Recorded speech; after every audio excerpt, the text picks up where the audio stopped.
Senhoras e senhores, autoridades presentes, bom dia. É uma alegria recebê-los neste dia de celebração. Eu sou Amália Antão e é uma honra conduzir a abertura deste evento tão especial. Cumprimentamos as autoridades presentes, as instituições de ensino superior aqui representadas por seus dirigentes e professores, as organizações da sociedade civil, os representantes do legislativo, secretários e secretárias, conselheiros e conselheiras municipais, lideranças, participantes, cidadãos e cidadãs que decidiram tomar parte desta iniciativa voltada para quem quer idealizar e realizar um futuro melhor. O Núcleo Objetivos de Desenvolvimento Sustentável, ODS, da Exalc-USP, presidente do Hub do ODS 1, no Impacto Acadêmico da ONU, dá as boas-vindas à apresentação pública da jornada Contribuições Caipiras para a Agenda 2030, integrada à campanha da ONU Brasil pelos 80 anos das Nações Unidas. Este evento marca o encerramento dos encontros da jornada e uma festa da ONU. Neste momento, celebramos igualmente os Objetivos de Desenvolvimento Sustentável e os 80 anos das Nações Unidas. Para destacar a relevância dessa organização global e relembrar sua trajetória, convidamos a todos para acompanhar o vídeo da campanha da ONU Brasil, Nossa História, Nosso Futuro. What is the United Nations? Let me tell you, the United Nations was created after World War II, and back then, in 1945, 51 countries signed on board. Determined to save succeeding generations from the scourge of war. Today, the UN has 193 member countries. These countries are called member states. When countries sign on to become a member state, they're committing to the principles outlined in the Charter. This document sets out the rules for how the organization works and what it stands for. No matter how large or small, each member state has one vote in the General Assembly, which is where the countries meet. The power of the UN lies in the member states, working together, reaching agreements, and holding each other accountable.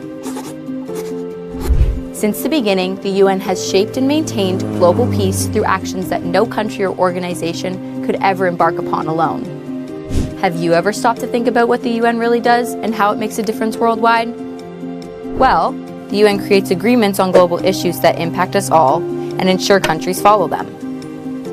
It provides emergency aid and assistance to people who are affected by conflict and natural disasters.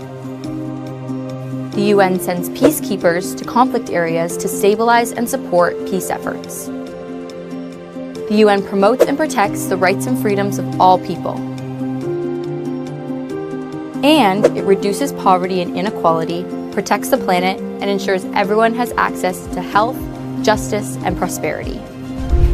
The United Nations is an essential organization for international collaboration, and citizens around the world contribute to the important work of the UN through volunteering, community organizations, businesses, and so much more. Together, we can tackle global challenges and unite to build a more peaceful world.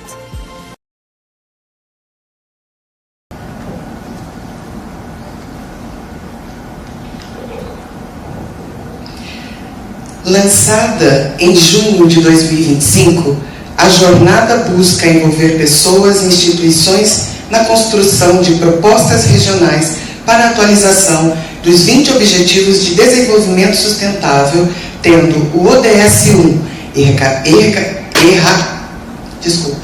Erradicação da Pobreza, como eixo transversal. A iniciativa já mobilizou mais de 120 participantes e 25 instituições organizados em grupos de trabalho dedicados a todos os ODS. A atividade de hoje marca a apresentação das metas e propostas construídas ao longo do processo, além de abrir espaço para novas contribuições da comunidade. Este encontro reforça a união entre ciência, sociedade e identidade local, valorizando a cultura caipira como força para soluções sustentáveis. Agradecemos a presença de todas e todos e desejamos um evento produtivo e inspirador. Para nos dar os cumprimentos e realizar a abertura oficial do evento, convido o prefeito do campus, Luiz de Queiroz, professor do Departamento de Economia, Administração e Sociologia da Exalc, presidente do Hub do ODS, do Impacto Acadêmico da ONU e cofundador do Núcleo ODS. E eu confesso que de todos esses atributos e qualidades, o que mais eu gosto é o de amigo. Com a palavra, o professor Luciano Mendes.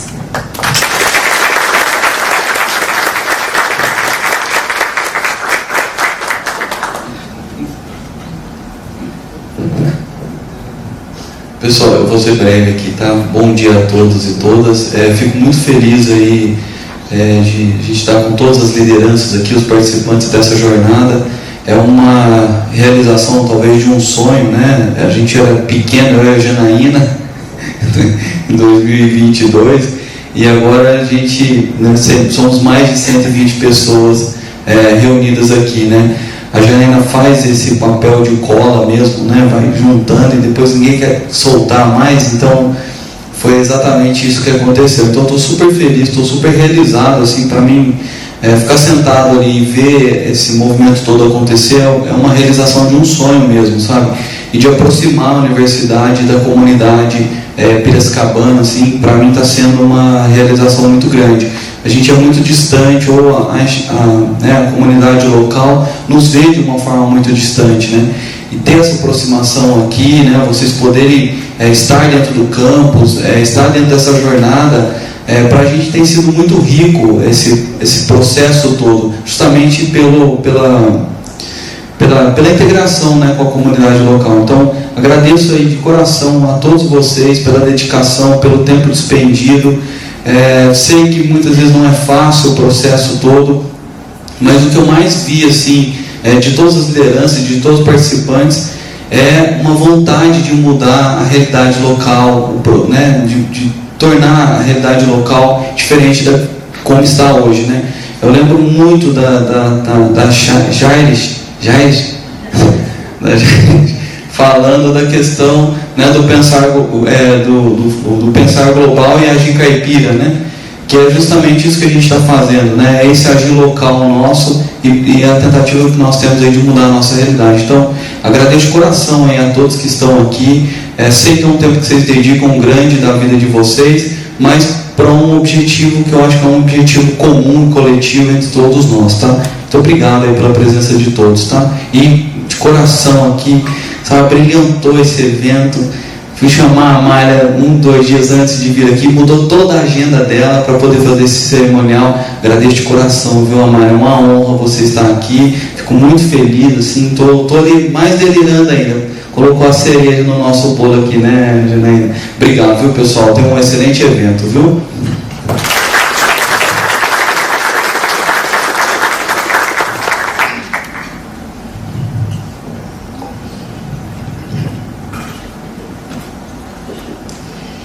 E agora, convido a idealizadora desta iniciativa, bióloga pela Exalc USP, mestra pela mesma instituição, pelo Programa Interunidades em Ecologia Aplicada, laureada com o Prêmio Luiz de Queiroz em 2019 e cofundadora do Núcleo ODS, conduzindo esta jornada e outros projetos como liderança do Hub do ODS 1, do Impacto Acadêmico da ONU, sob a orientação do professor Luciano Mendes, com a mestra Janaína Natália Barreta.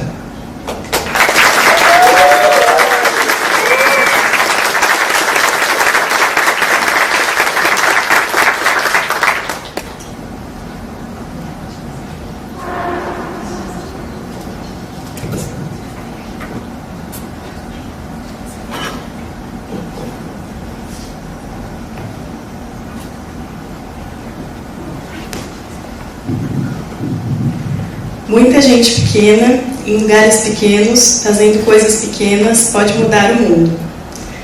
Bom dia a todos e todas que estão aqui. E como eu sempre disse em todos os encontros, que bom que você veio.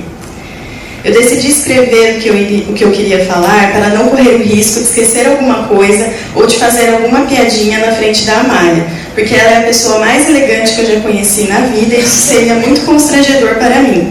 Pausar e olhar para ver se ele está olhando. Na verdade, eu achei importante escrever para orientar a minha fala.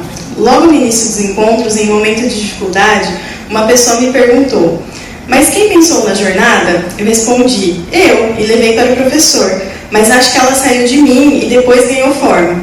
Então essa pessoa me devolveu: quem então poderia falar melhor sobre algo que saiu de você do que você mesma? Isso me motivou profundamente e eu agradeço muito às pessoas que me fortaleceram durante esse caminho. Por isso que novamente vocês vão me ouvir falar. É que, parafraseando Carmen Lúcia, eu já fiquei muito tempo calada. Só que dessa vez eu escolho começar a minha fala compartilhando aspectos pessoais da minha jornada pessoal, porque essa jornada coletiva surge a partir de aspectos que não cabem no que muitos considerariam como profissionalismo. E porque eu prefiro colocar o cotidiano no formato de crônica em tudo aquilo que eu faço, como muitos aqui já perceberam. A gente acha que quando cresce deixa de ser a criança que já foi, mas ela ainda está aqui e aí. E talvez, para resgatar o melhor da humanidade que existe em nós, é preciso deixar que ela escape um pouquinho, fazendo uma gracinha, liberando um afeto, contemplando o que existe de bom no mundo. E essa jornada surge a partir do que é bom, do sonho, da conexão, da parceria, do esperançar. E isso não faz com que haja menos comprometimento, estratégia, muito pelo contrário. Essa jornada e a forma como escolhi conduzi-la fazem parte de um pacto que tenho assumido comigo mesma e me esforço para cumprir sempre que posso, o de ser cada vez mais fiel a mim. Por isso, essa jornada surge de uma boa dose de realismo esperançoso, como diria Ariano Suassuna. Realismo por ter a consciência de que precisamos de mudanças urgentes no modo como decidiram que teríamos que viver. Realismo por entender que a realidade muitas vezes pode ser muito dura e terrivelmente injusta. Mas esperançoso, ou melhor, esperançosa, por acreditar que nada na existência, por acreditar na existência da bondade e no poder do esforço coletivo. Esperançosa por acreditar que mais de 120 pessoas dedicariam o seu tempo a pensar em caminhos para um mundo melhor. É que, sendo muito sincera, eu tenho respaldo para ser esperançosa. Há um ano atrás, exatamente nessa data, eu não poderia imaginar que tudo isso aconteceria comigo. O Núcleo ODS é um espaço construído desde 2022, mas muita coisa aconteceu só a partir desse ano. E se ele é um espaço construído, eu posso dizer que eu trouxe os tijolinhos. Mas se tive onde colocar esses tijolinhos de esforço, de trabalho e muita esperança, é porque tem alguém que oportunizou o terreno, autorizou a obra e me deu o alicerce. E esse alguém, como vocês sabem, é o professor Luciano, a quem eu sou e serei sempre muito grata. Eu tenho respaldo para esperançar, porque quando levei esse projeto para ele e para as lideranças, eles não duvidaram por um minuto. Não duvidaram que seria possível fazer, e ele não duvidou da minha capacidade de conduzir. A novidade aqui é que a partir desse projeto ele também me conheceu melhor, algumas outras nuances de quem eu sou. E olha que ainda continua me respeitando mesmo assim. Obrigada, professor, por tudo. Esse ano eu também fiz um pacto com a minha amiga Cláudia, da Comissão de Inclusão e Pertencimento, que em toda oportunidade de fala, eu compartilharia que eu sou filha de pedreiro, a primeira mulher da minha família a estudar em uma universidade pública e a primeira pessoa a fazer um mestrado ou doutorado. Quando falo isso, de modo algum quero provocar compaixão e Deus me livre pena em quem escuta, porque eu também tive muitas oportunidades, mas com isso eu quero honrar o lugar de onde vim e marcar o lugar em que ocupo. Lugar esse que eu tenho plena consciência de que é momentâneo. Meu papel enquanto coordenadora da jornada, líder do Hub e até mesmo do Núcleo ODS podem durar pouco ou muito, mas vão passar. E por isso, essa consciência deliciosamente desesperadora da finitude de tudo me deu também o senso de urgência necessário para começar a jornada, mesmo que sem recursos e com muito a aprender para poder conduzi-la. Na primeira oportunidade que me foi dada, eu escolhi vocês. Sendo muito franca, até existiriam outras opções de atividades melhores nesse contexto para o meu currículo, e certamente menos trabalhosas, mas nenhuma delas me traria tanto aprendizado para a minha existência. Eu escolho, dentro das minhas possibilidades e em meio às minhas inúmeras falhas, honrar aquilo que falo. E na primeira reunião do Hub, eu falei para o Luciano que eu não viria sozinha. E aqui estamos. Os ODS são os Objetivos para o Desenvolvimento Sustentável da ONU, uma agenda de objetivos, metas e indicadores que nos guiam para o futuro em que ninguém é deixado para trás. Não há registro na história da humanidade de uma agenda comum para 193 países. Existem muitas atualizações que podem ser propostas para essa agenda, mas não reconhecê-la como uma ferramenta para reunir pessoas e transformar futuros seria um grande desperdício. E como eu sou contra desperdícios e também estou aprendendo a ser decolonial, achei importante trazer a Agenda 2030 para a nossa realidade caipiracicabana. Por isso, essa é uma jornada coletiva, um projeto das pessoas e para as pessoas. Vocês vão ver que hoje nós trabalharemos com 20 ODS. São os 17 originais da Agenda 2030, mais o 18º brasileiro e o 19/20 propostos no Guia da Agenda 2030, que quem me apresentou é outra pessoa a quem eu sou muito grata aqui, a professora Tassiana. Trabalhar com os 20 ODS foi uma escolha, um posicionamento, assim como a decisão sobre trazer lideranças de fora da Exalc e convidar todos vocês a se apropriarem desse espaço e informações. Do mesmo modo, com a missão de sermos o hub do ODS mais desafiador de todos, erradicação da pobreza, foi uma decisão nossa que esse ODS fosse o eixo transversal, que estará presente em todos os capítulos do livro que vai materializar a jornada. E foi também uma decisão muito cara para nós trazer em todos os encontros um trecho da Declaração Universal dos Direitos Humanos, porque direito conquistado não é direito garantido. Portanto, recordar a declaração e trabalhar com os ODS é relembrar o que realmente importa. Somos todos parte de uma mesma humanidade que, por sua vez, é parte do todo no planeta em que habitamos. Tem sido uma honra conduzir essa jornada. Eu sou imensamente grata pelas lideranças e participantes que se comprometeram com esse projeto. Hoje é um marco importante. É o dia em que vamos mostrar para a comunidade aquilo que construímos juntos e juntas. É um convite. Vem ver o que a gente fez, vem dar a sua opinião. E é também a oportunidade perfeita para integrar a campanha da ONU Brasil, Nossa História, Nosso Futuro, celebrando os 80 anos das Nações Unidas. Hoje vocês vão conhecer um pouco mais dessa organização que tem importância global. É falha também, como tudo aquilo que é feito e não apenas idealizado. Mas quanto mais conheço a ONU, mais entendo a sua relevância e o mesmo vale para os ODS. Se você ainda acredita que a ONU e os ODS não têm valor, busque saber mais sobre eles e eu me coloco à disposição para te ajudar nisso. Às vezes a gente não enxerga valor nas coisas simplesmente porque ainda não teve capacidade de entendê-las. E hoje o que vocês vão ver são apresentações de muito valor, feitas por grupos e pessoas de muito valor. Pessoas que deixaram seu tempo de descanso, seus filhos, seus voos, seus lutos, seus aniversários para estarem aqui. Grupos diversos em idade, formação acadêmica, vivências e trajetórias, todos igualmente importantes. Eu já disse e vou repetir, o livro que estamos fazendo é muito importante sim, porque materializa a jornada. Mas o processo, o processo, os encontros, as reuniões que vocês fizeram, os cafés da manhã, os churrascos, as conexões que surgiram e o fortalecimento que muitos de vocês relataram que esse espaço trouxe, isso é de um valor que não se mede, se sente. Me perdoem a pessoalidade exagerada da minha fala, é que de uns tempos para cá eu tenho me dado conta da urgência que é viver o presente, e por isso aproveito os espaços que me foram dados para ser eu mesma. E sendo eu mesma, eu só posso encerrar minha fala dizendo, de coração, muito, muito obrigada.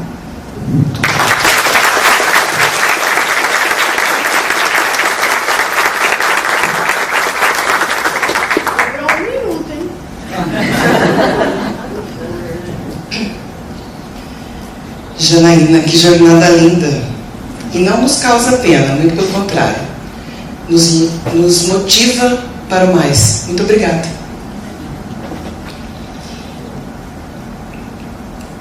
A nomeação do Núcleo ODS como hub do impacto acadêmico da ONU, aproximando o Brasil, a USP, Piracicaba e a Exalc das Nações Unidas e de universidades de todo o mundo, resultou em uma significativa conquista.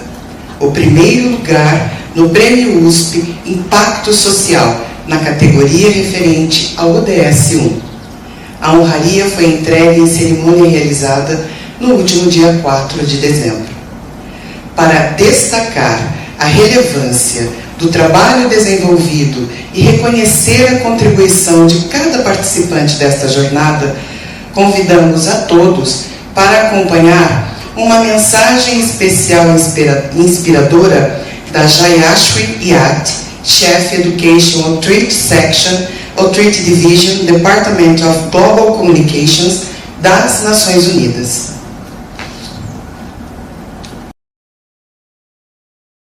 Hola, Pessoal. Warm greetings from UN headquarters in New York to beautiful Brazil. My name is Jayashri Wyatt. I'm the Chief of Education Outreach at the United Nations Department of Global Communications. I lead the UN Academic Impact Initiative, which works with over 1,800 universities in over 160 countries to align education and research with the Sustainable Development Goals. It is my pleasure to greet all participants of the Contribuições Caipiras para Agenda 2030, led by the University of Sao Paulo through the Luiz de Queiroz College of Agriculture, which serves as the UNAI SDG #1 hub addressing poverty. This initiative is powerful. It's a powerful example of how global goals come alive through local voices, culture, and knowledge, ensuring ownership and agency. SDG #1 aims to end poverty everywhere as an act of justice, not of charity. Poverty can be multidimensional.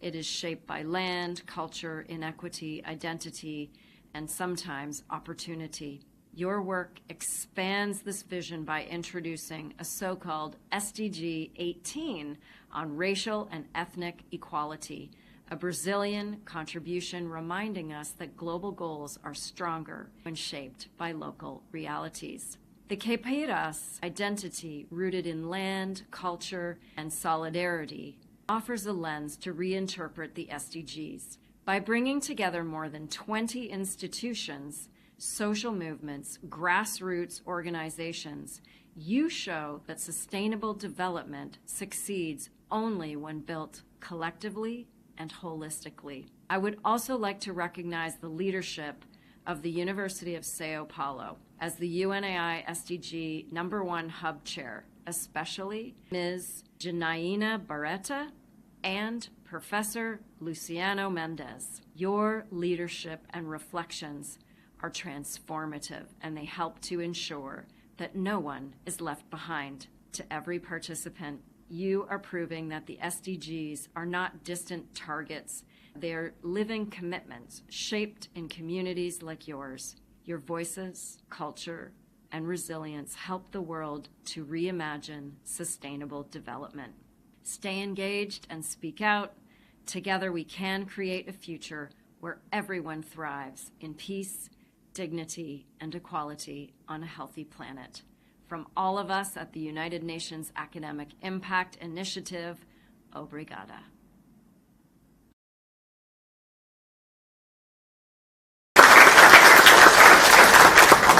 Que importante. Para dar continuidade ao nosso encontro, eu encerro a minha participação agradecendo a presença de todos e desejando um excelente prosseguimento dos trabalhos. Mas eu convido neste momento os coordenadores da jornada, Janaína e Luciano, para retomarem a programação e realizarem a chamada dos grupos de trabalho. Por gentileza.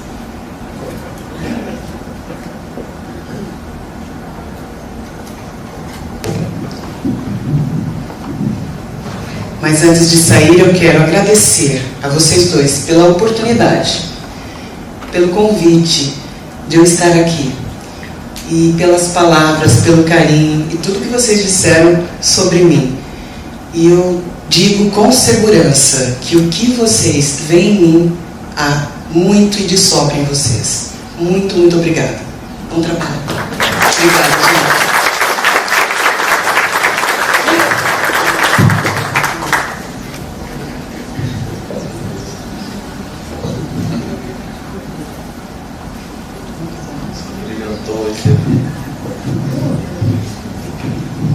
Com licença.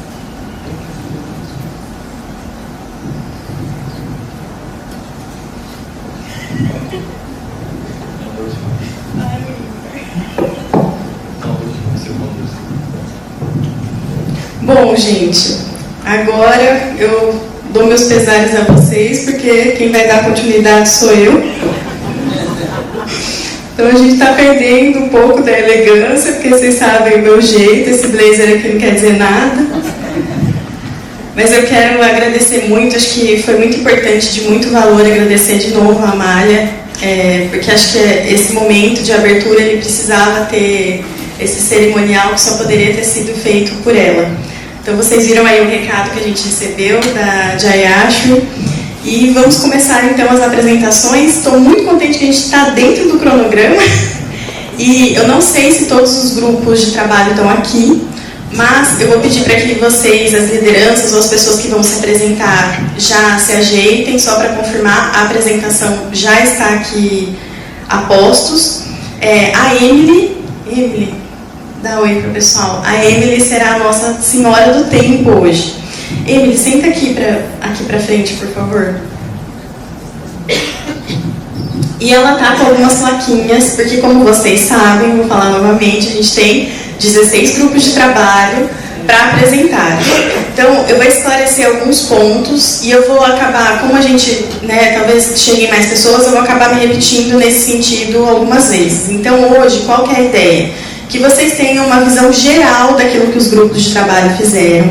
Então, não há expectativa de que se trabalhe todas as metas dos ODS, tá? Então, a gente fez um recorte, o grupo de trabalho com as lideranças, eles fizeram um recorte daquele ODS e eles vão apresentar um recorte do recorte aqui para vocês hoje. A gente vai passar... Nicolas, você passa, por favor?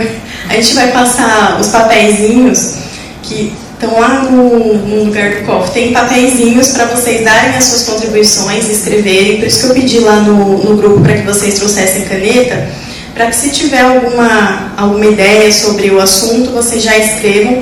E tem uma urna que vai ficar lá na frente para vocês depositarem as informações. Além da urna, para quem gosta do papel, do físico, a gente também tem esse formulário aqui, que pode ser respondido aqui. Esse formulário que vocês podem escanear e responder quantas vezes quiserem sobre os ODS conforme eles forem aparecendo, tá bom? Então, é dessa forma que vai funcionar. Infelizmente, não dá tempo, gente, da gente ter comentários depois da apresentação. Então, lideranças ou pessoas que vão apresentar, fiquem atentas, porque a gente acabou um grupo, eu já vou sortear o outro, vocês já vêm pra cá, tá bom? Então, todas as apresentações estão ali, não precisa se preocupar em colocar.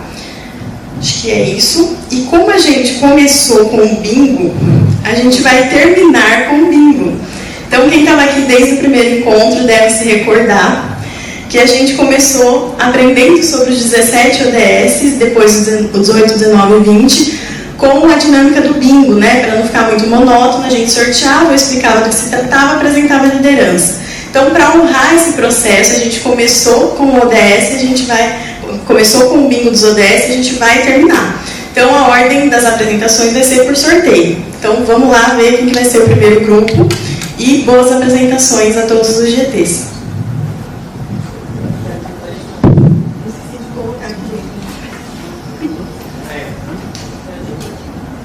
Eu vou sortear na roleta, depois eu coloco. Vou sortear na roleta primeiro aqui para o primeiro grupo indo. E aí, vocês já colocam aqui no bingo, tá?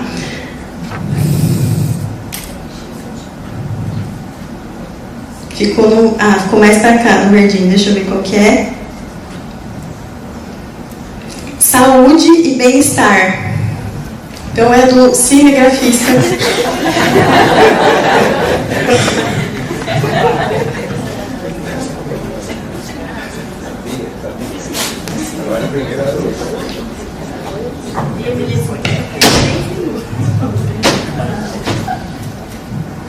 Vou até trocar de skin aqui, gente. Peraí.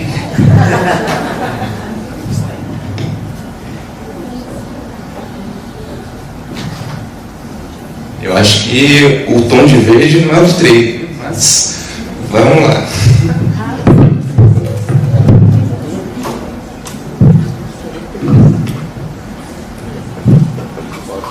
Pode atenção. Pode. Bom, pessoal, bom dia a todos e a todas.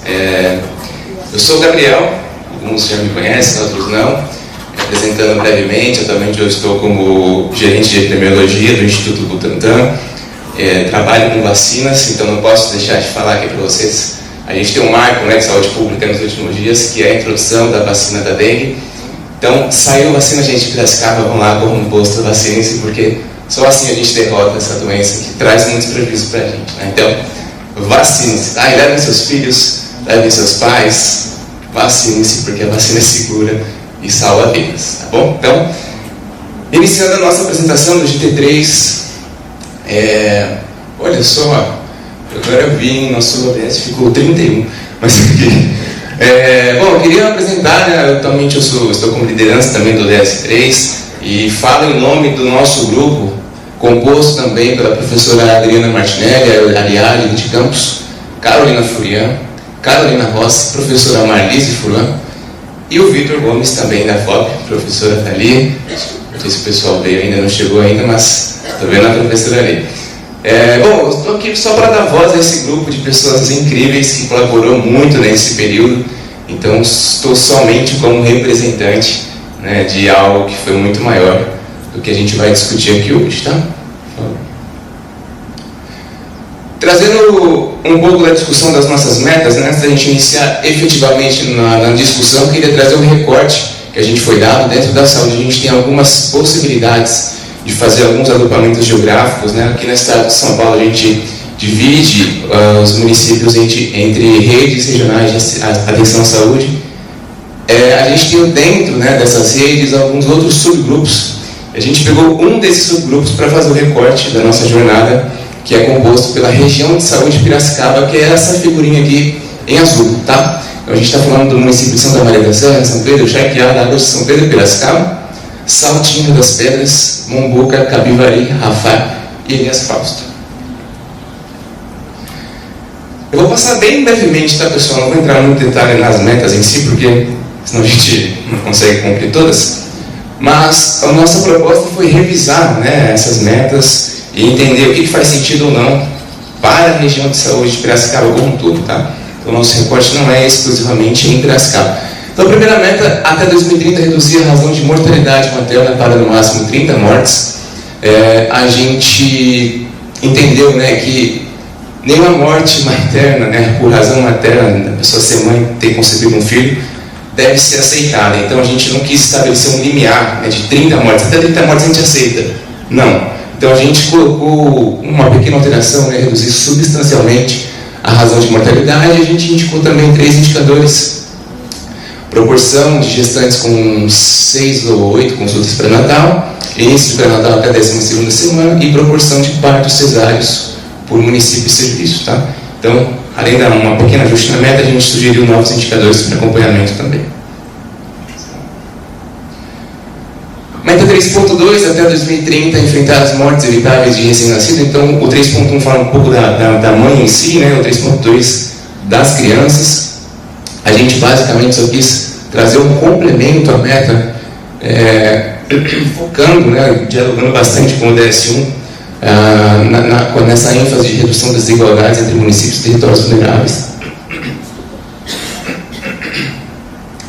Municípios e territórios vulneráveis e na atuação do que a gente chama, né, de determinante social e saúde, que basicamente conversa um pouco com o que eu comentei no nosso primeiro encontro, é aquela história de pobreza mata, né? Então, basicamente, é isso que a gente quer trazer como complemento a essa meta 3.2, os indicadores não alteramos. Pode passar. 3.3, até 2030, acabar com o problema de saúde pública como epidemias de AIDS, doenças transmissíveis como um todo, né? Aqui a gente também sugeriu, como acompanhamentos, né, como indicadores de acompanhamento, introduzir incidências de casos de dengue, incidências de casos de chikungunya e pacientes portadores de AIDS com complicações. Tá? Então a gente não mexeu na meta em si, manteve, né, os indicadores propostos inicialmente e adicionou 3 também. Tá? 3.4 fala um pouco, né, de doenças não transmissíveis, as famosas doenças crônicas, né, como um todo. Então a gente também só propôs um ajuste, né? Queria uma meta bastante ampla, ela cobre desde doença crônica até questões de saúde do trabalho.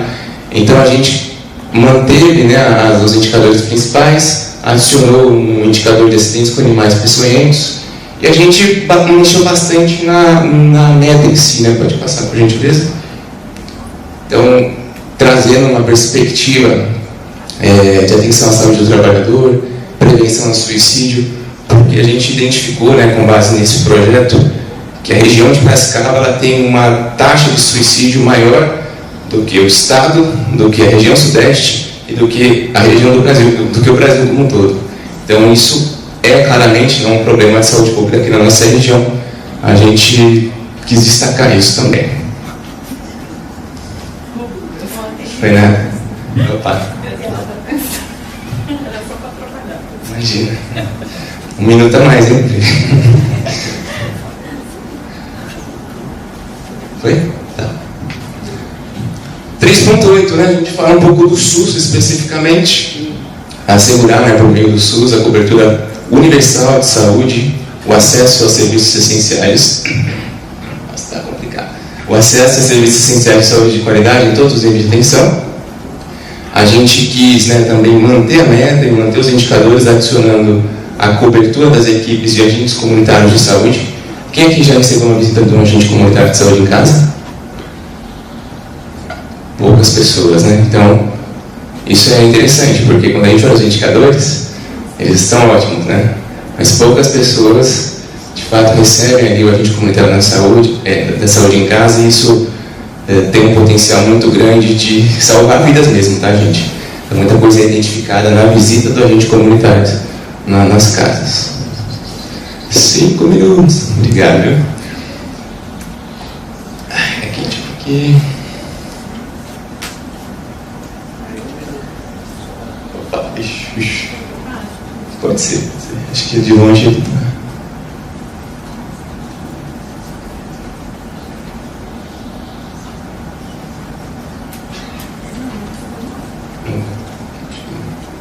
Beleza.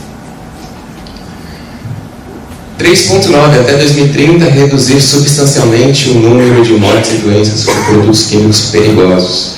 Então, percebo que a gente deixou praticamente uma nova meta, né? Mudou praticamente o texto como um todo.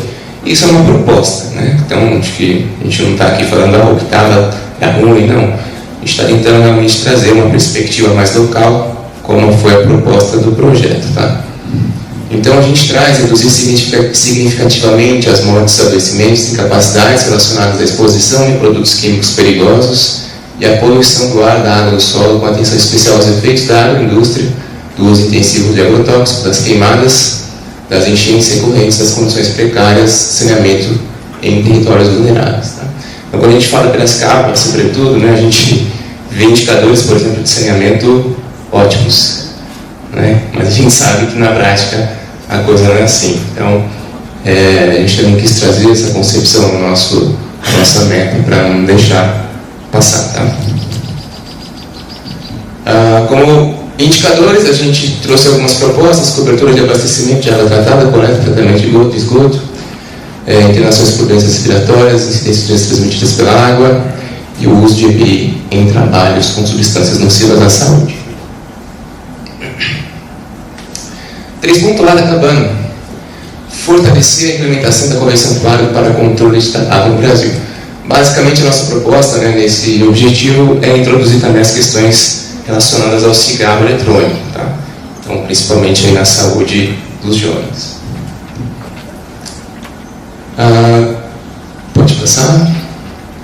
O 3.P a gente não mudou, tá? E o 3.C, aumentar substancialmente o financiamento da saúde e o recrutamento, desenvolvimento, formação e retenção do pessoal de saúde.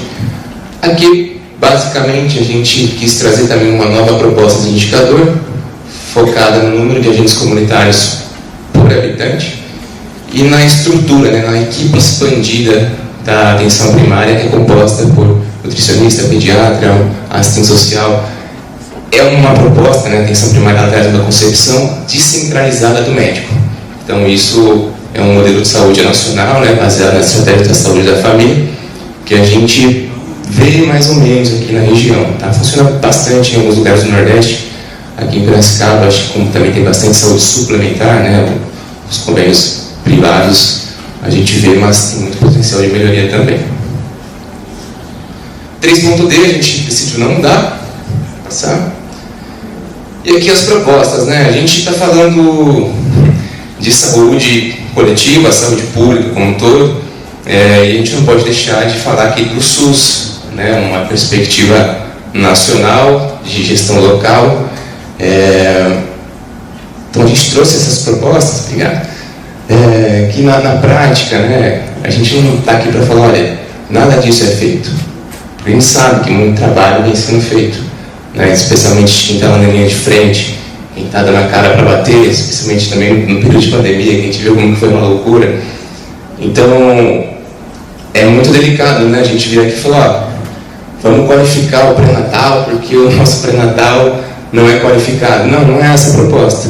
A nossa proposta é, a partir do que foi discutido, né, das metas e indicadores revisados pelo nosso grupo, levar, né, algumas discussões, principalmente para quem desenha política de saúde na região.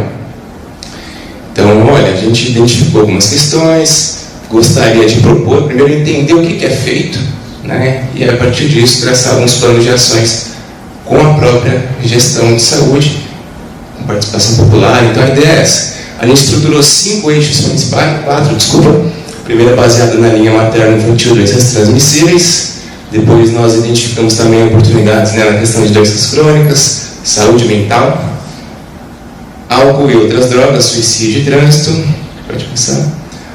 A cobertura também universal, né, da saúde, como que o SUS está atendendo pessoas. A gente sabe, a gente ouviu relatos de que o SUS está deixando gente de fora aqui em Piracicaba.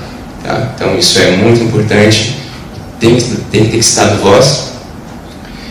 E o último é o controle de tabaco e novos produtos de nicotina. Tá? Então também não podia deixar de agradecer, né, a FOP, representada aí pela professora Marlise, que cedeu pessoas incríveis para a gente, a professora, o Vitor, né, gente que realmente trouxe muita riqueza para o nosso grupo. Só um pouquinho. O Núcleo ADS, na figura da Janaína, o SENA, né, também representado pela professora Adriana, a Liga de Saúde Coletiva da FOB, representada pelo Vitor, e todos os demais GTs, né, a gente pôde colaborar bastante nessa trajetória. Pode passar. E é isso, aqui tem outros GTs participando da nossa foto, né, mas foi a foto que a gente teve. E agradeço a atenção, desejo uma boa apresentação para vocês. Tá? Obrigado.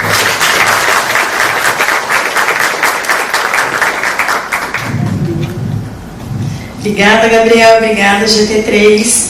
Vamos ver o próximo aqui. GT do ODS 12. Então, eu vou chamar o Marcelo aqui para se achegar aqui. Muito obrigada, viu, Marcelo, por estar apresentando hoje.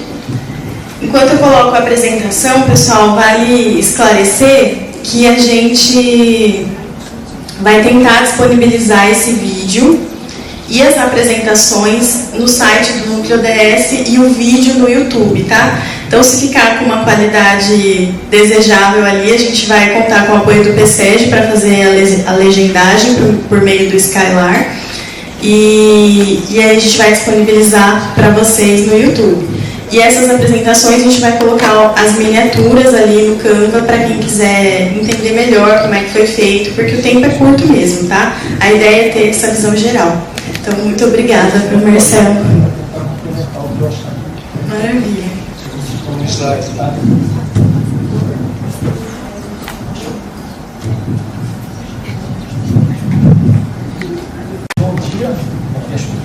Bom dia a todos, tá? Então, eu sou o Marcelo, estou representando o grupo do ODS 12, né? Produção e consumo sustentáveis, e as lideranças, infelizmente, não puderam vir, né? O nosso grupo já, na verdade, ele é meio curto, ele foi composto por 4 membros, tá? E então eu fui convidado, daí no caso, aceitei o convite de vir apresentar, até porque a gente trabalhou em conjunto, né? Então, não teria como eu deixar de aceitar esse convite, evidentemente. Tá?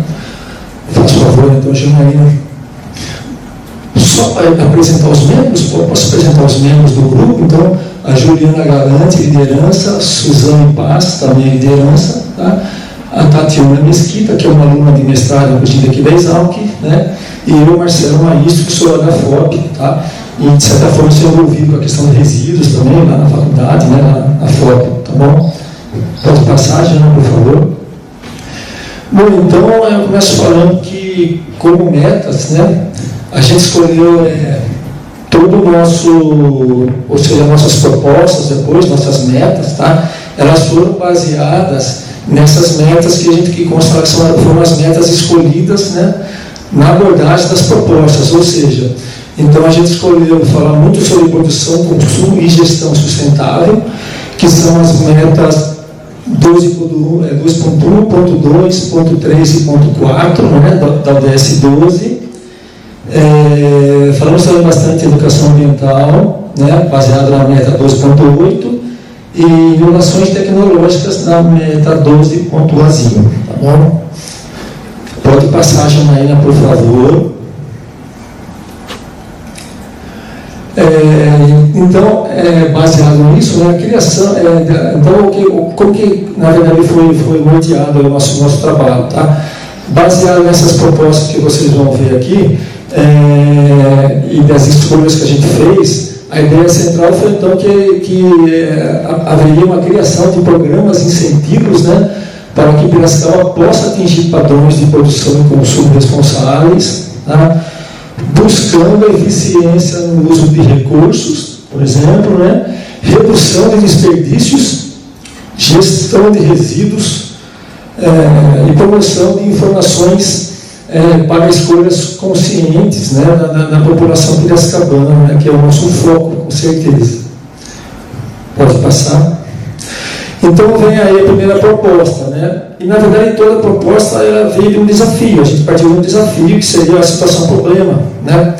Então o primeiro desafio, né, em relação à proposta 1 é o seguinte: então Piracicaba abriga um parque industrial robusto e diversificado, né? Ou seja, com vários setores industriais, do setor superenergético, metalúrgico, papeleiro e automotivo, por exemplo, entre outros que não foram colocados aqui, mas que opera majoritariamente, né, foi colocado esse termo aí, em silos lineares de produção, que na verdade essa ideia é que, na verdade, cada um fica lá com o seu resíduo, né, faz qualquer uso de seu resíduo como gestão, muitas vezes destina esse resíduo para aterros, inclusive, né? Essa que é a questão que foi denominado que majoritariamente então esses resíduos desses setores ficam dentro de cada setor, ficam muitas vezes dentro de cada empresa que vai fazer a sua determinada gestão, né? com várias destinações e disposições adequadas, mas que a ideia então seria com que esses resíduos tenham um valor agregado maior, né? Então, atualmente, grandes volumes de subprodutos, né, e efluentes que não são reaproveitados. Essa é a situação atual. Aí a proposta da solução, então, é a implementação da plataforma chamada Pira Circular para resíduos industriais, tá? Envolvendo instituições de cada setor industrial, cursos técnicos e um polo de sustentabilidade, tá? Então, por exemplo, seria uma troca, né, um compartilhamento desses resíduos aí por vários desses setores industriais, tá? Essa é a ideia central. Então, como exemplo, foi dado aqui a cinza da caldeira, por exemplo, né, de uma usina de cana, sendo utilizada como insumo para fábricas de cimento de blocos, por exemplo, né? E aí a gente pode imaginar aí, tem vários outros exemplos que podem vir aí de uso, né, de, às vezes, rejeitos, aí, resíduos industriais que para muitos setores, na verdade, são rejeitos, e para outros setores, com certeza, vão ser insumos e matérias-primas. Bom, pode passar, então, Janaína. Então, a proposta, continuando na proposta 1, né, qual que seria a meta? A meta é reduzir em 20% o volume de resíduos industriais, classe 2, que são os não perigosos, né, pela norma BNT 10.004, já mais atualizada, de 2024 inclusive, que atualmente são enviados para aterros sanitários ou industriais, tá? E isso, então, estaria previsto até 2030, né? Através de processos de simbiose, ou seja, troca entre as empresas, esse compartilhamento, né, essa troca de resíduos entre as empresas. E como indicador, a métrica, né, como que seria? Aqui foi colocado assim: toneladas de resíduos industriais valorizados, né, reincorporados anualmente via plataforma Pia Circular. Ou seja, seria anualmente ter a informação da quantidade de resíduos que se cadastraram, por exemplo, nessa plataforma. Esse seria o indicador, né, a métrica. Pode passar, Janaína. Aí vem a segunda proposta, cujo desafio é o seguinte: o mercado atual é dominado por longas cadeias de distribuição, onde o pequeno produtor rural fica refém de atravessadores, enquanto o comércio e as famílias urbanas pagam preços elevados por alimentos que não fortalecem a identidade e nem a economia do município. Ou seja, a verdade, quando eu falo que o mercado rural, né, o mercado rural, ou seja, o mercado atual aqui em Piracicaba, do que eu estou falando, o mercado atual de produtos agrícolas, né, aqueles insumos agrícolas, tá? Como a gente sabe, fica na mão dos grandes produtores e não dos pequenos, e muitas vezes também de atravessadores, né? Então, qual seria a proposta aí de solução para esse problema? Seria a implementação do que a gente chama de um selo aqui tem raiz. Aí haveria então a certificação para restaurantes, né, com esse selo, restaurantes, padarias, hotéis, que comprovem adquirir pelo menos 30% de seus insumos da agricultura familiar local, por exemplo, como foi colocado aqui, queijos, hortaliças, mel, cachaça, tá? E aí o que aconteceria também é que esses estabelecimentos iriam ganhar um destaque em roteiros turísticos, com certeza. Então, na prática, vamos pensar, por exemplo, um barzinho da Rua do Porto, vários restaurantes que estão ali no eixo turístico de Piracicaba, na rota turística de Piracicaba, eles iam ganhar também, né, em ter esse selo, com certeza, além de contribuir com os pequenos produtores. Essa que é a ideia, né? Pode continuar, Janaína, por favor. Então, na verdade, a meta então, é implementar o selo e atingir 20% de adesão dos estabelecimentos cadastrados no roteiro turístico de Piracicaba até 2030.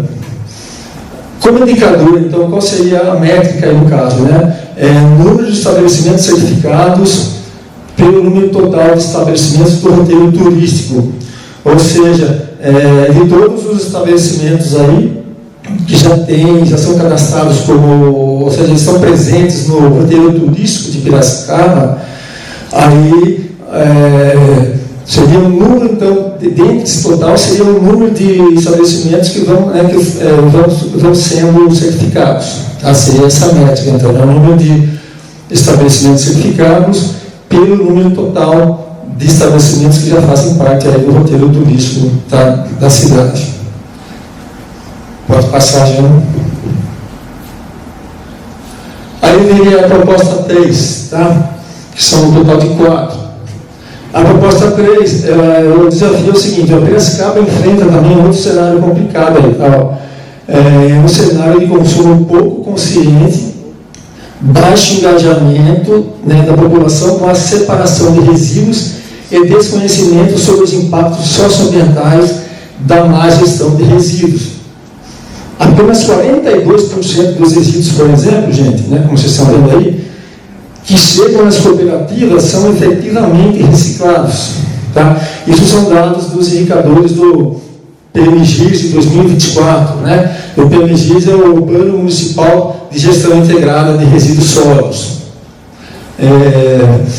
Outro dado que eu me lembro também, que está na minha colinha aqui, mas eu nem precisei usar, é que tem um dado também que 27% só, na verdade, dos materiais, né, dos resíduos que supostamente têm um potencial para reciclagem, chegam já nas nossas cooperativas. Ou seja, aí, ainda desse valor que já é baixo, em função, né, de se considerar a totalidade de resíduos que tem, nas cooperativas só 42% são aproveitados. Então é um problema bem sério. Aí a proposta de solução seria então instituir um programa Educa Caipira, com o objetivo de formar multiplicadores de educação ambiental com foco em consumo sustentável e gestão adequada de resíduos. Pode passar. Então, qual seria a meta? A meta seria formar 500 multiplicadores certificados até 2028 e depois até 2032 alcançar um valor aí de 1.500 multiplicadores, que a gente também chama de multiplicadores ativos. Por que essa diferença? Então, na verdade, os multiplicadores certificados que nós estamos nos referindo aí vão ser os multiplicadores ativos, ou seja, são os multiplicadores que vão ter ações registradas nos seus bairros, certo? Esse é o diferencial, né? Porque a gente tem já um valor registrado em multiplicadores em educação ambiental, por exemplo, em várias áreas, né?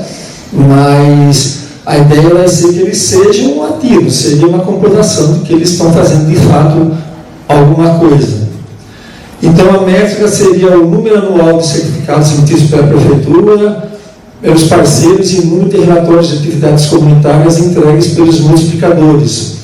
Ou seja, entre todos os multiplicadores que já estão cadastrados, aí seria a relação, ou seja, desses que estão cadastrados com os que de fato obtiveram a certificação, porque eles são multiplicadores ativos. Então seria o número de ativos em função do número de multiplicadores que já estão cadastrados no município, né? Por exemplo, por ano, ok? Acabei de ver aqui, você passa muito rápido, acabou, teria mais uma proposta para falar ainda, se puder falar 1 minutinho muito rápido, tá? A proposta 4, que ela vem diretamente em encontro à proposta 3, que é na verdade aumentar, ou seja, seria também certificar catadores, né? Por exemplo, a gente tem os dados de 1.609 catadores informais atualmente, ou seja, desses 141, só 8% registrados, né? Então, a proposta seria incluir o programa Recicla Caipira, focado no aumento progressivo de material encaminhado para reciclagem e inclusão dos catadores e catadoras de materiais recicláveis. A última. A meta, então, né, só para finalizar, então, é alcançar 15% dos catadores regularizados, cadastrados ou cooperados, em relação ao total estimado da cidade, isso até 2028 e 30% até 2032, tá? Então, em relação ao número que já tem de cadastrados, né, daí a gente também vai ter uma relação com mais esse valor dos cadastrados dentro desse novo certificado, ok? Então seria isso, por favor. Agora só, posso até pular essa etapa, né? Só apresentando então agora o nosso grupo, tá? A foto dos membros aí, inclusive no começo tinha uma pessoa aqui do lado esquerdo, que está bem na primeira foto à esquerda aqui, que saiu do grupo, foi para outro grupo, aí ficou nós 4 aqui, né? Eu, a Júlia, a Tatiana e a Suzana. Tá bom, gente? Era isso, então, desculpa aí pelo minutinho que eu passei, tá? Muito obrigado.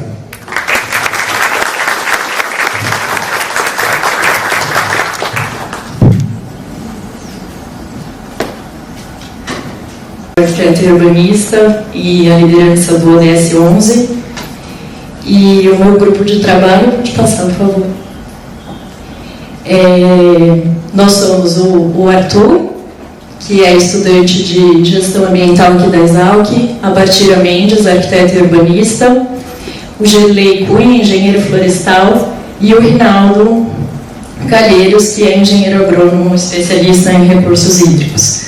E eu vou fazer a apresentação, mas o meu grupo vai participar junto também, o Rinaldo e o Gerlei vão entrar para também fazer algumas falas. Então, pode passar, por favor. Como trabalho, pode passar, por favor. Como trabalho do ODS 11, a gente identificou 2 eixos condutores, né, para a gente trabalhar o ODS 11, que é cidades e comunidades sustentáveis, que são o Rio Piracicaba, água, e as comunidades e favelas e a população em situação vulnerável, né, em vulnerabilidade social. Porque a gente entende que não tem como a gente falar em cidades sustentáveis, comunidades sustentáveis, sem o comprometimento social, sem a justiça social. Então aqui eu vou passar as metas, né, que a gente identificou como as metas a serem trabalhadas aqui em Piracicaba, né, regional. A meta 11.1, que é garantir o acesso de todos à moradia digna. E aí, quando a gente fala em moradia digna, a gente não está dizendo só do espaço da habitação, da casa, a gente está falando sobre o acesso a outros direitos, né? Então, a moradia digna como um direito básico que acessa outros direitos, como a educação, como o acesso à cultura, à mobilidade. A meta 11.2, que é melhorar a segurança viária e o acesso à cidade por meio de sistema de mobilidade urbana mais sustentável. A meta 11.3, aumentar a urbanização inclusiva e sustentável. A meta 11.4, fortalecer as iniciativas para proteger e salvaguardar o patrimônio natural e cultural. Pode passar, por favor. A meta 11.5, que é reduzir significativamente o número de mortes e o número de pessoas afetadas por desastres naturais. A meta 11.7, proporcionar o acesso universal a espaços públicos, seguros, inclusivos, acessíveis e verdes. E a meta 11B, aumentar significativamente o número de cidades que possuem políticas e planos desenvolvidos e implementados para mitigação, adaptação e resiliência a mudanças climáticas.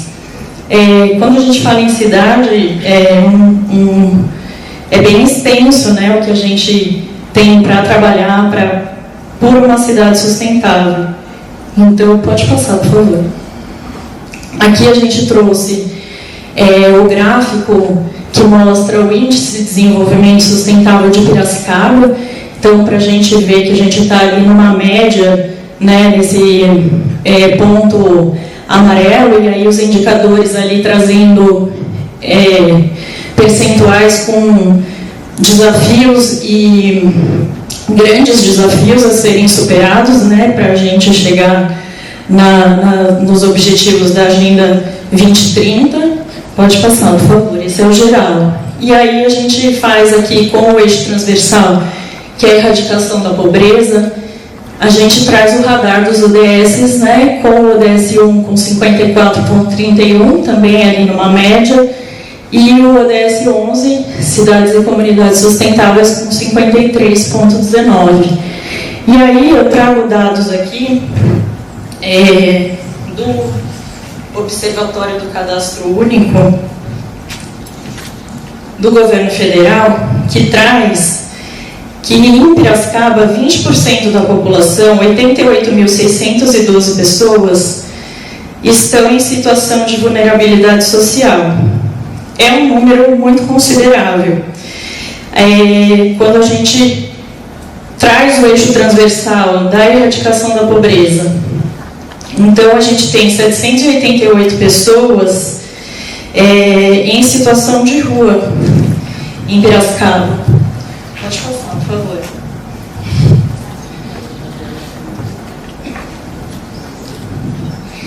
E aqui a gente traz o mapa com os núcleos informais de interesse social, que hoje são 116, e a gente consegue mostrar que eles são concentrados, né, na região periférica sudoeste de Piracicaba e norte e noroeste, que é onde, né, a gente tem as manchas aí coloridas nesse mapa. E pode passar, por favor. Aqui o mapa da evolução do perímetro urbano de Piracicaba. Pode passar, por favor. E aí eu só vou complementar sobre, voltando um pouco no mapa dos núcleos informais de interesse social, os NIS, que no diagnóstico técnico e comunitário do território da política urbana do município de Piracicaba, feito pela Demacamp, entregue em 2024, pela gestão da Andréas, que era secretária da CEMUGED, a gente tem que, na revisão do Plano Municipal de Habitação de Interesse Social de 2020, tinha 76 núcleos informais. Em maio de 2024, aumenta para 106 e hoje, 2025, nós temos 116. Desses núcleos, 116 núcleos informais, a gente tem 88 núcleos com precariedade habitacional. Ou seja, são 8.397 famílias, 44.857 pessoas vivendo em habitações precárias. E 4 desses núcleos em áreas de risco, que são planícies de inundação. Então, com esses dados, a gente faz uma ligação também com o outro eixo, né, que diz respeito às bacias hidrográficas de Piracicaba, o rio Piracicaba, e trazendo que a abundância hídrica que a gente vê no mapa está ameaçada. E aí eu chamo o Rinaldo para falar essa parte sobre a questão. Bom dia a todos. Nós estamos falando de desenvolvimento sustentável. Faz favor. Outro. Nós estamos falando de desenvolvimento sustentável e a gente vai dar o viés sobre o aspecto hidrológico. É reconhecido pela administração pública a nossa crise hídrica, tanto que na posse da atual gestão administrativa, isso aí foi declarado e foi criado um comitê de crises, né, aqui em Piracicaba. Então, é isso aí. E, na realidade, o que nós vamos apresentar aqui sobre Piracicaba, vocês podem estender em maior ou menor escala para todos os 24 municípios da região metropolitana de Piracicaba. Outro, por favor. O que ocorre é que a gente tem que ter a noção de que 99% da água captada para abastecimento público, ela vem do rio Corumbataí. Então, se você tiver que fazer alguma ação,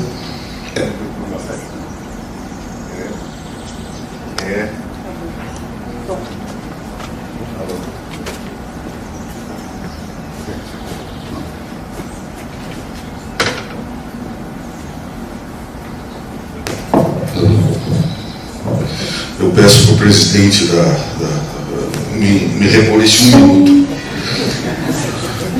99% vem do rio Corumbataí. Então, se você tiver que fazer alguma ação, é o rio Corumbataí mesmo. Até porque muitos podem perguntar, mas nós temos um riozão aí, o rio Piracicaba, por que a gente não utiliza o rio Piracicaba? É que a qualidade de água que chega aqui em Piracicaba, pelo rio Piracicaba, é tão ruim que mesmo aquela pouca porção que é captada, ela tem que ser diluída com a água do rio Corumbataí, porque ela é muito ruim, não dá nem para se tratar direto. Outro.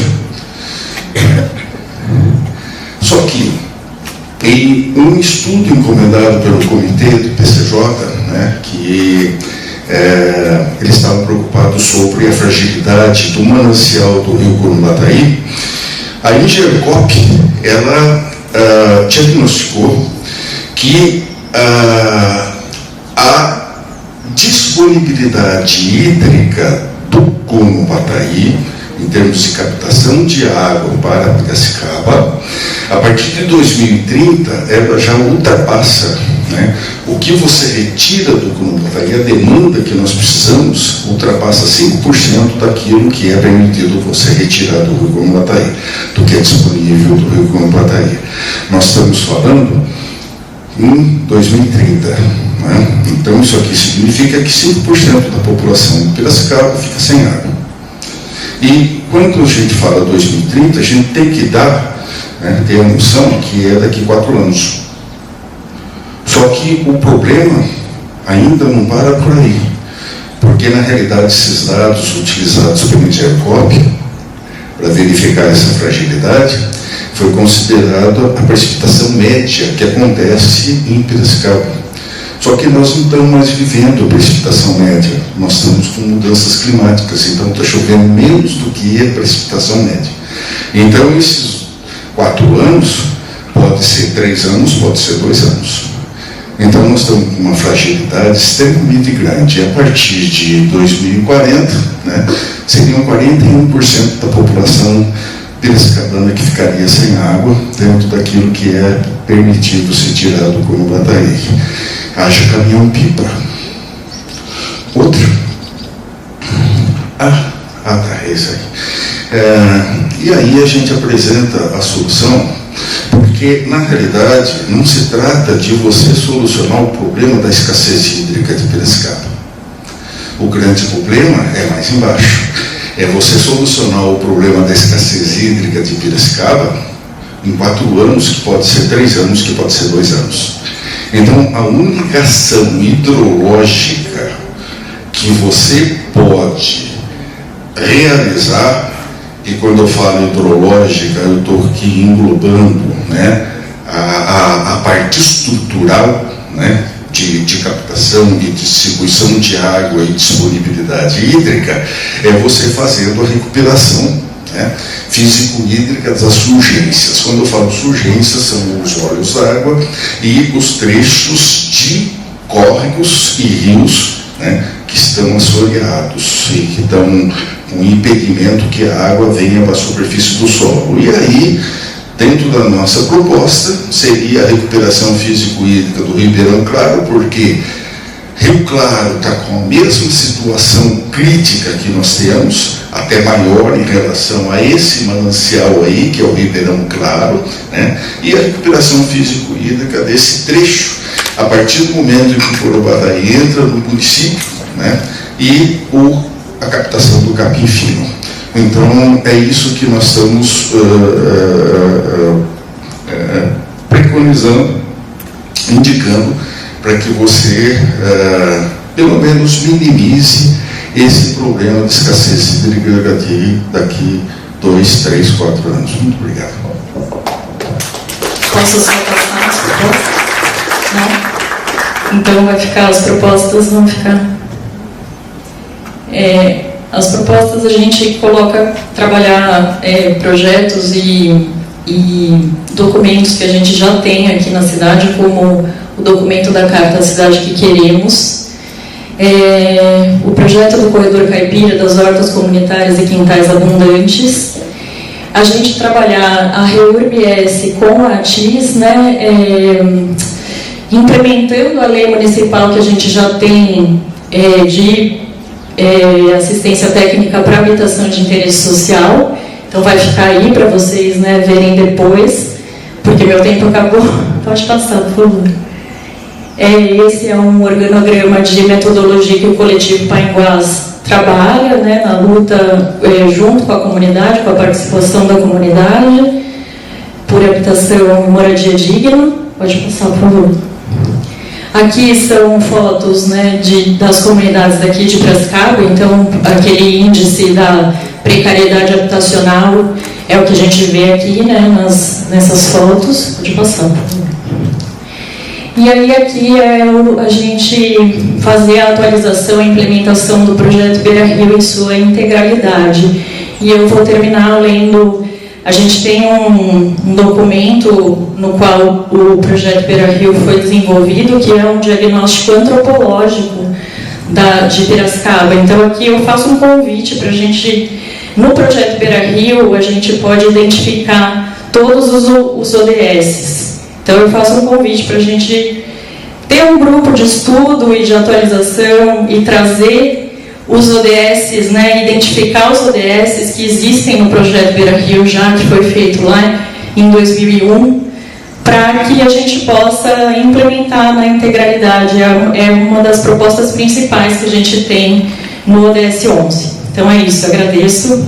Eu agradeço a Janaína, ao professor Luciano, a todos e a todas que participaram, a Silvia Morales, que contribuiu também, está aqui, e a todos os GTs, especialmente ao Pedro, que foi a ponte entre mim e a Janaína. Obrigada. Agora o ODS 13, da ação climática. Então podem vir chegando. ODS 13, acho que é o Airi, né? Pessoal, eu vou pedir para vocês, eu sei que é muito chato porque é pouco tempo, mas eu vou pedir para que a gente se atente muito ao tempo. Então eu estou falando desde o dia 25 de outubro para a gente se apegar a esses 12 minutos. Por quê? Porque são, de novo, 16 grupos, se cada um deles atrasa 1 minuto, um grupo fica sem apresentar, tá? Então, por favor, vamos se atentar ao tempo. E aí, gente, bom dia. O nosso líder não pôde vir, mas o pessoal todo vai falar um pouquinho hoje no nosso grupo. A gente é o grupo, meu nome é Malu, a gente é do grupo 13, Ação Climática, né? Ação contra a Mudança Global do Clima. Pode passar. O nosso grupo foi passando várias pessoas e, por fim, a gente ficou o Airi, o Marcelo, que é a liderança que não pôde vir hoje, eu e o Nicolas. Pode passar.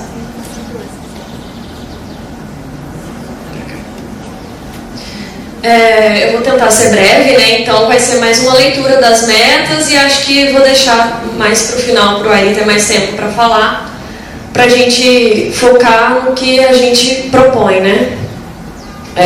Inclusive, essas metas, esses são disponíveis para a gente fazer a leitura também para colaborar. A meta 13.1 é reforçar a resiliência e a capacidade de adaptação a riscos relacionados ao clima e às catástrofes naturais em todos os países. A meta 13.2, integrar medidas da mudança do clima nas políticas, estratégias e planejamentos nacionais. A meta 13.3 é melhorar a educação, aumentar a conscientização e a capacidade humana e institucional sobre mitigação, adaptação, redução de impacto e alerta precoce do clima. Acho melhor você mudar. E aí a gente tem a meta 13A, que não se aplica ao Brasil, porque, né, são os outros países que são os mais poluidores, também os mais ricos, que estão fazendo esses investimentos, que devem, né, estar investindo nos países subdesenvolvidos para que as ações sejam feitas.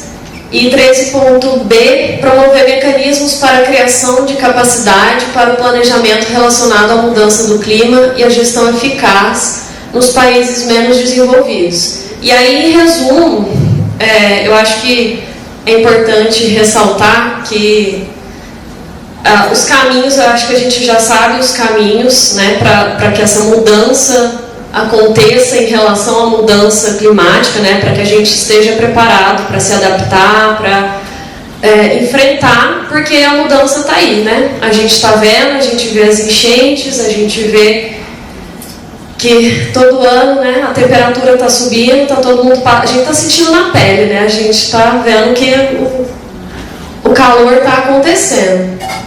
E aí acho que as metas vêm nesse sentido de que os caminhos eles já existem, a gente precisa se planejar, se organizar, que a gestão comece aqui, na gestão, né, de Piracicaba, né, nas pequenas ações, para que a gente consiga fazer com que a mudança realmente aconteça.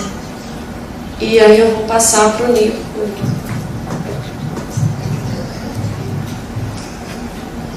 Bom dia, meu nome é Airi Rando, estou assessor da vereadora Silvia Morales, mandato coletivo A Cidade é Sua, também voluntário da Casa do Hip Hop, representando a casa na Conclima, a Comissão Municipal de Mudanças Climáticas.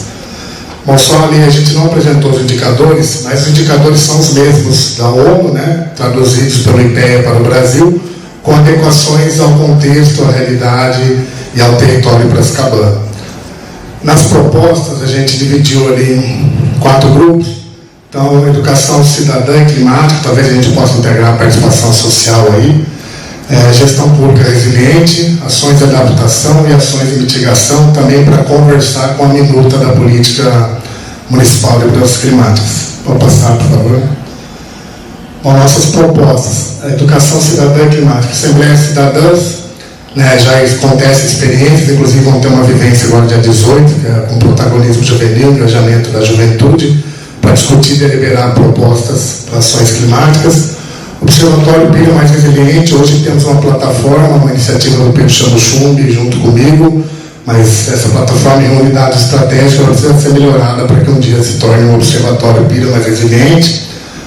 Protagonismo juvenil climático, temos os Jovens pelo Clima e tem essas assembleias cidadãs sendo trabalhadas com a juventude, então isso já é algo caipira que a gente precisa fortalecer.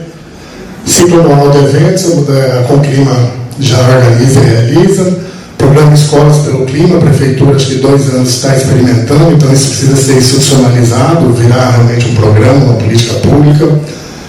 E aí, de uma forma geral, programas de educação ambiental, engajamento comunitário, então a Malu trouxe isso, também chegar nos bairros, com discussão de política de defesa civil, núcleos comunitários de proteção e defesa civil e outras propostas, a gente não aprofundamos tanto. A gestão pública resiliente, está na carta da Conclima, está na carta da Assembleia, na carta da cidade que queremos, a aprovação de uma política, existe a minuta entregue à Prefeitura em 2022, então precisamos aprovar a política para posteriormente aprovar o plano local de ações climáticas. Fortalecer a defesa civil são somente 3 funcionários, a gente fala disso faz muito tempo, então precisa fortalecer, profissionalizar no bom sentido, os profissionais lá são muito qualificados, mas, para ter uma ideia, não tem registro de ocorrências, conforme a classificação, codificação brasileira de desastre, não tem registro de número de famílias afetadas, de número de famílias que morrem nos desastres.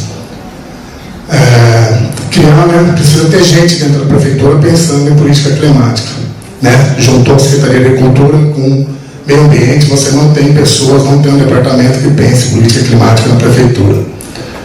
E aí a parte da governança participativa, fortalecer os conselhos, a gente tem um processo contrário, e a questão da Assembleia Cidadã, um método de inovação democrática para a participação popular, para fortalecer ou complementar os conselhos que não andam como deveriam andar.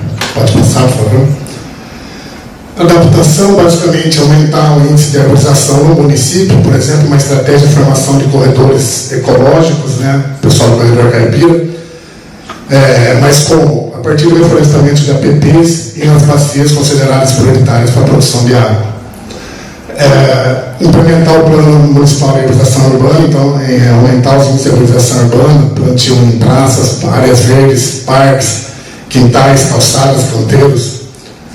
O planejamento de cidades inteligentes, aí entra a questão da sustentabilidade, das cidades sustentáveis, das cidades resilientes e inteligentes.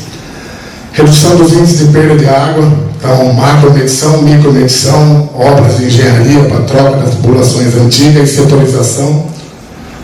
Soluções baseadas na natureza, então aí tem vários tipos de ações, os jardins filtrantes, jardins de chuva, microfloresta, bueiros ecológicos, valas de infiltração, parques lineares, enfim. Pode passar, por favor.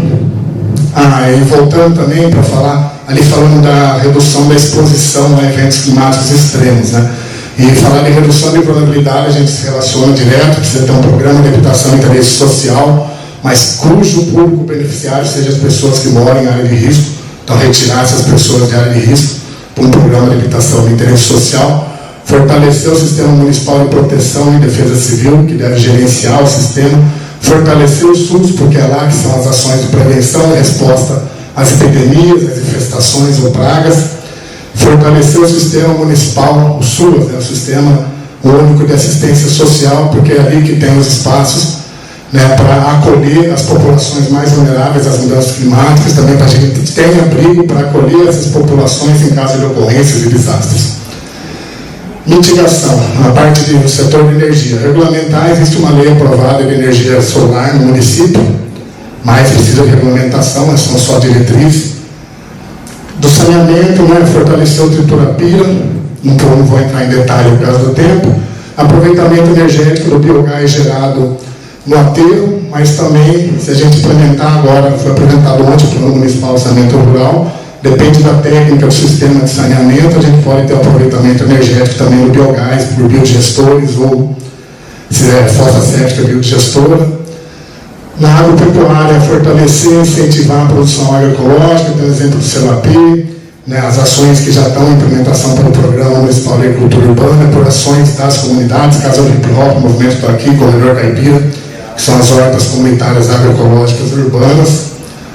Mudança do uso de terra e floresta, adequação ambiental de propriedades rurais, então precisa dar uma maior abrangência, maior escala aos programas de regularização ambiental e também ao programa de pagamento por serviços ambientais.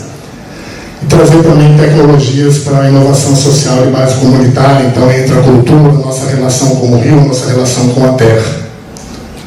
Pode passar? Eu acho que acabou. Então, aí, agradecimentos a todas essas entidades e instituições envolvidas. Então, está aí, né? Poderia ter colocado, depois na correria não, mas poderia ter colocado aí o logo da Casa do Hip Hop, da cidade que queremos também. Mas está aí, obrigado. Não sei se estamos aqui, o nosso grupo, né, do lado esquerdo, o nosso líder, o Marcelo, eu, Malu, o Nicolas e 3 pessoas ali também que, do lado direito que também passaram aí durante a jornada. Obrigado.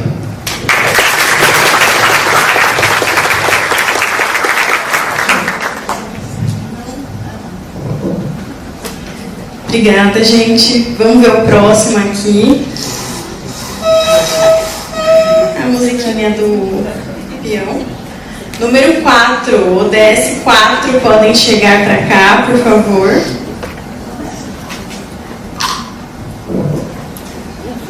Pessoal, enquanto a Lu vai descendo, eu vou aproveitar para fazer alguns lembretes, então. Só para contextualizar, as secretarias, prefeitura, os conselhos, os vereadores foram todos convidados a participarem da jornada durante o processo e depois foram convidados a estarem presentes aqui. Então, eu estou vendo a Silvia, o mandato coletivo também estão participando aqui, não sei se tem mais alguém, alguma autoridade ou representante aqui público participando, mas eles todos foram convidados, tá bom? Só para esclarecer. E a ideia é que a gente faça depois a apresentação do livro e do material para eles também. Estarei sempre em breve, tá, pessoal? Bom dia a todos e a todas. Eu sou a Luciana, estou representando aqui a liderança do DS4, Educação e Qualidade. Todos nós aqui já passamos em algum momento pela educação escolar e todos aqui permanecemos aprendendo em todos os espaços, sejam eles escolares ou não escolares. E a partir dessa premissa que a gente pensou aqui as nossas propostas, tá? Bem, volta só um pouquinho para apresentar o grupo, por gentileza. Então, nosso grupo de trabalho é formado por educadores, são educadores da Angelina, fica aqui na frente. Somos professores, mas toda vez que pega o microfone, parece que Enfim, temos aqui educadores da rede pública, da rede privada, do Sistema S, então é uma pluralidade de vozes. É um grupo que a Jana fala muito sobre isso, o professor Luciano vale muito o processo, né? E o nosso processo aqui ele foi muito potente, né? Isso mostra que a educação tem força sim. Desde o início, nosso grupo é pequeno, composto por 5 pessoas, mas até o fim estamos todos juntos e juntas. Bem, vamos lá. Pensando no nosso recorte, nós olhamos para todas as metas da educação, algumas avançaram, né? Teve um apagão em algum momento aqui, né? Na última gestão, mas a gente tem avançado, sobretudo agora nos últimos tempos, com alguns programas e políticas públicas. A maior parte das metas, elas estão na educação, né? Então, nossa educação de qualidade, elas estão atreladas ao PNE, então, ao Plano Nacional de Educação. Então, ali nós temos alguns indicadores que nos ajudam a verificar o quanto que a gente está, de maneira quantitativa, quanto estamos avançando, né? Acontece que a meta 4.7 é uma meta que ela não tem indicador. Curiosamente, é uma meta que ela trabalha com 2 eixos principais, que é o EDS, Educação para o Desenvolvimento Sustentável, e ECG, Educação para a Cidadania Global. Então, se a gente ler aqui, não vou ler com vocês, esse material vai ficar disponível depois, mas basicamente ele está aqui. E passa por uma questão que ela está muito atrelada com o nosso tema das Jornadas Caipira, que é a diversidade cultural. Então, foi por isso que nós fizemos esse recorte com essa meta aqui. E por que ela perpassa pela ODS 1? Quando a gente fala sobre erradicação de pobreza, perpetuar uma educação que não seja para todos, que não seja de qualidade, eu estou perpetuando a pobreza, seja ela material, seja ela cultural. Então, olhar para essa meta com seriedade foi a nossa proposta. Pode passar. Bem, como é que a gente ia pensar?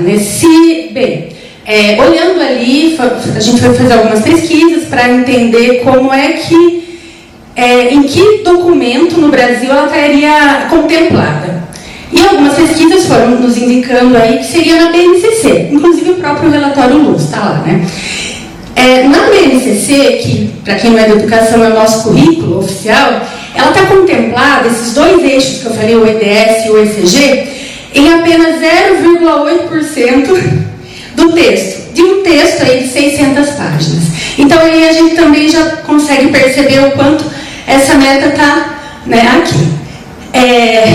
Pensando aí na cultura Caipirascabana, nós temos aqui mestres e mestras que são os guardiões e guardiãs dessa cultura piracicabana. Então, nossa proposta foi, não foram todos os componentes que conseguiram ter esse privilégio de dialogar com esses mestres e mestras, né, mas uma parte do nosso grupo, foram até alguns pontos de cultura. Infelizmente, eu gostaria de ir em todos, mas precisa também fazer alguns recortes. Então, a gente consultou uma plataforma, aqueles que estavam cadastrados ali, né, a gente entrou em contato e conseguiu falar com 9 representantes que cuidam dessa cultura, né, passando pelo Samba do Guardilenço, Maracatu, entre tantos outros aí que depois a gente vai fazer os agradecimentos aqui.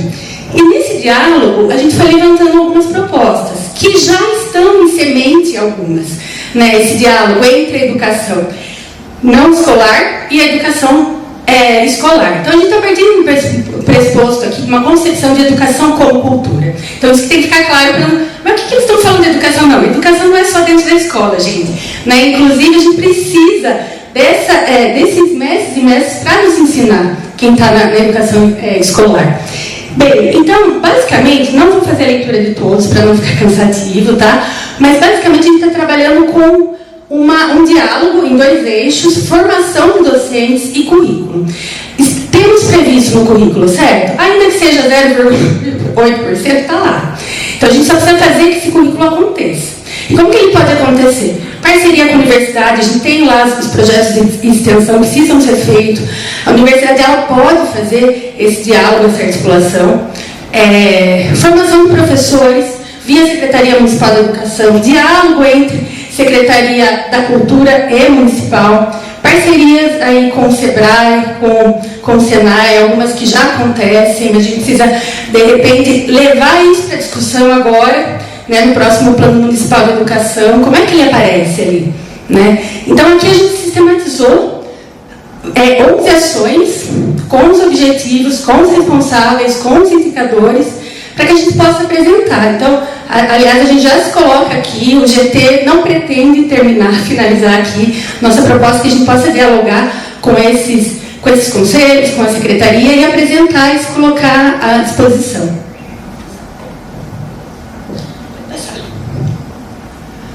Pode passar mais uma? Bem, então, pensando aí se existem boas práticas, experiências, sim, a maior parte já existe, como eu disse para vocês, em forma de semente, e nos territórios piracicabanos aqui, né? E... Passa mais um, por favor. E onde que a gente encontra, né? Aqui, nesses pontos de cultura, e representando, né? São muitos outros, né? Mas aqui a gente torna a dizer, precisou fazer esse recorte. Então, esses agradecimentos, a esses pontos que a gente está chamando aqui de guardiãos e guardiãs, né?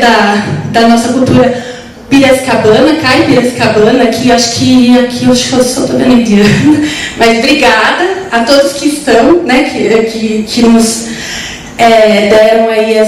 cederam o seu tempo para dialogar conosco e fazer essa construção. Então é isso, pessoal. Vou passar mais um, que é o registro de todo o processo, né, que foi feito. Então nós tínhamos encontros aí mensais, sem ser esse daqui, o presencial fazíamos online, cada um está num canto, e é muito bom falar sobre educação, e isso faz a gente esperançar, e é o esperançar que o Paulo Freire sempre nos ensinou aí, que não é o esperançar de ficar sentado, né, mas é aquele que nos move a estar aqui hoje, sábado de manhã, com essa chuvinha, falando sobre como que a gente pode tentar ajudar a mudar o mundo. Então é isso. Obrigada.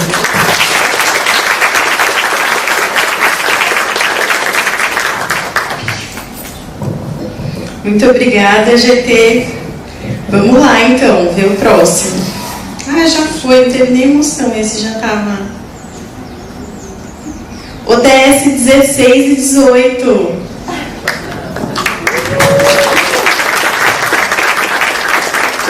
Nossa, que rápido, Pedro, olha. Eu acabei de falar, tomara que seja eu. A magia está funcionando. Bom dia a todos e todas. É um prazer estar aqui novamente. Então, eu vou apresentar para vocês de forma sucinta alguns dos pontos que nós achamos pertinentes para contemplar aqui nessa fala de 10 minutos.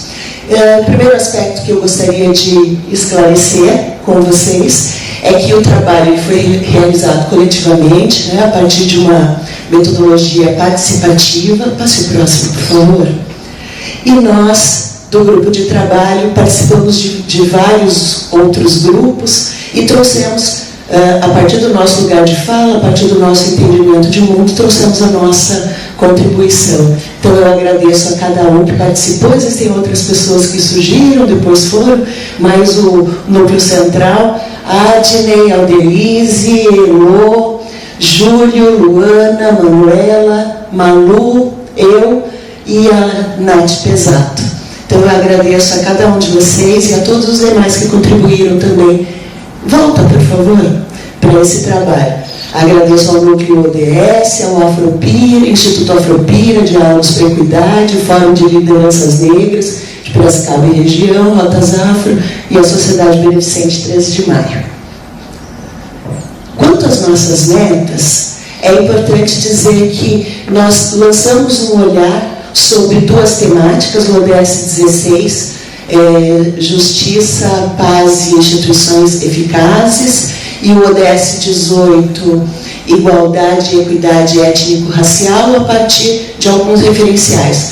O primeiro dele foi a diretriz do Pensar Global e Agir Local, e o segundo foi a metodologia das interseccionalidades, a partir do referencial teórico da teoria crítica de raça, Kimberly Crenshaw, sobretudo, e alguns autores também que fazem parte da nossa historiografia brasileira, Lélia Gonzalez, Sueli Carneiro e o congolês brasileiro Kabengele Monanga. Então, esses foram os nossos referenciais para pensar a aproximação entre esses dois ODSs.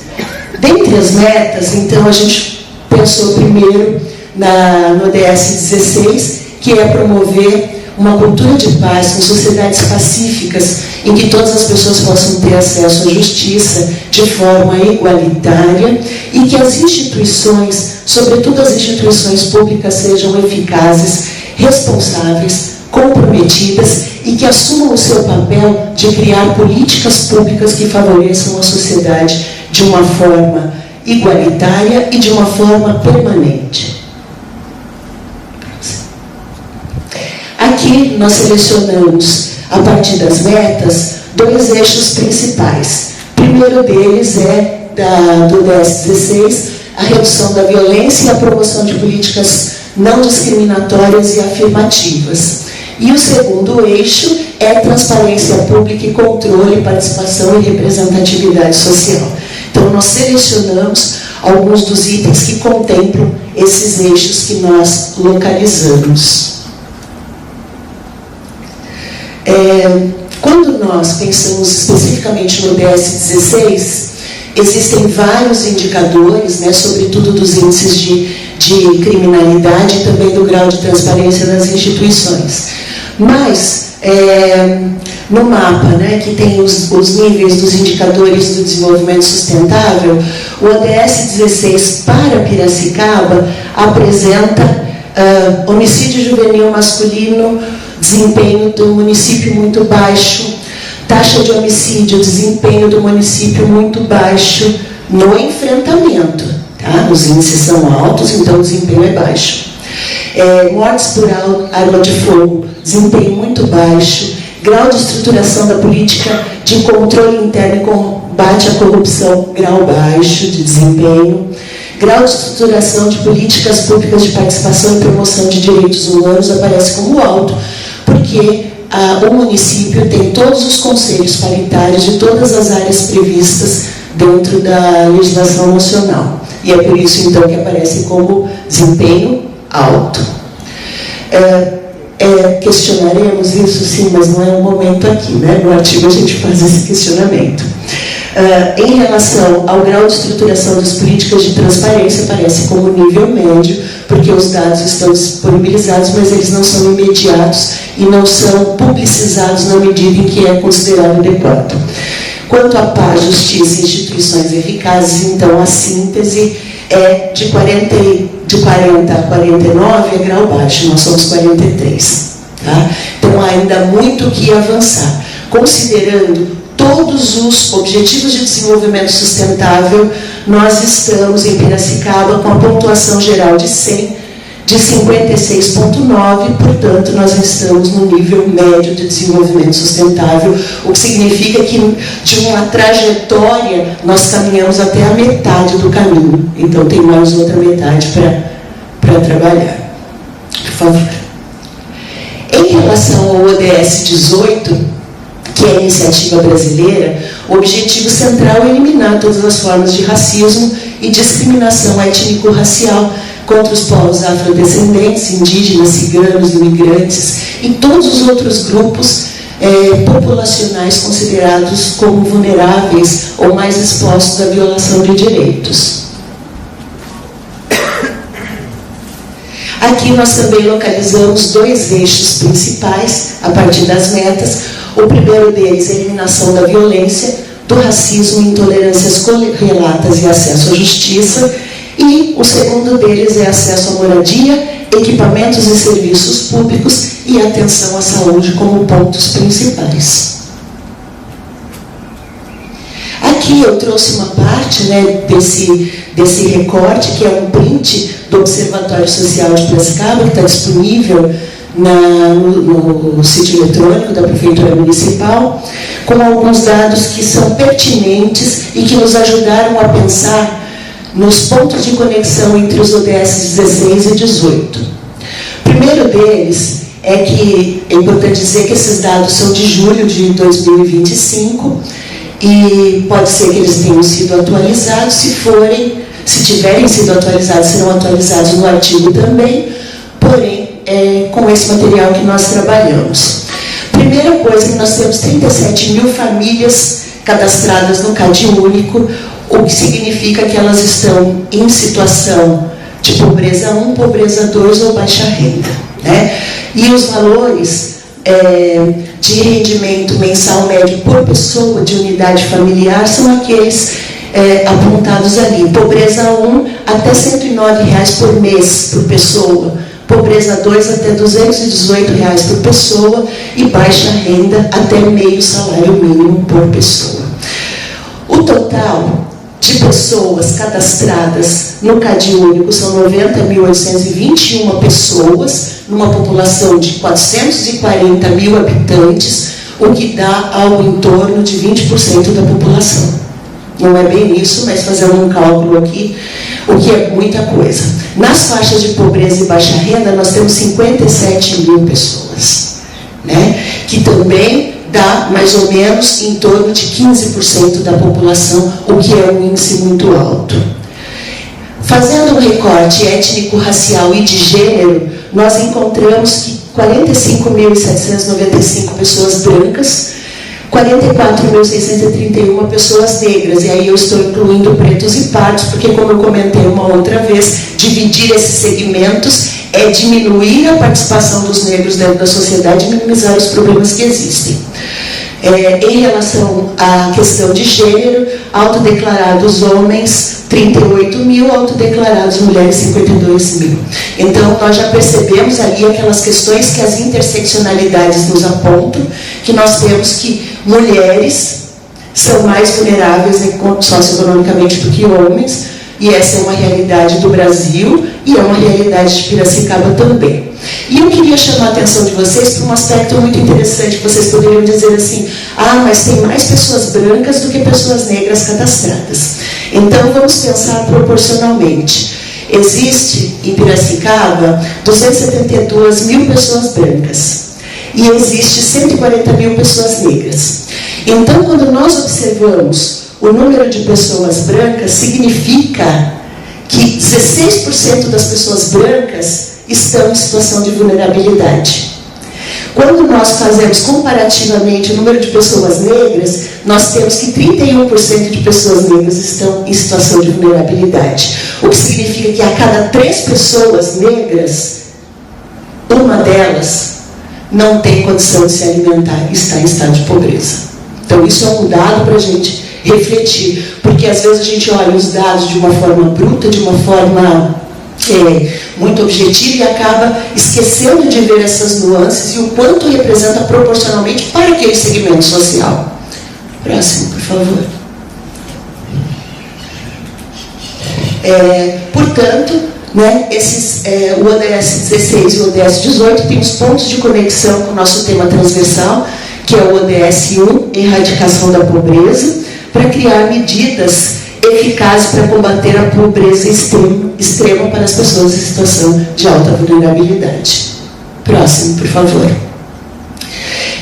Como pontos de convergência, nós apontamos as metas 16A e 16B do ODS 16, que falam justamente do fortalecimento das instituições para a prevenção da violência, do crime e da violação de direitos, e a promoção e cumprimento de leis e políticas não discriminatórias e afirmativas, que conversam com todas as metas do ODS 18.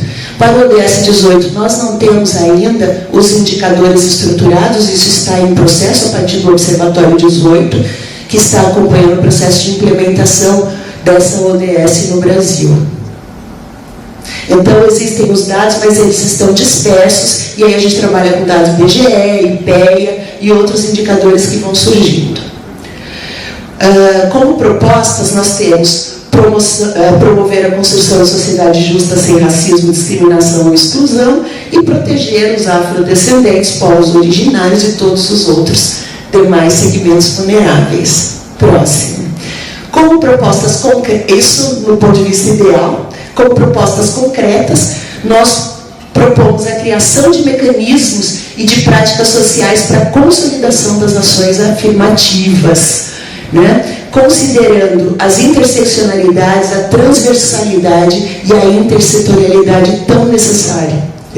E propomos, ali tem alguns exemplos de cidades que já têm, são muitas outras, né? Mas a elaboração e implementação de um plano municipal de políticas públicas para a promoção da igualdade e equidade étnico-racial no nosso município. Isso porque esse plano, ele precisa vir, quando nós fazemos um mapeamento dos instrumentos e mecanismos que a cidade tem.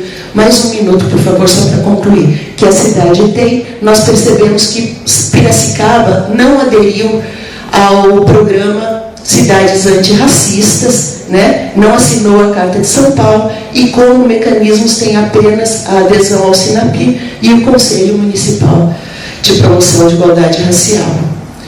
E aí a gente sente essa necessidade de implementação de um plano e de um Fundo Municipal de Promoção de Igualdade Racial que contemple todos esses aspectos, né? Da assistência, da cultura, da educação, da habitação, das políticas de equidade, saúde, serviço público, transporte e mobilidade. Para que vocês tenham uma ideia, Piracicaba não atingiu aos quesitos mínimos do VAR, que é a verba complementar do Fundeb, que é o valor aluno-ano resultado, que é medido pela diminuição do índice de desigualdade dentro do setor educacional. Então está lá, Piracicaba não atingiu esses quesitos. E aí nós precisamos fazer esse plano municipal, que é um instrumento de proposição de políticas públicas, de implementação dessas políticas e depois da viabilização do controle, da aplicabilidade e da execução dos planos e ações pensados. Eu quero... O último, por favor. Não tem último, tá vendo? Cortaram. Era assim, sinceros agradecimentos a todos vocês. Muito obrigada.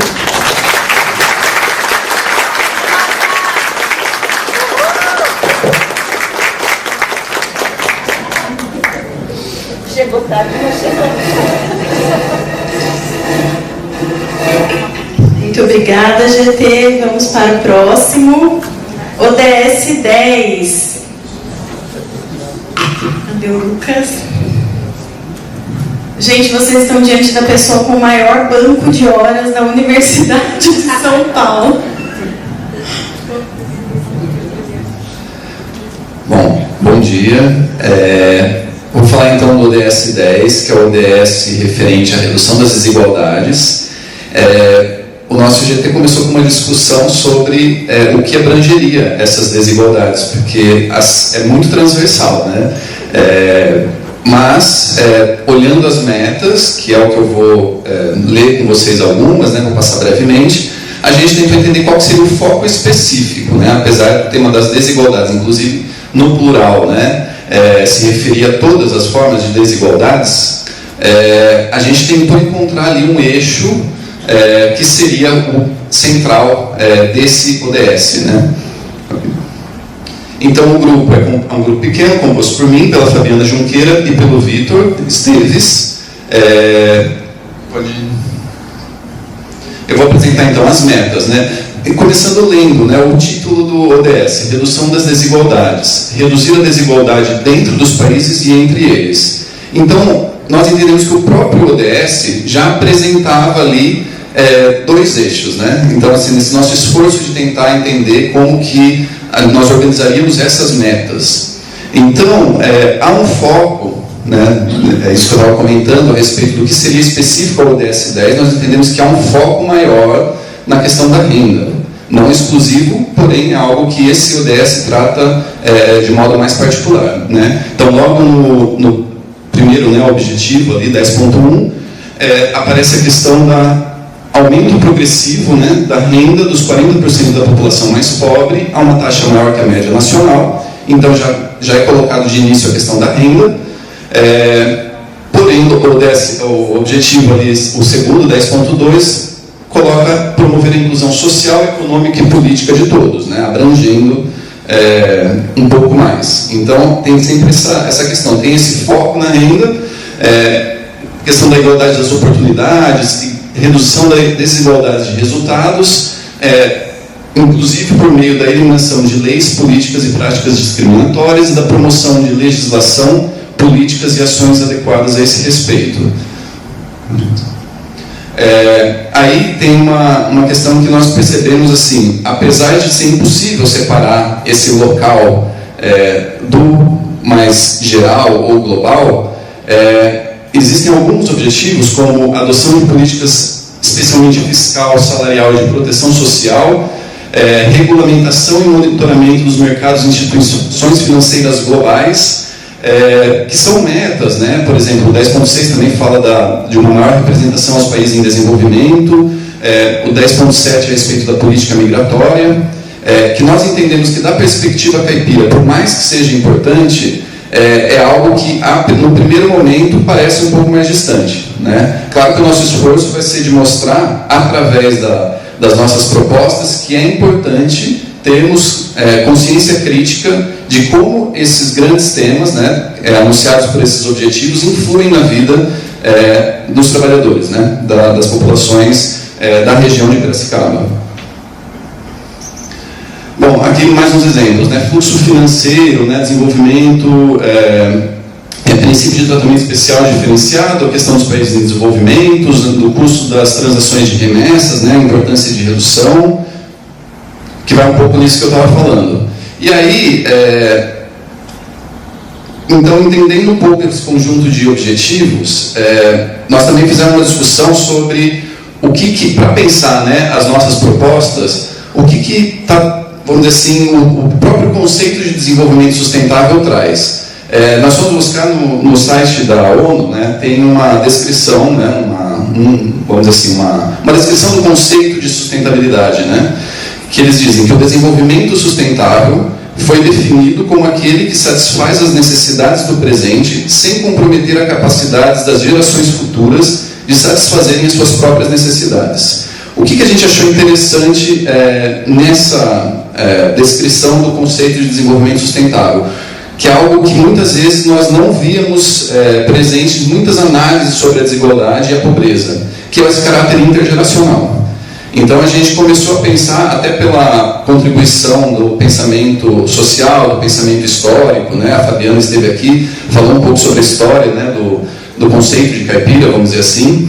Então, nós entendemos que esse caráter intergeracional é algo que nós gostaríamos de enfatizar. Muitas vezes, e aí eu retomo o Amartya Sen, que eu citei lá no primeiro encontro, ele tem um trabalho sobre estudo sobre desigualdades, em que ele enfatiza que os números eles dão um olhar do momento, mas é preciso compreendê-los dentro desse processo histórico, né? Até porque, do contrário, nós podemos cair em falsas explicações a respeito do porquê dessas desigualdades, né?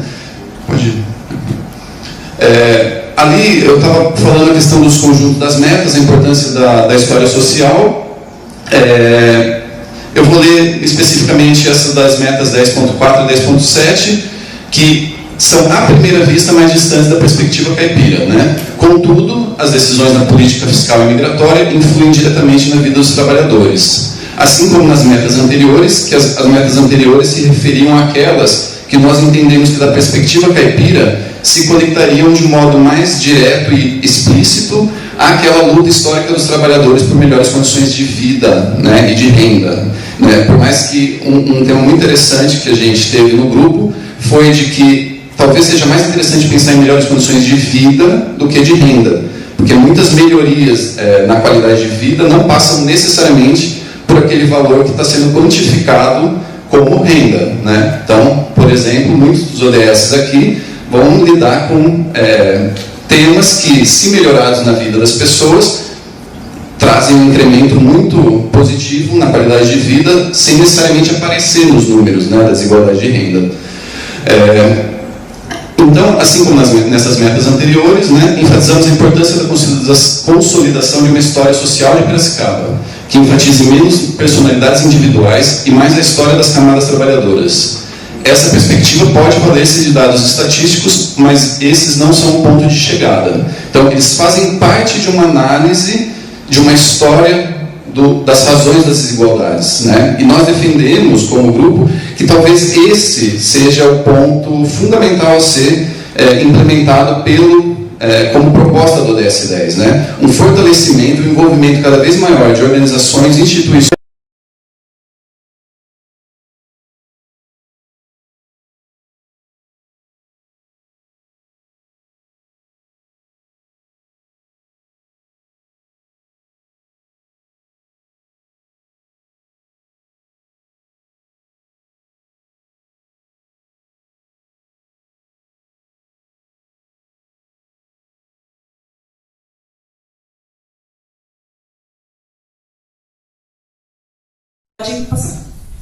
A gente vai fazer aqui um compilado de metas e propostas. Basicamente, a gente fez um compilado que une ODS 6 e 14 na análise de saneamento, pesca e turismo, a questão também da proteção dos ecossistemas e também a participação social, tá? Então, trazendo aqui bem rapidamente as metas de saneamento, não tinha como deixar para trás a questão de 6.1, que é água para todos. Então, a gente trouxe uma tradução caipira, pensando na universalização do acesso à água, mas não apenas para o saneamento.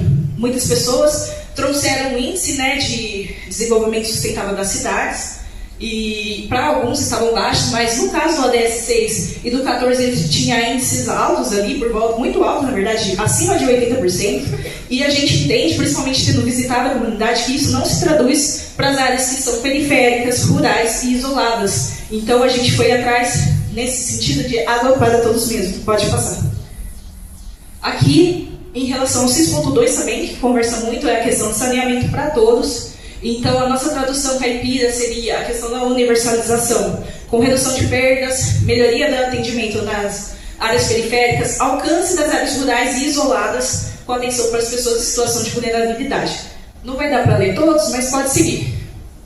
Trazendo aqui as propostas, então a gente pensou realmente nos 4 eixos ali do saneamento, que envolve drenagem, abastecimento, resíduos sólidos e o próprio esgotamento sanitário, né, tudo mais, ali diretamente para o território do Tanquã, que é algo necessário. Eles estão com fossa negra ainda, tem literalmente um cano que joga o esgoto no rio, ali diretamente onde eles estão. Então não tem esse tratamento, ali são soluções ali que são feitas ali de forma muito artesanal ainda.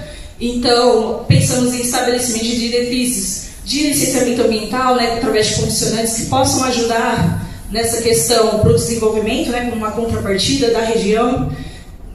Inclusão da área do Tanquã no Plano Municipal de Saneamento Rural de Piracicaba. A gente percebeu, teve uma audiência pública ontem, né, sobre o Plano Municipal de Saneamento Rural de Piracicaba, e a área não estava inclusa. A gente entende, né, que tem questões ali fundiárias e tudo mais que dão um certo entravamento com relação ao desenvolvimento da região, mas aquela área é uma realidade, tem pessoas lá desde 70 anos, algo assim do tipo. Então precisa realmente ser feito algo, né, com a realidade que serve. E parcerias com entidades, né, para instalação de fossas biodigestoras. Então a gente trouxe alguns exemplos, pode passar? O 14.4 para a parte de pesca e turismo, mais voltado para pesca sustentável, combate à pesca ilegal. A adaptação seria a questão de um plano, né, de manejo pesqueiro local, baseado em cogestão. Pode passar? E para o turismo, 14.7, benefícios econômicos do uso sustentável, adaptado aqui para as águas continentais, no desenvolvimento de um programa Economia Azul territorial. Esse programa Economia Azul, ele existe na parte quando é relacionado a oceanos, então seria uma adaptação do Economia Azul caipira, né? Talvez ali, que para incentivo do turismo de base comunitária. Pode passar. Esse material vai ficar disponível, tá, gente? Então, eu estou aqui correndo um pouquinho. Formação, né? A gente fez algumas propostas. Formação com pescadores sobre boas práticas de pesca. A gente conversou realmente ali com um dos pescadores, ali com alguns pescadores, e percebeu essa necessidade. Conversamos com o gestor da APA e eles estão planejando também algo assim relacionado a isso no plano de atividades, no plano de manejo da APA. Então é algo que está correlacionado. Distribuição de cartilhas, diálogo e troca de experiência com pescadores caiçaras, aquela relação que a gente teve, né, com uma pesquisadora que é do litoral, que trouxe contribuições. Pulando aqui um pouco para o turismo, a questão da capacitação dos moradores como agente de turismo individual, possibilitando diversificação da geração de renda. Então, essa questão do ecoturismo e do turismo de observação é uma realidade ali na reunião. Devido à mortandade de peixes, isso foi observado que diminuiu bastante. Então, essas questões ali com o ecossistema afetam diretamente. E o turismo é uma forma, né, de fazer um uso sustentável, né, uma área ali de uso sustentável, e não consultivo, né, no caso, que vai afetar a disponibilidade de água ou a questão ali da própria fauna. Então precisa ser feito de uma forma sustentável e que esse desenvolvimento e essa economia fique ali também para os moradores, né? Então fazer parcerias com agências e tudo mais, mas de uma forma que possibilite um retorno financeiro para essa comunidade, realmente, esse desenvolvimento local para essa comunidade. Então, incentiva datas comemorativas, questão de diversificação do comércio. Bom, pode seguir. Em relação à proteção de ecossistemas, a gente conseguiu unir a meta 6.6, que é relacionada à proteção de ecossistemas, e a 14.2 adaptado, que também fala sobre isso, mas aqui para as águas continentais. Então, a gente pensou na questão de um plano, né, de restauração, plano integrado de restauração, para matas ripárias, nascentes e margens do Tanquã. Então, de certa forma, né, um plano que consiga fomentar essa gestão sustentável, promovendo resiliência a eventos extremos, secas, enchentes. Eu coloquei um alarme, mas eu acho que ainda está dentro. Pode passar. E espaço de decisão participativa. Também 6.b, participação comunitária, e 14.b, participação dos pescadores, né, nas decisões das águas continentais. Né? Então, a nossa tradução caipira seria fortalecer a participação da comunidade nos colegiados de gestão participativa existentes, como o Conselho Gestor da APA, o Comitê de Bacias hidrográficas, fóruns, observatórios, né, que possam envolver a questão também de um programa de fortalecimento para pesca artesanal. Então, devido a essa questão, né, da mortandade de peixes, eles foram muito afetados ali, né, então precisaria ter toda uma questão que garanta, né, a representação dos pescadores em conselho de suporte. Eles têm uma dificuldade para essa organização ali, social deles, e precisaria estudar formas. Pode seguir. Então, ações ali para proteção de ecossistema, de educação ambiental foi algo que foi muito apontado. O plano de manejo está prevendo a elaboração de um plano de educação ambiental, então também é algo que relaciona ali com o plano de manejo, que é possível então de ser feito. Orientações para o manejo do gado, a gente percebeu que o gado estava ali, né, entre a questão da água, né, que ele vai ali nas áreas, e aí teria que evitar essas áreas de berçários e tudo mais. Acompanhamento de projetos de restauração, e o plano de manejo tem ações, né, nessa parte de restauração.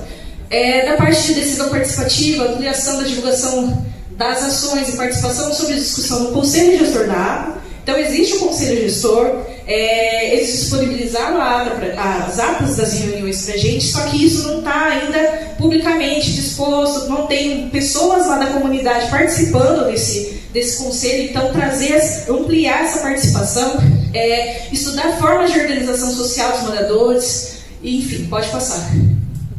Aqui a gente fez rapidamente uma interação com os outros ODS que a gente percebeu que seria interessante comentar, né? Então, parcerias na parte do ODS 3, que é de saúde, parcerias com unidades de saúde de universidades para a realização de campanhas itinerantes para medir pressão, diabetes, vacinas, algo assim do tipo. Eu consegui trazer isso para a região, que a gente percebe que eles não têm, e é muito isolado, longe, para chegar, a questão de ônibus, todas essas questões. Eles vão ali em unidades, ali em outros municípios, dependendo, porque a área de emergência em Piracicaba que atende está desmobilizada. No 3 ainda, parceria com unidades de saúde e universidade para palestra sobre como evitar DRSAs, que são as doenças relacionadas ao saneamento inadequado. No 12, melhoria da coleta de lixo e aproximação com cooperativas de reciclagem, né, porque aí aumenta o turismo, aumenta as pessoas, né, ali, lixo e tudo mais, então tem essa questão. No 11, a gente colocou uma interrogação, porque o 11 a gente sabe que está relacionado a assentamentos urbanos, né, e ali é uma área rural. Porém, o 11 ele fala, 11.1, acesso à moradia digna. Então ali a gente tem a casa, né, de uma das moradoras que a gente visitou, e é uma situação ali que precisa de uma intervenção, né? Então, acesso à moradia digna e regularização. 1 e 10, né? Redução de desigualdades e erradicação da pobreza. Atendimento e assistência ou proteção social para moradores em situação de vulnerabilidade, né? Vulnerabilidade extrema, que a gente percebeu ali, visando redução de desigualdades. O 8 e 12, que fala sobre turismo sustentável, estudo do potencial turístico para consolidar uma identidade cultural local e senso de pertencimento. Eu acho que também, como tem essa questão da cultura, também entraria, né, o ODS ali 19.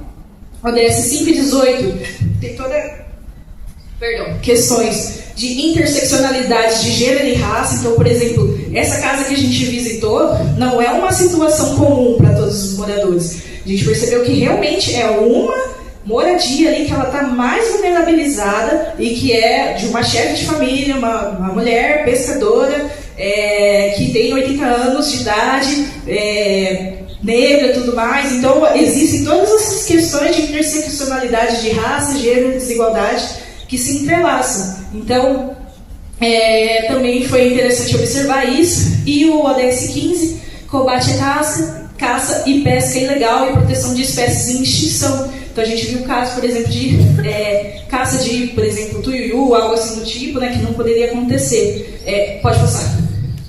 Temos ainda próximos passos também que a gente entende, não sei como está meu tempo, já acabou? Tá bom. Aperfeiçoamento das propostas, incluir qualidade da água para consumo, que a gente não analisou ainda, conversa com o SEMAI, conversa com o Conselho Gestor da APA para apresentar essas propostas, conversa com um professor especialista, que é o Luciano Verdade, que trabalhou no TAMPAN, a gente vai tentar agendar isso, né? Não vamos prometer, mas estamos tentando. Participação na audiência foi ontem. E desenvolvimento de indicadores que ainda a gente precisa. Pode passar? Muito o agradecimento ali, muitíssimo, né? Os moradores do TAMPAN que receberam a gente, especialmente o Alemão e a dona Sebastiana, o Antônio Álvaro Buzo, do gestor da APA, o Remo e a Rede de Agroecologia do Leste Paulista. E é isso. Obrigada.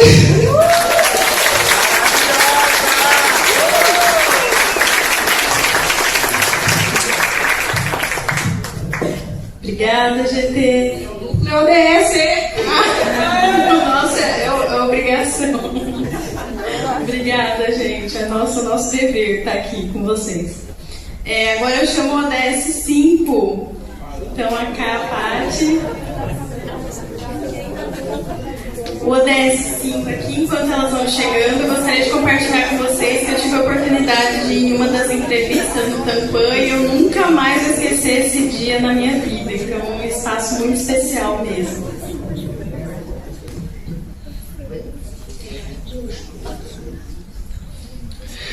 Oi pessoal, tudo bem? Bom dia. Karina Sagadotti, ODS 5. Gostaria de começar. Eu vou. Você tem como dividir comigo? Tem uma canetinha de passar? Senão eu vou pirá-lo. É só virar pra cá, né? Tá bom. Beleza, obrigado. Senão eu vou pirar você. Pessoal, bom dia. Eu gostaria de começar pedindo para os meus colegas, inicialmente a minha colega, minha parceira, que divide a liderança desse ODS, a Patrícia, que fique de pé, por favor, Paty. Quando a Janaína fez, obrigada, meu amor. Quando a Janaína fez o convite, eu disse: Janaína, eu vou, mas eu só vou se for com a Paty. Por quê? A gente que é do movimento feminista, estuda os temas, a gente entende que, e toda mulher vai saber o que eu estou dizendo, se nós não fizermos juntas, nada acontece. Mulher faz coisa acontecer de forma coletiva. Isso é fato, né? Então, dentro dessa ideia de um saber colonial, de ter que ser um saber acadêmico, porque a gente está numa baita universidade, uma universidade potente, forte, linda, vamos romper com isso e vamos trazer outros saberes tão importantes quanto. Então vamos trazer essa mulher que é uma militante, uma executora de mudança na vida de outras mulheres, que é a Patrícia, tá? Então minha parceira, somos dupla e estamos juntas. E a equipe linda que compôs conosco esse trabalho, um trabalho feito a várias mãos, tá? Uma gente bacana demais, né? Fizemos questão da presença de homens também, pra gente pensar, o Gabriel, né? A Juliana, a Tainá, a Leia, a Fabiana, enfim, os colegas que estiveram juntos, tá? A colega, professora doutora Marilda, né, falou para nós sobre dados do Cadastro Único de Programas Sociais. E a professora citou, e a gente vai começar a falar de igualdade de gênero. Esse é o nome do nosso ODS. E por si só, o tema desse ODS, ele já é um grande desafio. Porque para a gente chegar em igualdade, a gente precisa pisar os degraus da equidade. Eu tenho que tratar de forma desigual para que as pessoas, mulheres, possam chegar na igualdade entre os gêneros. Então, primeira sugestão, que fosse equidade de gênero, né? Mas é importante a gente fazer esse contexto, esses degraus que a gente tem que subir, né? Vamos lá, vamos começar. E aí a professora falou sobre alguns dados do Cadastro Único, e eu vou trazer dados de outubro do Cadastro Único que a gente acessou.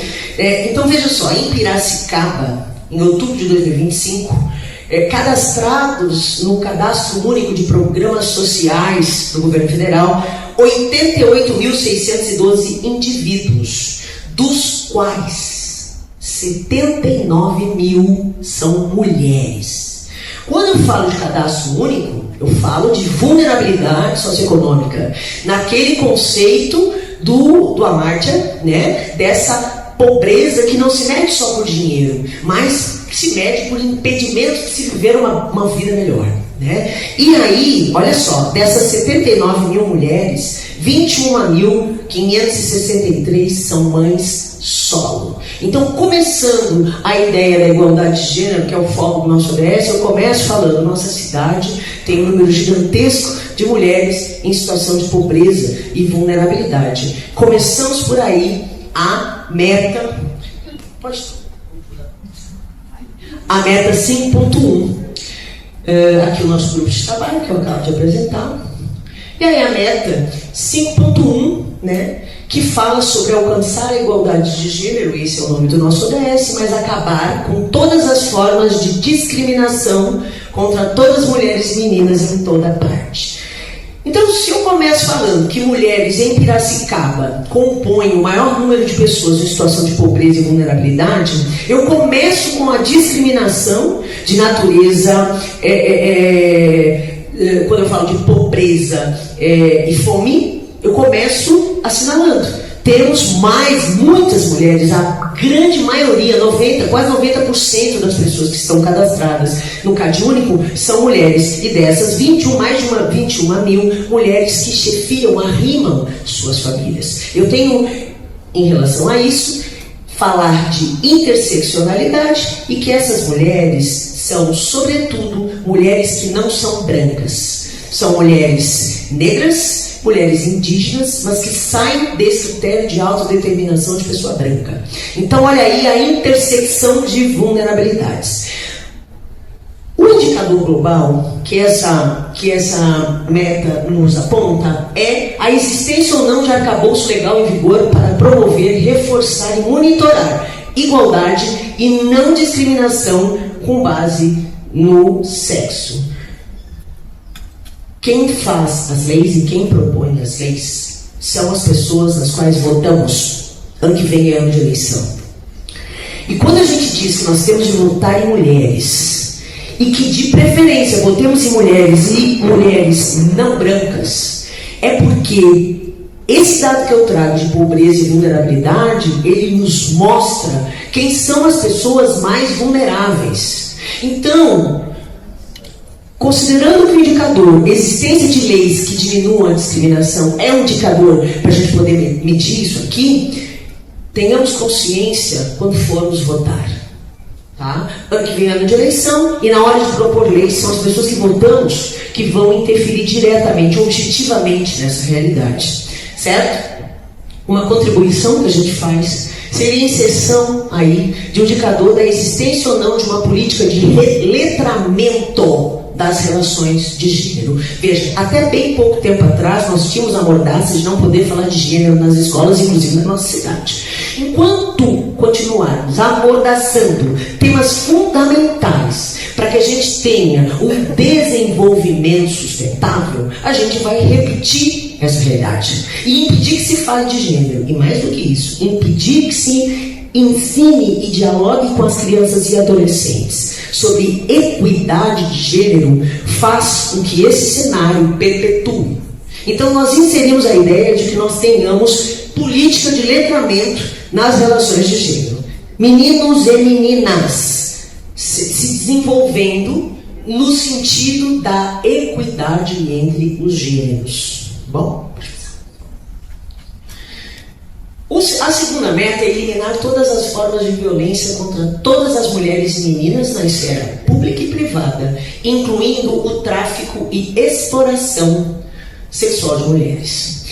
Esse dado, nós vamos... A última ida a campo nossa será a semana que vem. Nós vamos à Delegacia da Mulher. E pasmem, quando a gente vai olhar no órgão da Polícia Civil, onde são feitos os registros de boletins de ocorrência de violência contra a mulher, a dificuldade de você tirar esses dados, ler esses dados, nós vamos com uma equipe para fazer um estudo de livros de registro mês a mês, para que a gente possa entender quais são os tipos penais, os maiores crimes cometidos contra as mulheres e quais são esses números.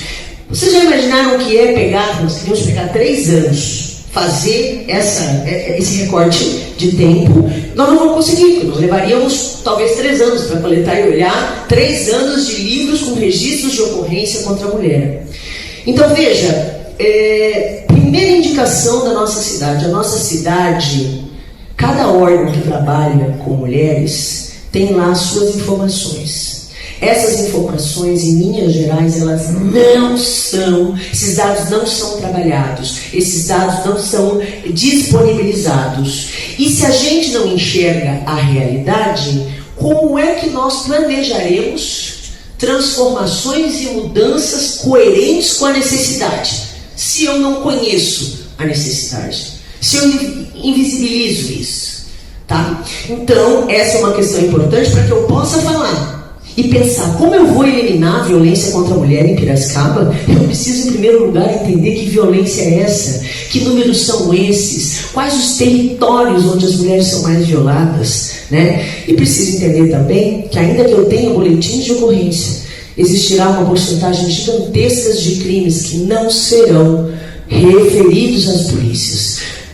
Violência psicológica arrebenta com uma vida. Se eu perguntasse aqui, o que eu não farei, quantas mulheres aqui dentro já sofreram pelo menos violência psicológica? Talvez todas nós levantássemos o braço. Então ele é uma violência muito difícil de se mapear e que, via de regra, você não registra um boletim sobre ela. E ela costuma ser a primeira violência que uma mulher sofre, numa escalada, que se eu não interferir preventivamente nesse primeiro degrau dessa escalada de violência, eu tenho uma chance gigantesca de que muitos casos acabem em feminicídio, que é matar a mulher em decorrência do fato de ela ser uma mulher.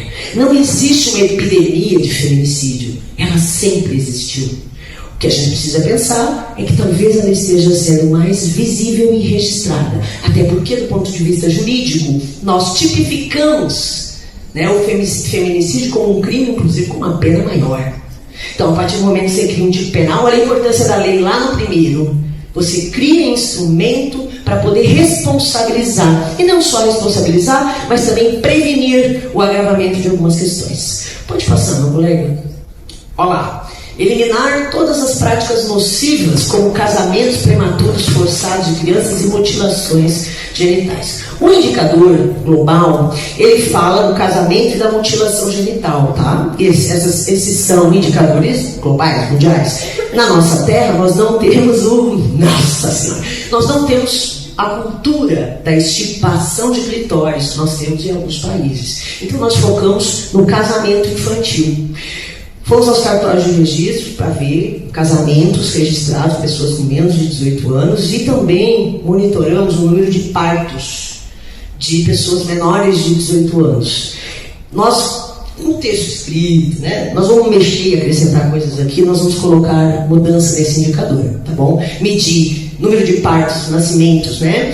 E isso que aparece, sem contar inúmeros casos de aborto feito de forma perigosa, que matam as meninas, e nem todas as meninas, mas as meninas mais vulneráveis. Geralmente as meninas não brancas ou que estão aí numa condição de vulnerabilidade socioeconômica. Por isso que quando a gente fala... Gente, na nossa cidade, nós temos impedimento da realização de abortamentos permitidos em lei, caso de estupro, bebê anencéfalo e risco de morte para a mãe. As equipes se negam a proceder. Tá? E quando uma mãe pensa, vou entregar meu bebê de forma protegida, porque não o criarei, nós temos vazamentos de dados para que as pessoas rechacem essa mulher.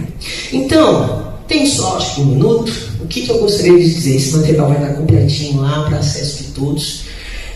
O que me parece o pior ponto em Piracicaba: nós não colhemos dados, lidamos com os dados, dividimos esses dados e não pensamos de forma conjunta.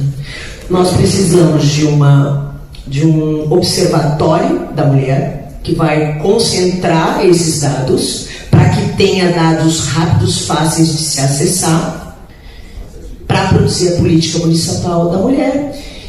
E o ideal seria que tivéssemos uma Secretaria Municipal da Mulher. com orçamento para que nós possamos tocar os projetos da mulher em qualquer secretaria em que a necessidade da mulher apareça. Muito obrigada.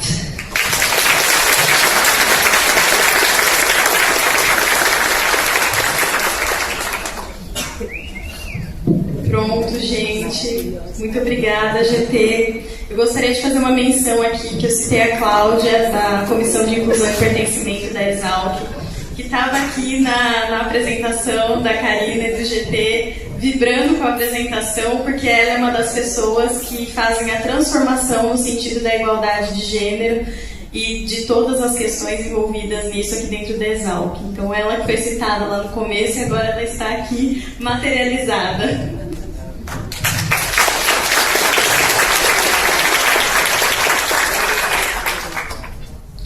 Agora venha o ODS 15.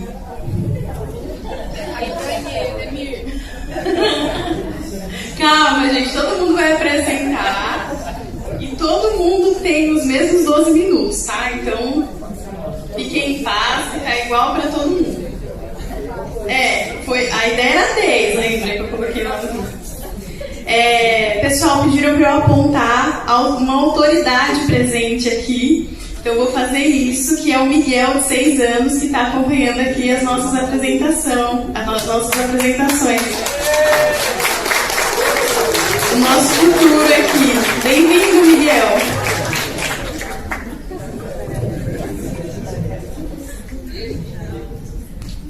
Precisa? Microfone é karaokê, não tô zoando. Eu prometo que eu não vou cantar. Você pra quem foi? Olá pessoal, eu sou a Fer. A gente vai apresentar então um grupo de trabalho do ODS 15, Vida Terrestre. Liderança aqui, eu coloquei mutirão, já tinha falado que o mutirão é uma prática muito caipira, que a gente perdeu e a gente vem tentando resgatar. E dando uma sapeada no livro Bairros Rurais Paulistas, da Marisaura Pereira de Queiroz, ela trouxe uma frase que o trabalho coletivo do mutirão, pela sua organização, não dava lugar nem mesmo no aparecimento de uma liderança propriamente dita. Então, aqui eu coloco todos os meus amigos na fogueira, né, Juliane? Todos que estão aqui. Então, esse trabalho é feito por esse grupo de trabalho e autores, aí estão o nome de todos. E esta pessoa que leva esse asterístico no nome, ela cometeu uma gafe que ela esqueceu de uma pessoa que faz parte desse grupo de trabalho, que é o Arum. Desculpa, Arum, mamãe esqueceu. Espero que isso não gere um trauma na sua vida. E a gente acredita que a agroecologia ela começa nas infâncias. Então aqui está todo mundo, grupo de trabalho, inclusive o Arum. E algumas pessoas estão representando algumas instituições aqui, a Rede de Agroecologia do Leste Paulista, o projeto Corredor Caipira e o projeto Vizinhos Silvestres. Então, pode passar. O ODS 15, então, ele tem o foco de proteger, recuperar e promover o uso sustentável dos ecossistemas terrestres, né? Gerir de forma sustentável as florestas, combater desertificação, degradação de solos e perda de biodiversidade. E das 12, ele contempla 12 metas. Dessas 12 metas, a gente selecionou 7, que eu vou passar aqui para vocês brevemente.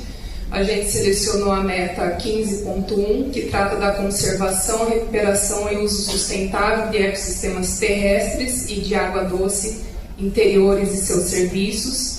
E isso a questão de água doce também vai ser trazida pelo MAC no ODS 14. A meta 15.2, que é a implementação da gestão sustentável das florestas, deter o desmatamento, restaurar florestas e promover o florestamento. Pode passar. A gente selecionou também a meta 15.3, que é combater a desertificação, restaurar a terra e o solo degradado. Isso vai dialogar um pouco com o ODS 2 também depois. E a meta 15.6, que é principalmente a questão de promover o acesso adequado aos recursos genéticos. Pode passar. E a gente selecionou também essas 3 metas para serem trabalhadas de forma integrativa, que trata da questão da perda de biodiversidade, extinção de espécies, e também fazer um diálogo com a questão da fauna. Então, não só tratar da flora, mas também da fauna. Então, como tratar da questão da caça, do tráfico, da perda de biodiversidade, fauna e flora, e também do impacto de espécies exóticas, né? A gente tem um caso aqui na região, principalmente da leucena, um exemplo de flora, e do javaporco, dando um exemplo da fauna, né? Então, a gente selecionou essas 7 metas. A princípio, a gente optou por trabalhar com as metas de uma forma mais geral expostas pela ONU. A gente tem as metas que a gente chama de abrasileiradas, que são metas mais específicas para o Brasil, mas eu acho que dentro da nossa governabilidade, enquanto sociedade civil, movimentos sociais e universidade, eu acho que é interessante a gente trabalhar com a proposta mais ampla e a gente trazer propostas e ações dentro do que é possível que a gente pode fazer. Então, por isso que a gente trabalhou de uma forma um pouco mais ampla a princípio.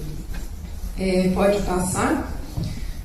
Então, como é que essas 7 metas que a gente selecionou, elas dialogam com o ODS 1, que é a pobreza?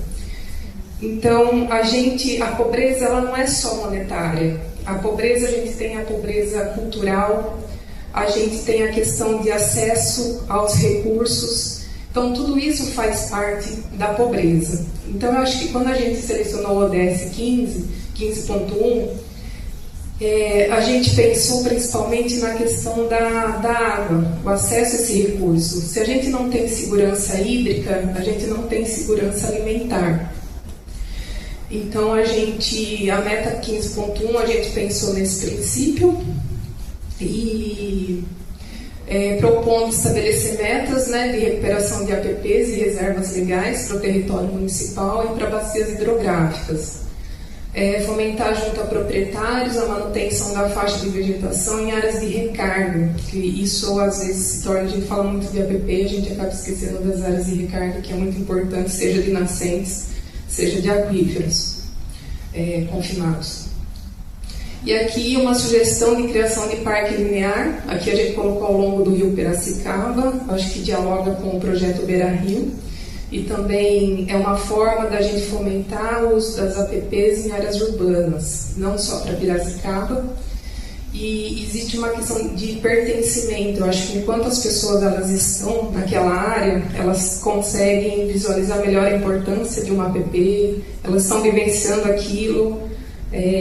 O que o Remo faz por o Rio Piracicaba, os passeios, traz esse sentimento de pertencimento de rio. Eu acho que as pessoas precisam estar nos lugares, estarem nas unidades de conservação para ter esse sentimento de pertencimento daquilo, né?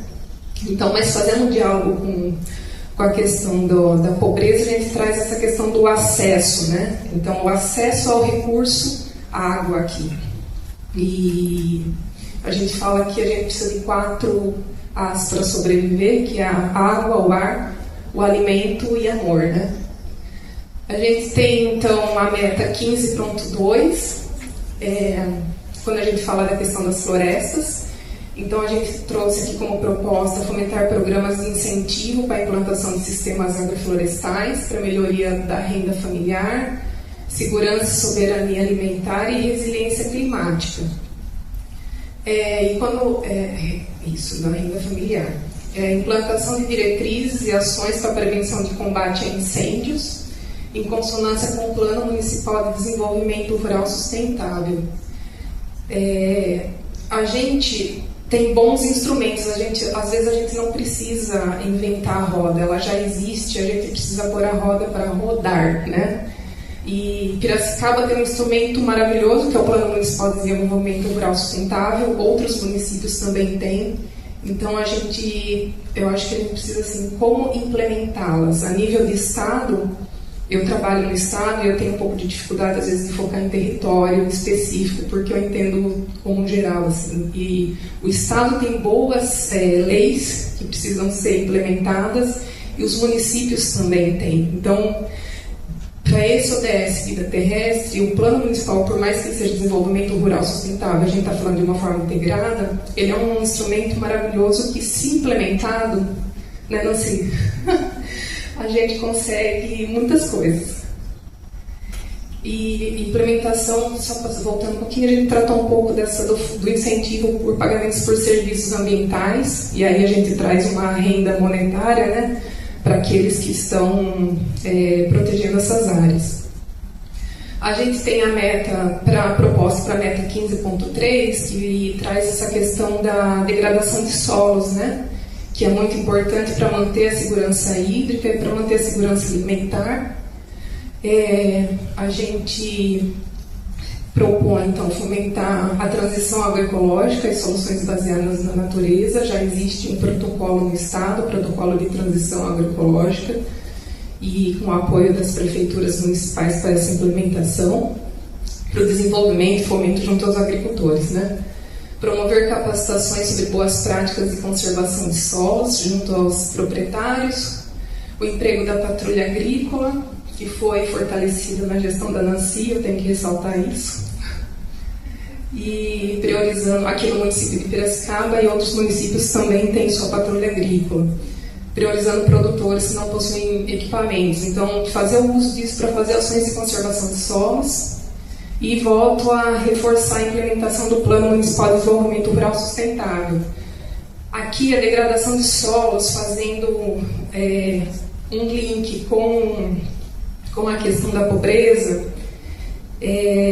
A Ana Maria Primavera, no livro dela, traz que de 1964 a 1984, só no estado do Paraná, 300 mil agricultores perderam suas terras para o banco. E eu sou filha de agricultor e eu cresci ouvindo meu pai falando a vida toda, quase perdi minha terra para o banco. Então a gente... 300 mil famílias perderam suas terras, né? Então a gente deixa de gerar emprego, são pessoas que vão para a cidade e acabam ficando numa situação de insegurança alimentar. E tem fontes que a agricultura familiar ela gera mais de 10 vezes mais empregos do que a agricultura patronal. Então, quando a gente trabalha essa questão da conservação de solos, como o agricultor ele se mantém ali, a gente está gerando também empregos, está gerando riqueza e tudo mais. Da meta 15.6, que é acesso a recursos genéticos. Então, aqui a gente, além da questão da soberania alimentar e da possibilidade da geração de renda através de produtos da sociobiodiversidade e tudo mais, também aqui a gente traz uma questão, um resgate cultural, que a gente vive uma pobreza cultural que antigamente seus agricultores tinham suas manivas de mandioca, tinham suas sementes crioulas, e a gente perdeu muito disso, né? E isso é muito importante. Esse incentivo à conservação on-farm, que é a conservação da biodiversidade dentro das propriedades rurais e trazer essa autonomia, a necessidade de pouco input dentro das propriedades, né? Aí passando então, que eu tenho um tempíssimo curto, pode passar. A gente traz então as metas integradas do 15.5, 15.7, 15.8, que é no outro slide, dessa questão da conservação da parte de fauna e flora, da biodiversidade. Então, uma proposta especificamente para Piracicaba é a efetiva implantação do Jardim Botânico de Piracicaba, né? Isso auxilia na questão das atividades de conservação, de educação ambiental, coibir o estabelecimento de loteamentos de chácaras clandestinas na região de Piracicaba. Isso é muito forte, a especulação imobiliária é muito forte nessa região. E acabou. Pode passar, então, aqui é da questão do trabalho de monitoramento de espécies invasoras, principalmente leucena e javaporco, e aqui que vai ser tratado também no ODS 14, acho que mais, essa questão de soltura de alevinos e repovoamento de peixes, que sejam espécies nativas regionais. Pode passar rapidinho, eu vou passar para vocês exemplos da rede de agroecologia do leste paulista. Incentiva a criação de bancos sementes, feiras de trocas. A gente tem um projeto maravilhoso aqui em Piracicaba, que é o projeto Corredor Caipira, que trabalha com políticas públicas, agroecologia e hortas urbanas. E da rede agroecologia do leste paulista, ela é uma rede de agricultores, pesquisadores, técnicos, e é aberto para qualquer pessoa que queira participar. Pode passar? A gente tem esse projeto, um bom exemplo, o projeto Vizinhos Silvestres, que trabalha com essa questão de mapeamento da interação humano-fauna. E a gente tem esse lugar maravilhoso também, fica em Anhembi, mas aqui na região caipira, que é a Unidade de Conservação do Barreiro Rico, conservação de espécies ameaçadas, como o muriqui, segundo o nosso gestor, maiores hotspots da biodiversidade da região, nossa Arca de Noé, e o nosso Noé ali, que é o João Marcelo, que ele não está aqui hoje. E é isso, gente, eu agradeço, peço desculpas por passar o tempo.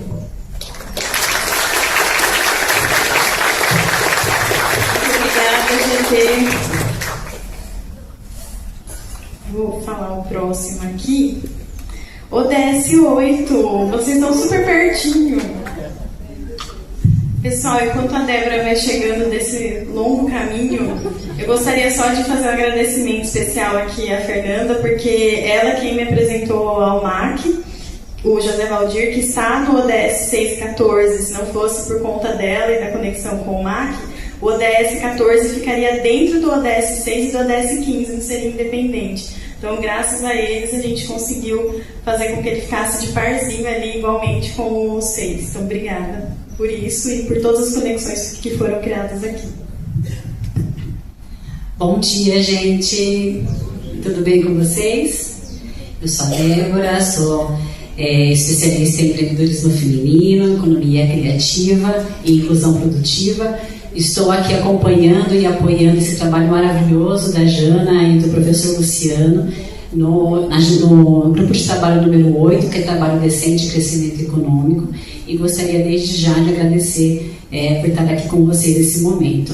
O nosso grupo de trabalho, pode passar, volta um pouquinho para apresentar aqui as minhas parceiras que estão colaborando desde o começo, que é a professora Andréia Ribeiro. Muito obrigada, Andréia, e a Ligiane, nossa especialista aqui em compliance, que desde o momento que elas souberam a respeito desse trabalho, elas toparam, então estão comigo até o final. Tivemos algumas pessoas que vieram, participaram, deixaram um pouco dos seus complementos para o nosso trabalho, mas não puderam por conta de intercorrências pessoais e tiveram que sair ali da atuação. Mas deixaram aqui a sua marca. Enquanto Sebrae, a gente também olhou com bastante carinho as propostas que foram indicadas para ver se era tangível, era possível também ser aplicada aqui no contexto do nosso território. Então, fizemos um recorte por conta dessa questão de pessoas que acabaram deixando o nosso GT. A gente teve que resumir e rever algumas questões internas. Então, a gente vai apresentar para vocês rapidamente qual foi o recorte das metas que a gente está atuando, os ajustes que nós estamos indicando, e vamos falar não passando ali bem rapidinho sobre as propostas, porque eu sei que a gente não tem tempo, mas o material vai ficar disponível para vocês. Então, nossa primeira meta, nosso primeiro recorte, a gente vai trabalhar 8.3, que é promover políticas orientadas para o desenvolvimento que apoiem atividades produtivas, geração de emprego decente, empreendedorismo, criatividade e inovação, e incentivar a formalização e o crescimento das micro, pequenas e médias empresas, inclusive por meio de acesso a serviços financeiros. Quando a gente entrou em contato, vimos esse material, a gente entende que já tem políticas públicas sendo realizadas, já tem ações sendo feitas territorialmente, porém a gente percebe muito que falta informação. Falta informação de qual é esse crescimento, quantas pessoas estão de fato gerando renda através dessas políticas, e nós indicamos aqui um trabalho, na verdade, de incluir esse tipo de mensuração nesses trabalhos. Então, é o fortalecimento e o desenvolvimento econômico inclusivo de Piracicaba por meio de integração das ações de desenvolvimento socioeconômico e do aprimoramento de mecanismos de mensuração, monitoramento e apoio aos setores produtivos estratégicos. Então, as ações pontuais que existem, a gente precisa de colher mais dados para entender o porquê que de fato elas não são tão efetivas, e se são efetivas, por que a gente não aumenta, amplia esse tipo de atuação. Vou dar um exemplo para vocês do projeto que tem na Prefeitura, Frente de Trabalho. É um projeto que capacita pessoas de inclusão produtiva para o mercado de trabalho, e no caso o equipamento público contrata essas pessoas por um tempo para fortalecer e engajar essas pessoas no caso de permanência e geração de renda. Só que essas pessoas, depois de um período, elas voltam ali e precisam ali voltar a ter apoio da Prefeitura. E por quê? O que faltou nesse caminho? O que faltou de embasamento? Faltou treinamento? Faltou capacitação em quais áreas? Então a gente precisa entender um pouco mais profundamente o que está acontecendo. Então, uma das nossas indicações é fazer a integralização desses dados e também, além de capacitações contínuas para essas pessoas, oferecer também um apoio obrigatório de soft skills, com parcerias com universidades de curso de psicologia que pudessem acompanhar esses perfis para tentar ser mais uma opção ali de fortalecimento dessa parte. Pode passar, por favor. Aqui, na meta 8.5 e 8.6, que é alcançar emprego pleno e produtivo e trabalho decente para todas as mulheres e homens, inclusive jovens e pessoas com deficiência, e remuneração igual para trabalho de igual valor. E o 8.6 é até em 2020 reduzir substancialmente a proporção de jovens sem emprego, educação ou formação. Neste caso, nós entendemos que nós poderíamos unir essas duas metas para que os mecanismos ali de fomento de desenvolvimento de capacitações técnicas e de mensuração pudessem contemplar, né, esses perfis. Então, nossa indicação aqui como proposta é trabalhar ali um pacto local através de contribuições e benefícios fiscais para as grandes empresas que pudessem contratar e incluir mulheres ali dentro dos seus locais de trabalho, inclusive em cargos de liderança, que é o que a gente não vê hoje. Vemos muitas mulheres sendo contratadas, mas ficando muito no operacional. Então precisamos entender de fato como essas mulheres podem ascender aos cargos de liderança. E para os jovens também a gente indica um trabalho direcionado para aqueles que têm inclinação artística. Entendemos que o nosso território é muito rico nessa área e a gente precisa ter mecanismos para incentivos de desenvolvimento da parte artística. Indicamos um projeto chamado, um exemplo, Adote uma Artista, para que grandes empresas pudessem estimular e incentivar o desenvolvimento dessas pessoas e que esses artistas pudessem também trabalhar e participarem de um eixo de desenvolvimento de hard skills, que são as competências gerenciais, para que eles possam ter opções de escolha na vida, né? Se eu quero de fato empreender na área artística ou não, se eu quero entrar para a área de trabalho, ser funcionário de uma empresa, mas qual que é a minha escolha? Então eu preciso ter poder de escolha e através desses mecanismos ali de apoio, eu acredito que seria um caminho, acreditamos no caso do grupo, que seria um caminho ali para a inclusão dessas pessoas. Pode passar. A 8.8, que é proteger os direitos trabalhistas e promover ambientes de trabalho seguros e protegidos para todos os trabalhadores, incluindo os trabalhadores migrantes, em particular as mulheres migrantes e pessoas em empregos precários. O grupo entende que já tem algumas ações sendo realizadas, mas que também falta ali um monitoramento disso. Então, reduzir o descumprimento das normas trabalhistas e de saúde e segurança no trabalho em Piracicaba, ampliando a prevenção de acidentes e proteção social de trabalhadores em situação de vulnerabilidade. Entendemos que precisamos monitorar essas informações, temos informações em sistemas diferentes, então precisa ter uma integralização desses sistemas que possa ter um monitoramento e uma prevenção aí a longo prazo. E também indicamos ali uma responsabilidade compartilhada de grandes empresas dentro do seu encadeamento produtivo. Então essas empresas apoiam as pequenas, as suas fornecedoras em capacitações ali e em promoção de segurança no trabalho. Pode passar.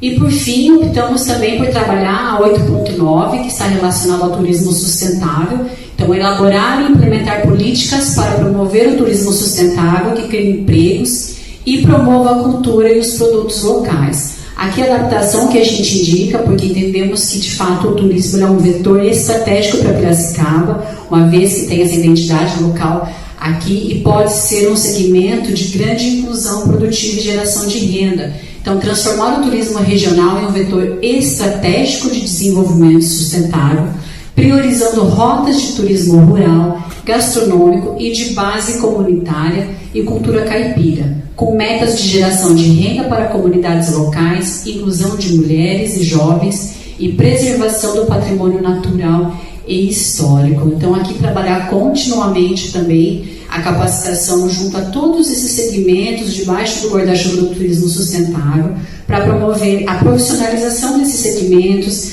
atuar aqui trazendo mais desenvolvimento local, abrindo oportunidades para aqueles que têm inclinação para isso, né, e fazer de fato aqui um setor forte no município de Piracicaba. Pode passar. Então aqui nós temos uma figura ilustrativa que traz os eixos para a gente do que nós acabamos de trazer. E aqui eu só queria também salientar o Fundo Municipal de Inclusão Produtiva para PCD, que eu acabei não falando para vocês. Esse aqui é uma referência que nós vimos que acontece já na Austrália, que são empresas, né, as empresas têm metas para contratação de PCD, aquelas que não cumprem a sua meta, atualmente elas pagam uma multa. Então nós estamos indicando para que, além dessa multa, as empresas que não contratam, elas possam investir em um fundo municipal de PCD, para que esse fundo possa financiar reformas na infraestrutura de empresas que de fato contratam.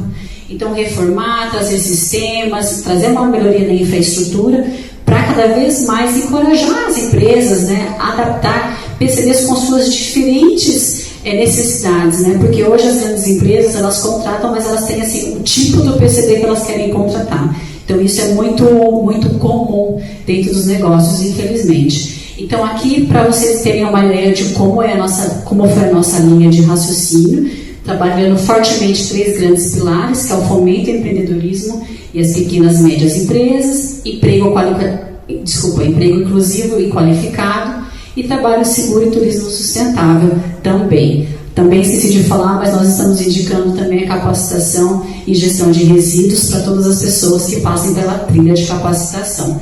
Ao longo da apresentação, pode passar, vocês vão encontrar os detalhamentos de cada proposta que nós indicamos. Pode passar até o slide de agradecimento, por favor. Não poderia deixar de agradecer aqui o nosso grupo. Ele é um grupo pequeno, mas tem uma grande rede de apoio, né? Então, gostaria de deixar claro aqui agradecimento para o Carlos Eduardo Mercadante, que é o nosso consultor do SEBRAE, que nos apoiou também para rever todas essas metas. A Edmara Damiani, da Secretaria Municipal de Trabalho, Emprego e Renda, que trouxeram uns dados para a gente bem importantes. Eric Gomes, do CIMESP. Os integrantes dos grupos de trabalho do DS 4, 5, 6, 12, 14, 16, 18, que a gente bateu um bom papo. Gente, muito obrigada. Foi incrível, está sendo incrível. Também gostaria de agradecer a professora doutora da USP, Leia Queiroz, que trouxe para a gente vários dados e informações sobre o turismo sustentável, e também a ex-diretora de turismo do Senator, a Alessandra. Estamos totalmente disponíveis para que vocês possam ver o nosso trabalho, ver a construção de tudo isso, nos ajudar, nos apoiar, para que a gente possa deixar aqui o capítulo bem redondo aqui para esse trabalho. Gente, muito obrigada. Muito obrigada, GT. Vamos para o próximo aqui. Esse aqui que está pintadinho é o ODS do 1920. Yara. Enquanto a Yara vai chegando, o 1920 eles chegaram depois, como muitos de vocês sabem. Então, o nosso encontro, né, Yara, foi um pouco tardio, mas foi muito interessante como a Yara ela chegou e já se apropriou da jornada com um grupo também, um monte de conexões fantásticas. Olá, bom dia, boa tarde, eu não sei onde nós estamos nesse entremeio, né? Mas vamos lá.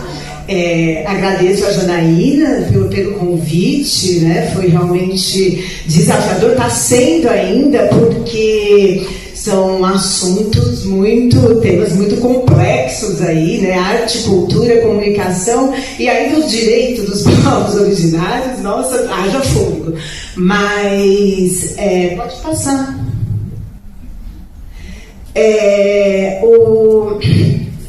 O que eu ia dizer para que pudéssemos unir esses dois ODSs, a gente fez um recorte de trabalhar com as culturas tradicionais populares, justamente entendendo que essas culturas abarcam esses ODSs. Esses ODSs, eles ainda não têm metas formuladas, e eles foram criados junto com o ODS 18 também, pela UNB, foi uma proposta da UNB e da Unesp, porque eles têm uma profunda relação, né? E é uma busca de produzir, de propor metas que não são contempladas, né, pelas 17 ODSs, entendendo que elas são que precisam ser elaboradas metas muito específicas para o sul global. Então, o grupo de trabalho foi Diana, que está aí, representante do São Lourenço, a Marcinha, que hoje está em atividade, trabalhando, da Vila África, a Ariadne, que também está aí, de Laranjal Paulista, Jumirim, e o Chico, do Sesc Piracicaba, que sempre foi um grande apoiador das culturas populares daqui de Piracicaba. Eu coloquei como autor eu e o Antônio Filogênio, que também por uma questão de agenda não pôde comparecer, mas que é uma pessoa que ele não só é um mestre de cultura legitimado por sua comunidade, como também é doutor, filósofo, legitimado pelo conhecimento acadêmico. Nós nos colocamos como autores, mas não posso deixar de dizer aqui que tem, na verdade, é uma autoria compartilhada mesmo, porque tem escritos de Ediana, na forma de prosa poética, que vão ser incluídos integralmente. A Marcinha, que escreveu assim maravilhosamente, de forma muito espontânea, assim, as respostas, né, as perguntas. A Ariadne. Então, foi mais uma questão mesmo de formalidade, né, do que exatamente de uma autoria, né? Mas pode passar. A cor aí feita, o marrom sumiu, né, do fundo, mas tudo bem. Eu marquei quando eu coloquei lá, primeiro era verde e vermelho, lá no canvas, e deu essa cor marrom. Eu gostei, não foi proposital, mas a cor da terra, né, de onde surgem essas manifestações, né, que vêm da relação do trabalho, vem da relação com a natureza, de uma ideia sobre o divino, que a gente precisa retomar e para reencantar. Como esses ODS eles não têm metas, e a gente ainda está em construção, porque começamos acho que 3 meses depois, né, de todos vocês, eu parti de um princípio que colocado pela Unesp e pela UNB, que a gente precisa radicalizar pela democracia. E isso significa, para além da ideia mesmo de inclusão de todos e para todos, e a gente precisa pensar muito bem o que significa essa palavra inclusão, aonde e como e quem precisa ser incluído, mas radicalizar pela democracia passa pela superação do racismo. Por isso que também ela está estreitamente ligada com o ODS 18, né? E a nossa meta, a primeira meta é reconhecer, valorizar e fomentar a arte e a cultura dos povos tradicionais. O que significa isso? Parece muito simples à primeira vista, mas é entender que essas expressões, elas representam um pensamento específico, são regimes específicos de pensamento sobre a arte, sobre a cultura, sobre a comunicação, sobre os direitos que precisam ser incluídos e entendidos, porque eles exigem também uma valorização e formas de valorizar e de fomentar também específicas. Inclusive, como dos tantos pensamentos desenvolvidos no mundo, né? São pensamentos científicos, não acadêmicos, diferem dos pensamentos produzidos na academia, mas com metodologias próprias, com regimes específicos, estruturas específicas de pensamento, e que são tão inovadores e fundamentais quanto o pensamento acadêmico para a preservação da biodiversidade e que nós precisamos de criações também, de programas específicos de fomento e de valorização, né, que devem ser voltados, que incluam esses pensamentos. Por quê? Inclusive de propriedade intelectual. Né? Vamos pensar que essas comunidades, desde que fomos aqui invadidos pelos colonizadores, forneceram toda a farmacopeia para a ciência, para a medicina, né? E continuam até hoje. Vamos pensar que a arte para esses povos, desde sempre, já estava totalmente relacionada à vida, né? Até hoje. Uma luta que desde a arte moderna, o pensamento ocidental vem buscando. Chegamos aí na categoria de arte contemporânea, nessa busca incessante por unir arte e vida, sendo que isso já está totalmente, já faz parte desse regime específico da arte desses povos de cultura popular. Então, a gente precisa entender isso, entender o que significa esse pensamento, né? Qual é o conceito de arte, de comunicação para esses povos, né? Para os produtores dessas culturas, né? Não é só a arte em comunhão com a vida, mas também, quando a gente pensa na comunicação, é uma ideia de pôr em comum, que depois o Milton Santos, inclusive, vai recuperar de uma forma belíssima, né? Então, pode passar.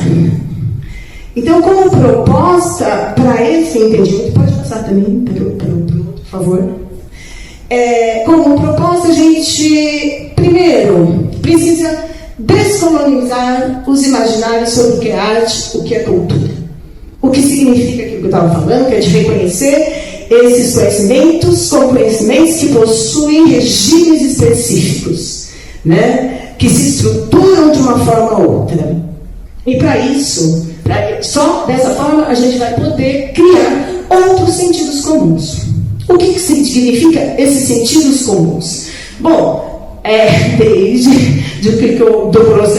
o processo de colonização que se impôs uma ideia do que é popular, do que é tradicional. O tradicional sempre ligado a uma coisa antiga, a uma coisa ultrapassada, a uma coisa estática, que não tem dinâmica, que não tem mudança. O popular sempre pejorativo, né?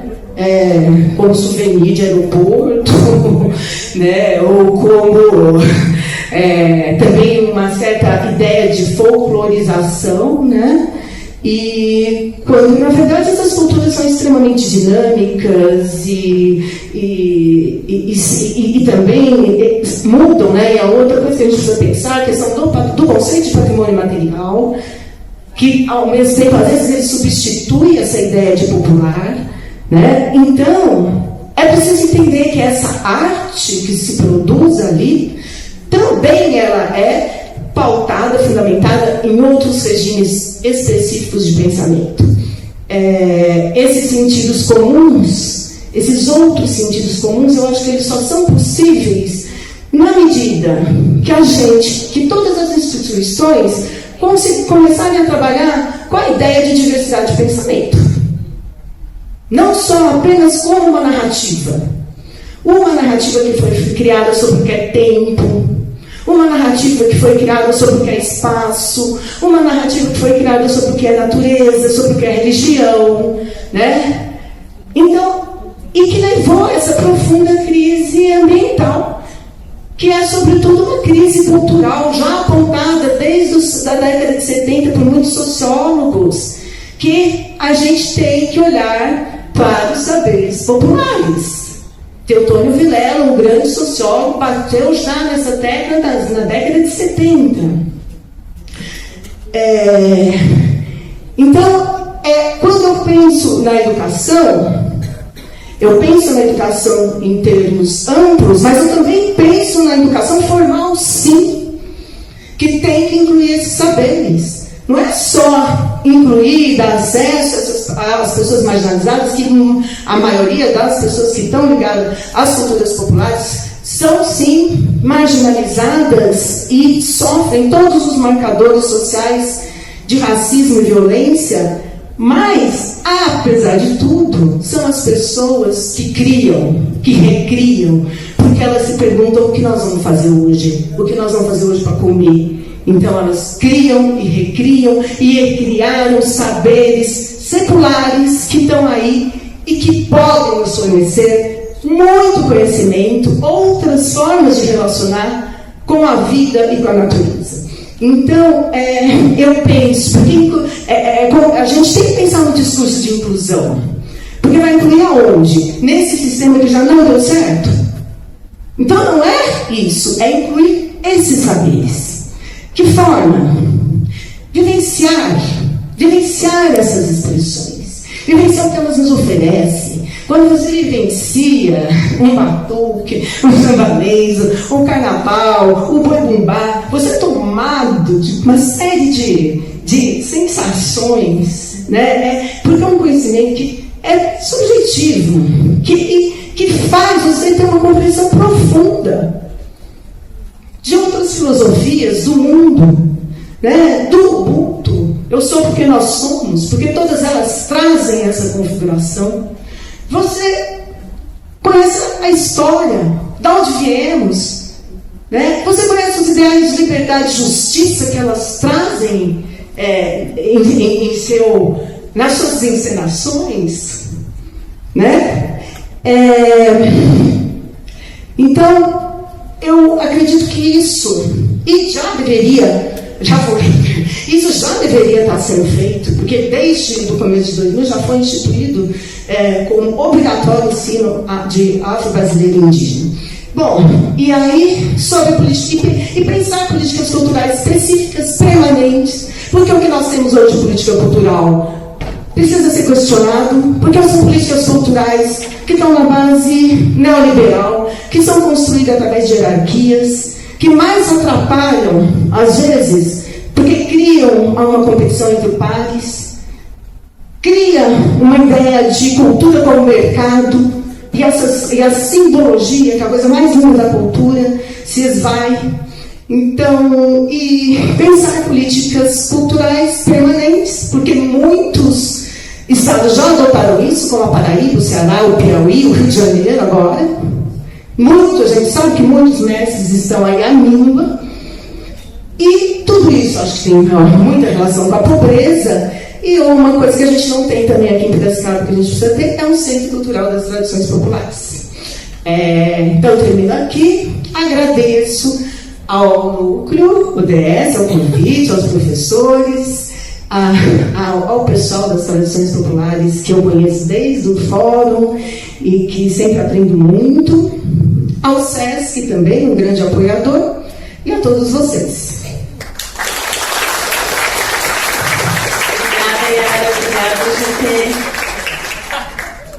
O próximo ODS a gente tinha pensado que seria depois das 11 e foi mesmo, professor. Pode vir, professor, ODS 7.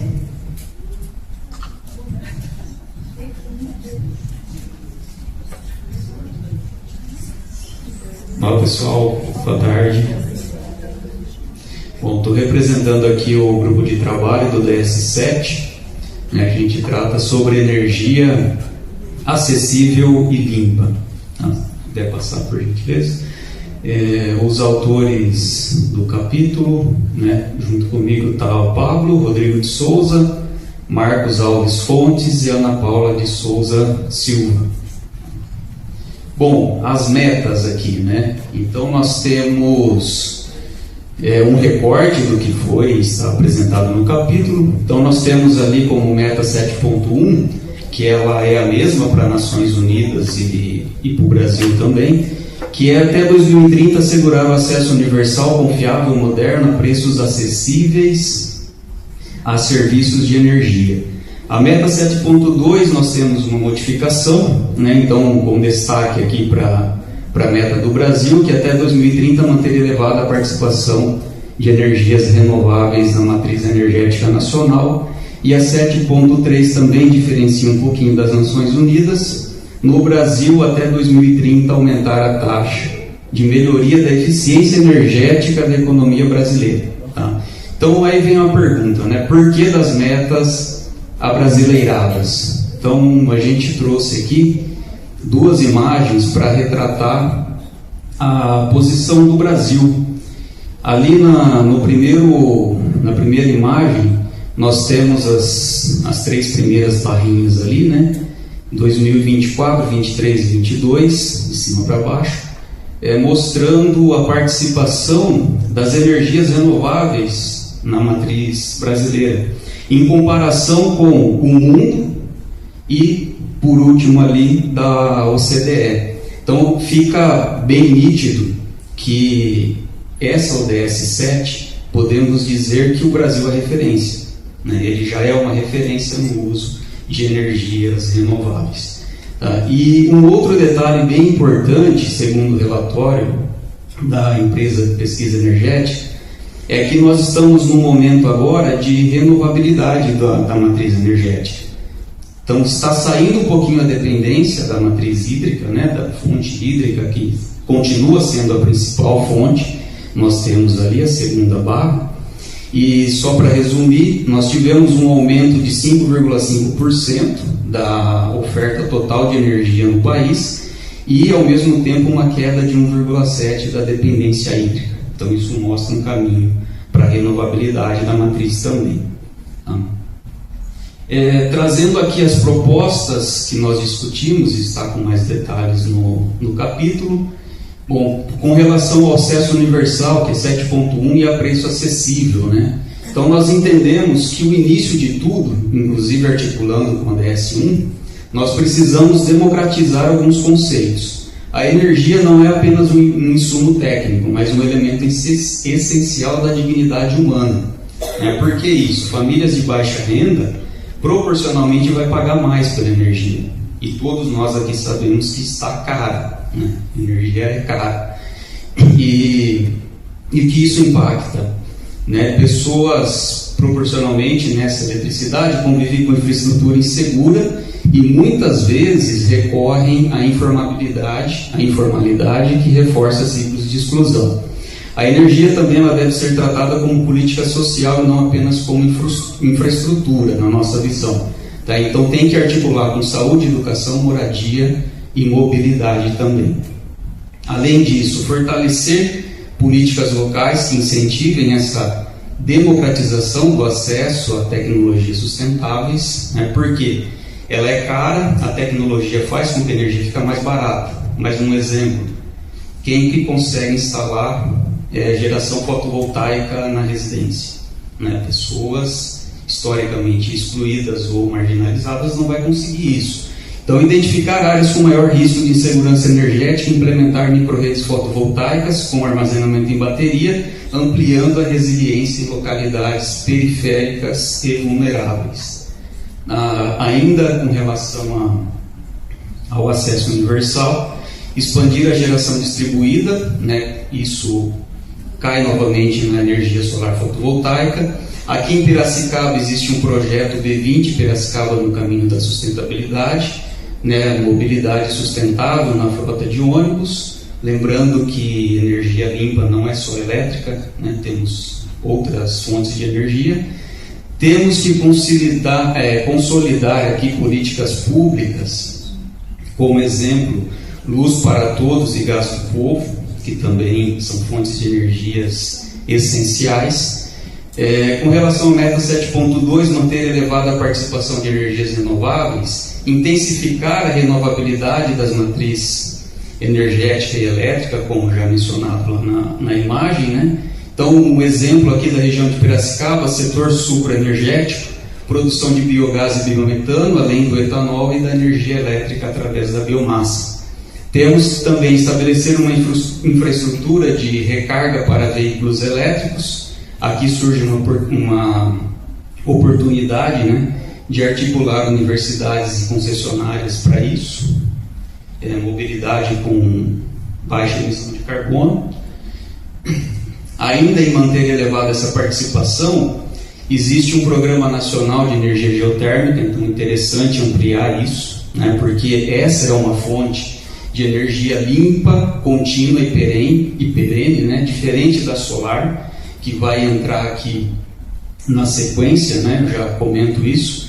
Consolidar também regulamentações e inserções de combustíveis renováveis. Já existem alguns exemplos, mas precisa consolidar. Política Nacional de Transição Energética, Marco Legal do Hidrogênio, Lei do Combustível do Futuro e RenovaBio.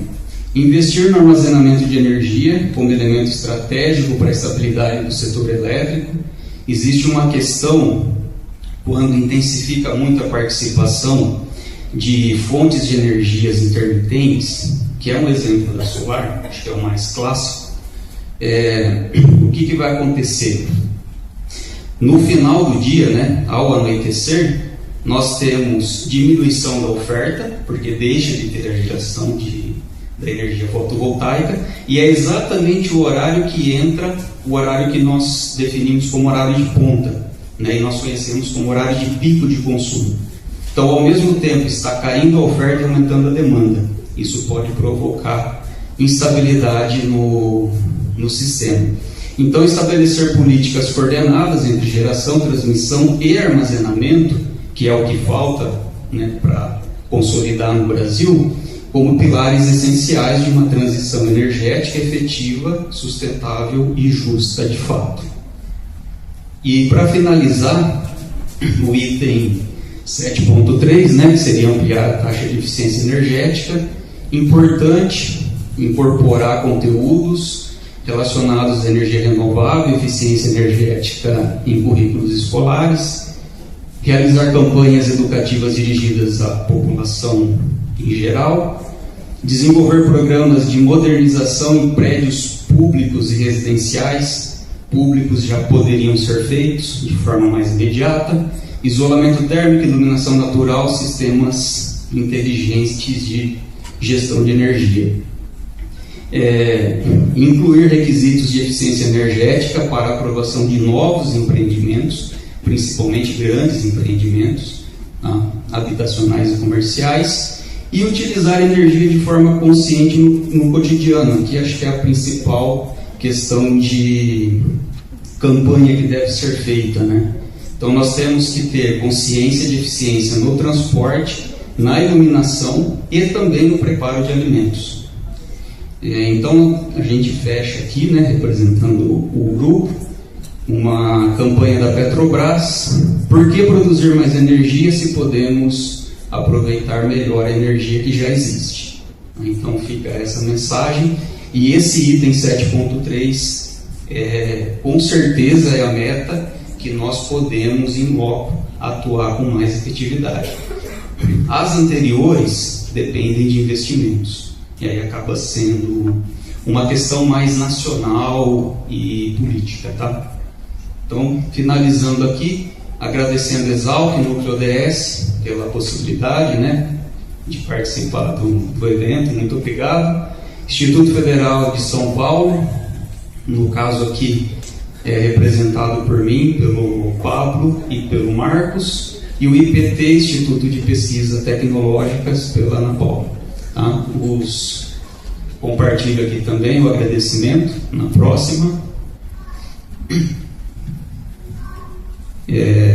Os parceiros ali do trabalho, Pablo, Marcos e a Ana Paula. Então, em nome deles, deixo aqui os agradecimentos pela oportunidade. Obrigado.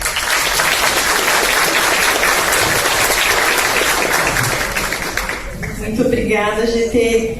Pessoal, acho que a gente cometeu um erro aqui na hora de colocar as bolinhas. Ainda bem que o Alex é compreensivo, porque faltou o ODS 7, tá? Então eu vou colocar aqui. Não, mas o 2 e o 9 estavam, tá? Era só o Alex. Mas o Alex eu sei que ia ficar até o final. Então eu vou sortear aqui. Está acabando. Ih, agora não quer sair a bolinha.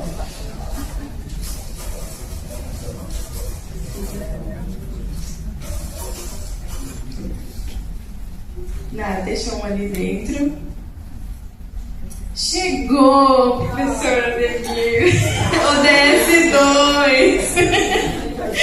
Eu já tava, até eu tava torcendo de ver a preocupação. Não, eu só tava, eu falei que perdão.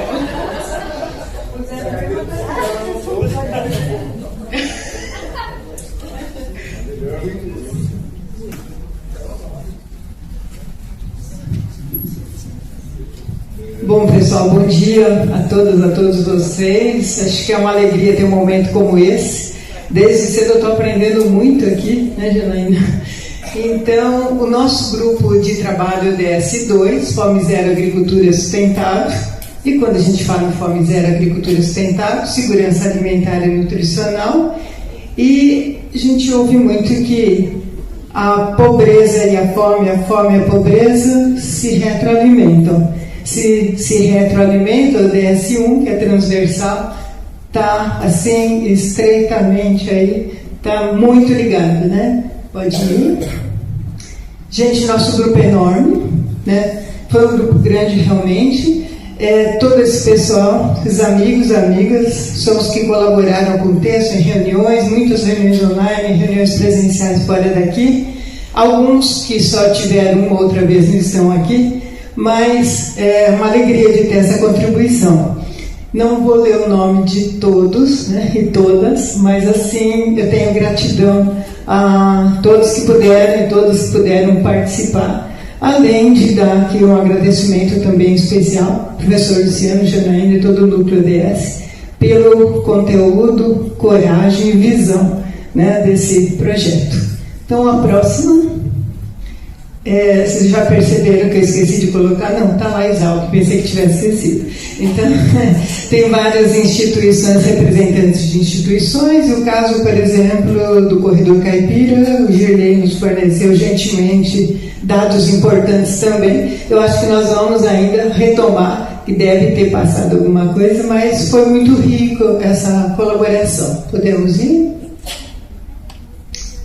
Como pediram, né, foi para organizar em metas e propostas.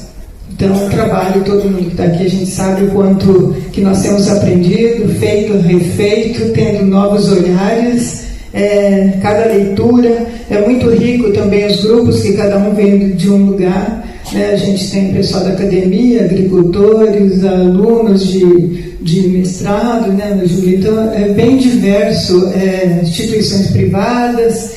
E aí, o que nós tivemos um ponto de partida para poder estabelecer.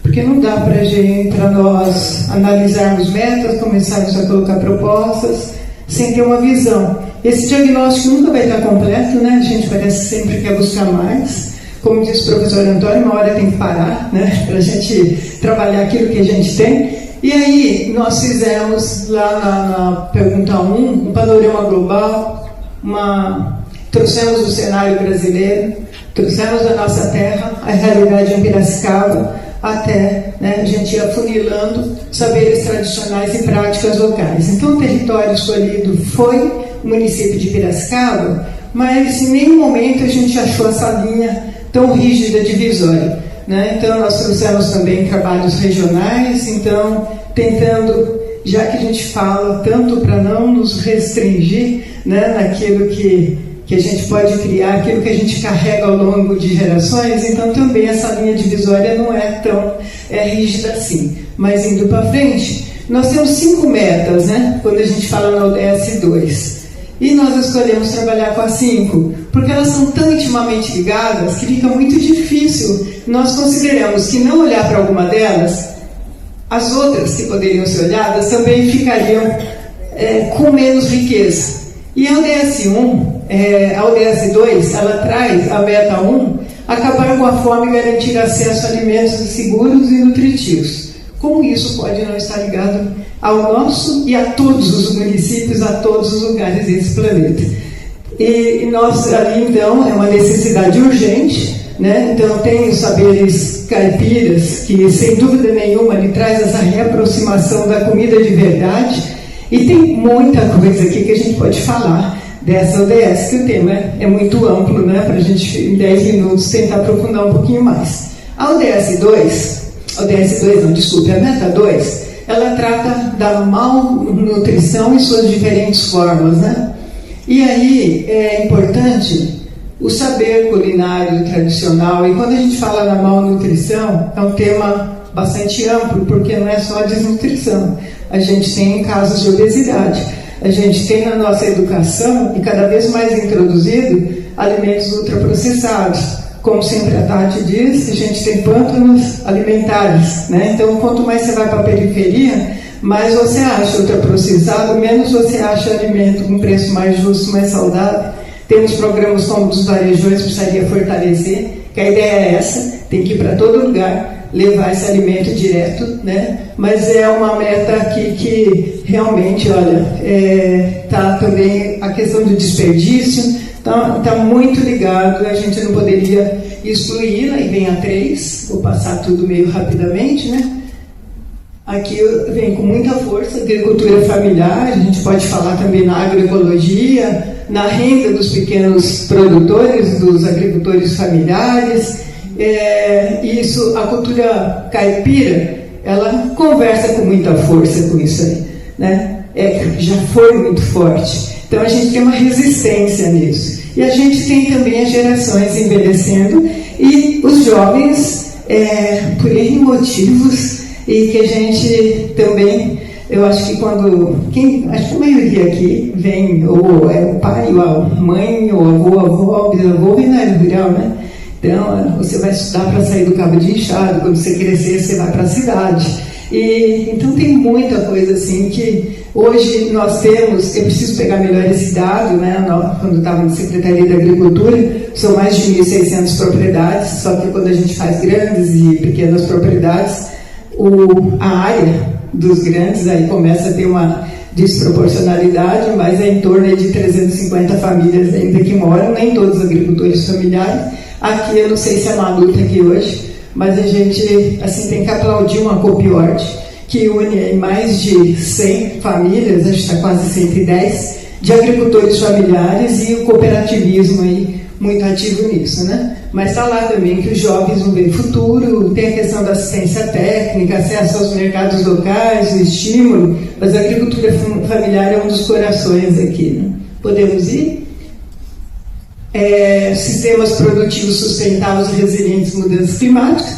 Mudança climática não dá para excluir de lugar nenhum, não dá para excluir de lugar nenhum, e a gente falar em toda a parte de produção de alimentos, falar em produção sustentável, falar a gente respeitar o solo, respeitar a água, né? Respeitar, eu acho que as tradições, eu acho que toda a forma como está construído. E ontem nós tivemos um exemplo na cidade, né? E nós estamos vendo isso no mundo inteiro.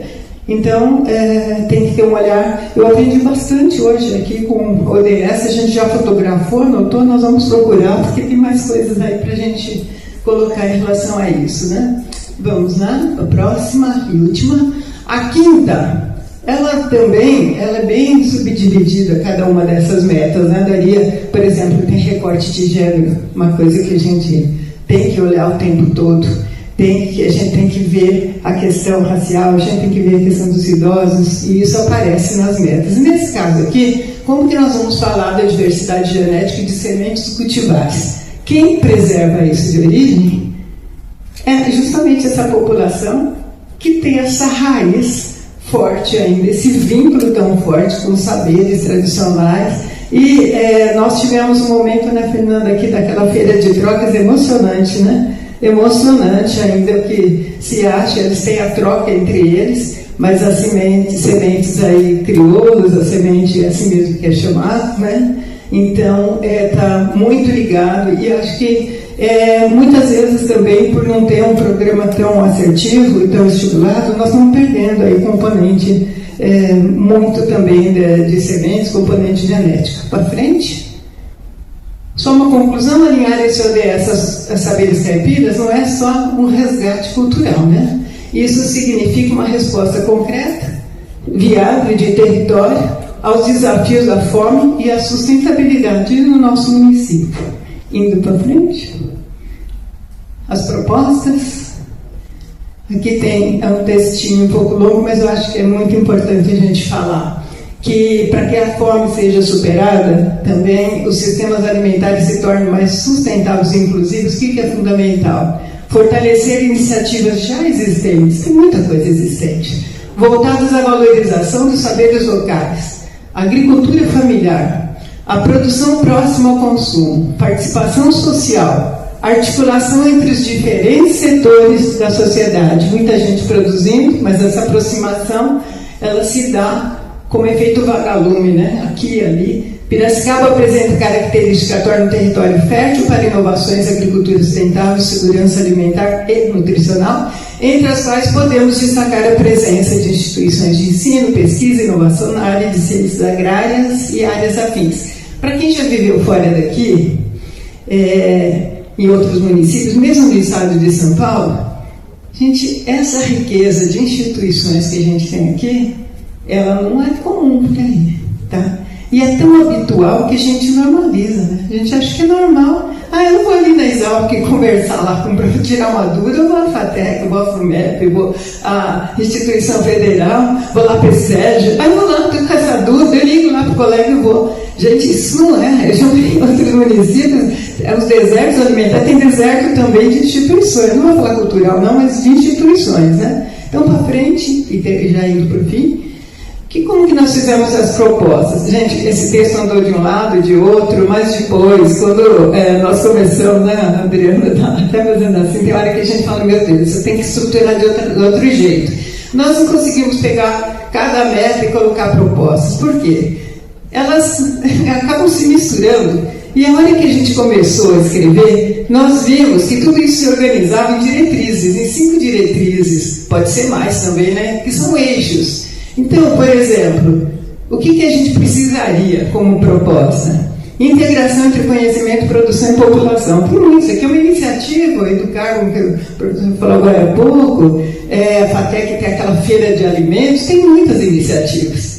Mas essa aproximação ainda, ela deixa um pouco a desejar. E, às vezes, é uma questão até que não é só da vontade dos técnicos, né? Tem uma questão de gerenciamento disso tudo. Aqui não daria tempo, mas nós fizemos um levantamento de muitos programas e aí a gente vai pondo as propostas também. Tem vários quadros sendo produzidos aqui. Fortalecimento das cadeias produtivas locais. Por exemplo, faz uma falta enorme o Plano Municipal de Segurança Alimentar e Nutricional. A Fernanda falou do Plano de Agricultura Sustentável. Essas cadeias produtivas também, às vezes você acha força num ponto, você começa a conversar, desde você pega ali a mandioca que não vai para a merenda porque não tem uma máquina, mas tem uma senhora que está produzindo na pandemia, muitas mulheres começaram a produzir alimentos manufaturados, tem aquele programa Cozinha Artesanal que levanta isso tudo, mas não conhece o produtor. Então, toda essa cadeia, ela depende de estar estruturada. Acabou? Estou terminando. Produção ambientalmente correta, tem muitos como o pagamento de serviço ambiental e tantos programas assim que precisam ser ampliados. Educação, cultura alimentar e participação social, isso é coração também, porque a criança não aprende, né, a escolher esse alimento, entender o que é alimento nutritivo, ela cai novamente numa roda que depois fica difícil reverter. E finalizando, governança e articulação intersetorial. Tudo isso que a gente está fazendo aqui é política, sim, e a gente precisa parar de ter medo de falar em política. E governança a gente escolher gente que, na estrutura que a gente tem, consiga conversar no horizontal, consiga respeitar os conselhos, consiga entender a riqueza que tem numa conversa mais diversificada e de vozes vindo de diferentes lugares. Resumidamente é isso. Agradeço muito a todos. Tem uma mensagem final, não vai dar tempo, né? Posso ler? Então, vamos lá. É fundamentalmente uma questão de valores, de escolhas, sobre que tipo de sociedade e de relação com a natureza que nós queremos construir. É escolha. E a gente está aqui hoje, acho que escolhendo. Obrigada, professor.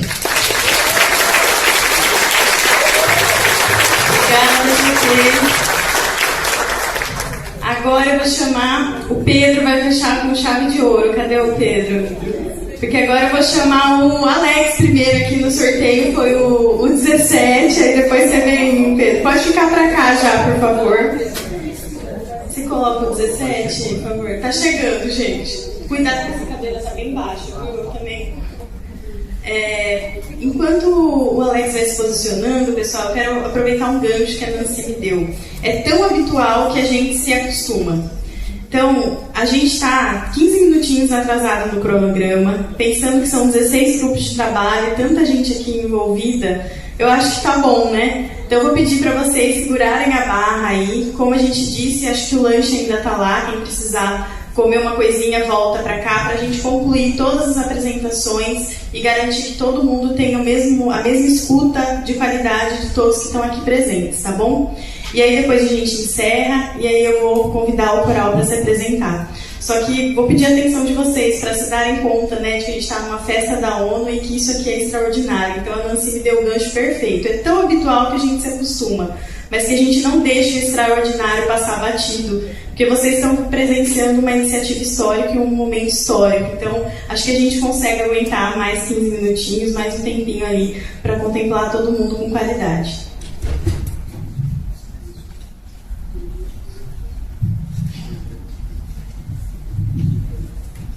Bom, pessoal, então, muito boa tarde.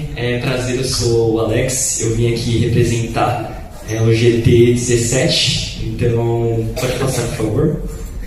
A liderança é o professor Marcelo Zambon. Então, ali está o meu nome. Tem a Ana, que está ali de verde. O Anderson, Janaína, grande mentora, obrigado. Professor Luciano, também muito obrigado por toda a colaboração. A Maria... A Marilda está ali, nossa, sensacional, colaborou demais. E Marcos Betanha também. Pode passar? Bom, então agora a gente vai entrar nas metas. E só explicando um pouco da ODS 17, que são parcerias e meios de implementação. O que essa ODS representa? Pensa nas pontes. Então, assim, é aquele coração de mãe, sabe? Que tem aquele acolhimento, aquele aconchego. Então, o que você precisa? Você precisa de verba, então a gente vai ajudar para que isso aconteça. Você precisa de pessoas decisoras, então a gente vai conectar para que isso possa acontecer. Então o papel desse ODS ele é muito mais esse papel de suporte geral. Então a gente está ali nesse sentido de cooperação, colaboração e fazer as coisas poderem acontecer da melhor forma possível. Bom, então começando na meta 17.3 e também 17.5, que visa ali muito nesse sentido de questões em parcerias intersetoriais, porque precisa juntar a parte pública, a parte privada e a parte do terceiro setor, academia e também organizações internacionais para que as coisas possam acontecer da melhor forma possível. Então, ali também tem nesse sentido de garantir a sustentabilidade financeira dos projetos e também para que tudo possa acontecer da melhor forma possível no contexto da região de Piracicaba. Bom, então, no sentido da ODS, na meta 17.14 e também 17.17, visa muito no sentido aí da parte, então, financeira, né? Acho que tem um outro anterior. Isso. Não, acho que tem um anterior. Já foi? Isso, voltando atrás, adiantou um pouquinho. Esse meio, então, é muito importante na parte intersetorial.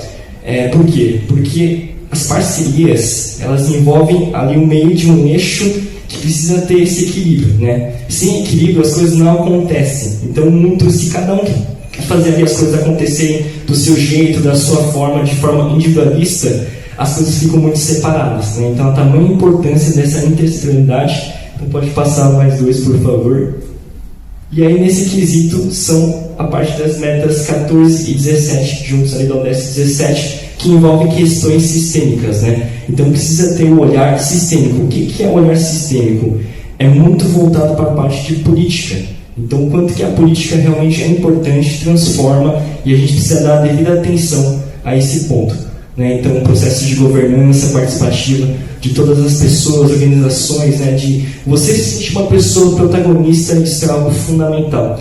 E também valorizar todos esses saberes caipiras, né? Aqui da região. Eu sou de São Paulo, mas o meu respeito quando eu pisei aqui nessas terras foi algo assim extraordinário. Me senti de fato em família, acolhido, então isso vai ficar para sempre aqui no meu coração. Pode passar para as propostas, por favor. E bom, quais são as propostas, né? Pensando ali na parte intersetorial. Então é focar muito nesse sentido de mecanismos de consulta e participação comunitária. O que as pessoas, né, estão pensando em relação à parte de parcerias, o que pode ser transformado, mudado, né? Então escutar as pessoas, ouvir todo mundo. Isso é fundamental para criar as melhores soluções. E também nos processos de políticas públicas também desenvolver esses planos intersetoriais, né? Então que seja muito articulado, conversado, tudo envolve comunicação. Sem comunicação não tem como as coisas irem para frente. Então nunca subestime o poder da palavra, da comunicação e das falas, né? Então esse impacto na parte de políticas públicas é fundamental. Aí pensando nisso também, recursos financeiros, né? Uma coisa super importante, porque o dinheiro ele faz parte de uma das energias, né? Então para fazer as coisas acontecerem precisa ali do cash, né? Então pensa naquele porquinho ali, né, que a gente coloca a moedinha. Então pensa nele, precisa disso para poder fazer as coisas acontecerem, né? Então essas parcerias público-privadas, a captação de recursos, né? Essa cooperação técnica entre organismos internacionais. Então não pensar apenas na área local, mas como que o global também pode colaborar com o local.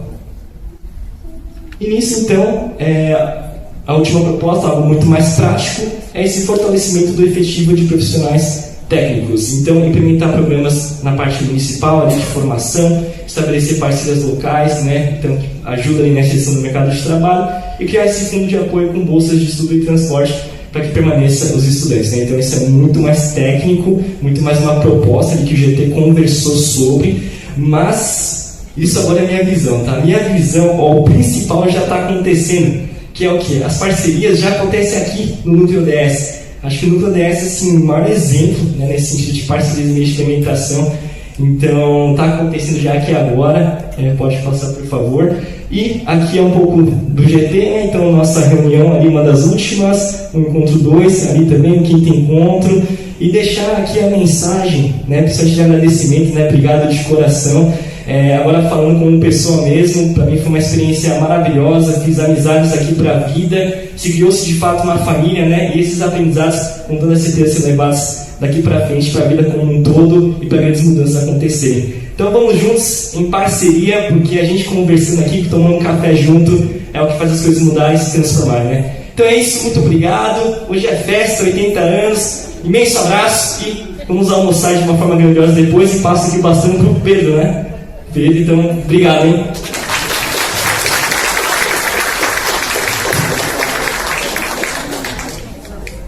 Só chamar, que eu chamei todo mundo, então vou chamar o GT do ODS 9, por favor, Pedro.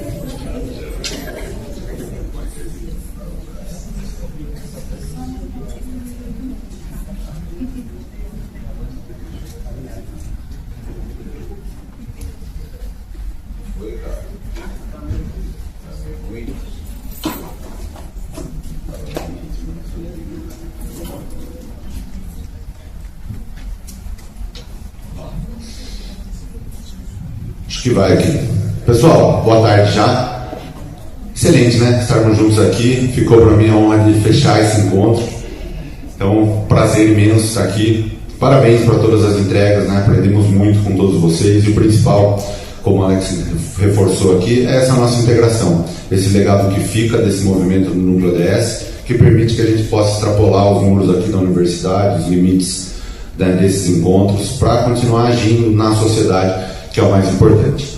Estou aqui como líder então do GT9, comecei inicialmente integrado ao GT11, né? Depois fui convidado a vir para o GT9 e trabalhar aqui na composição. O grupo foi formado por um grupo multidisciplinar, envolvendo agentes aí conectados ao terceiro setor, a entidades de classe, de representação setorial, poder público, estudantes aqui da casa. Então nós temos aí Marcelino Sacchi, Jéssica Golfeto, a Tarja Lauana, a Sueli Regina Chiaranda, a Elisângela Libardi e o professor Renato Albuquerque Ferreira. 3 conosco ali presentes hoje aqui na nossa apresentação.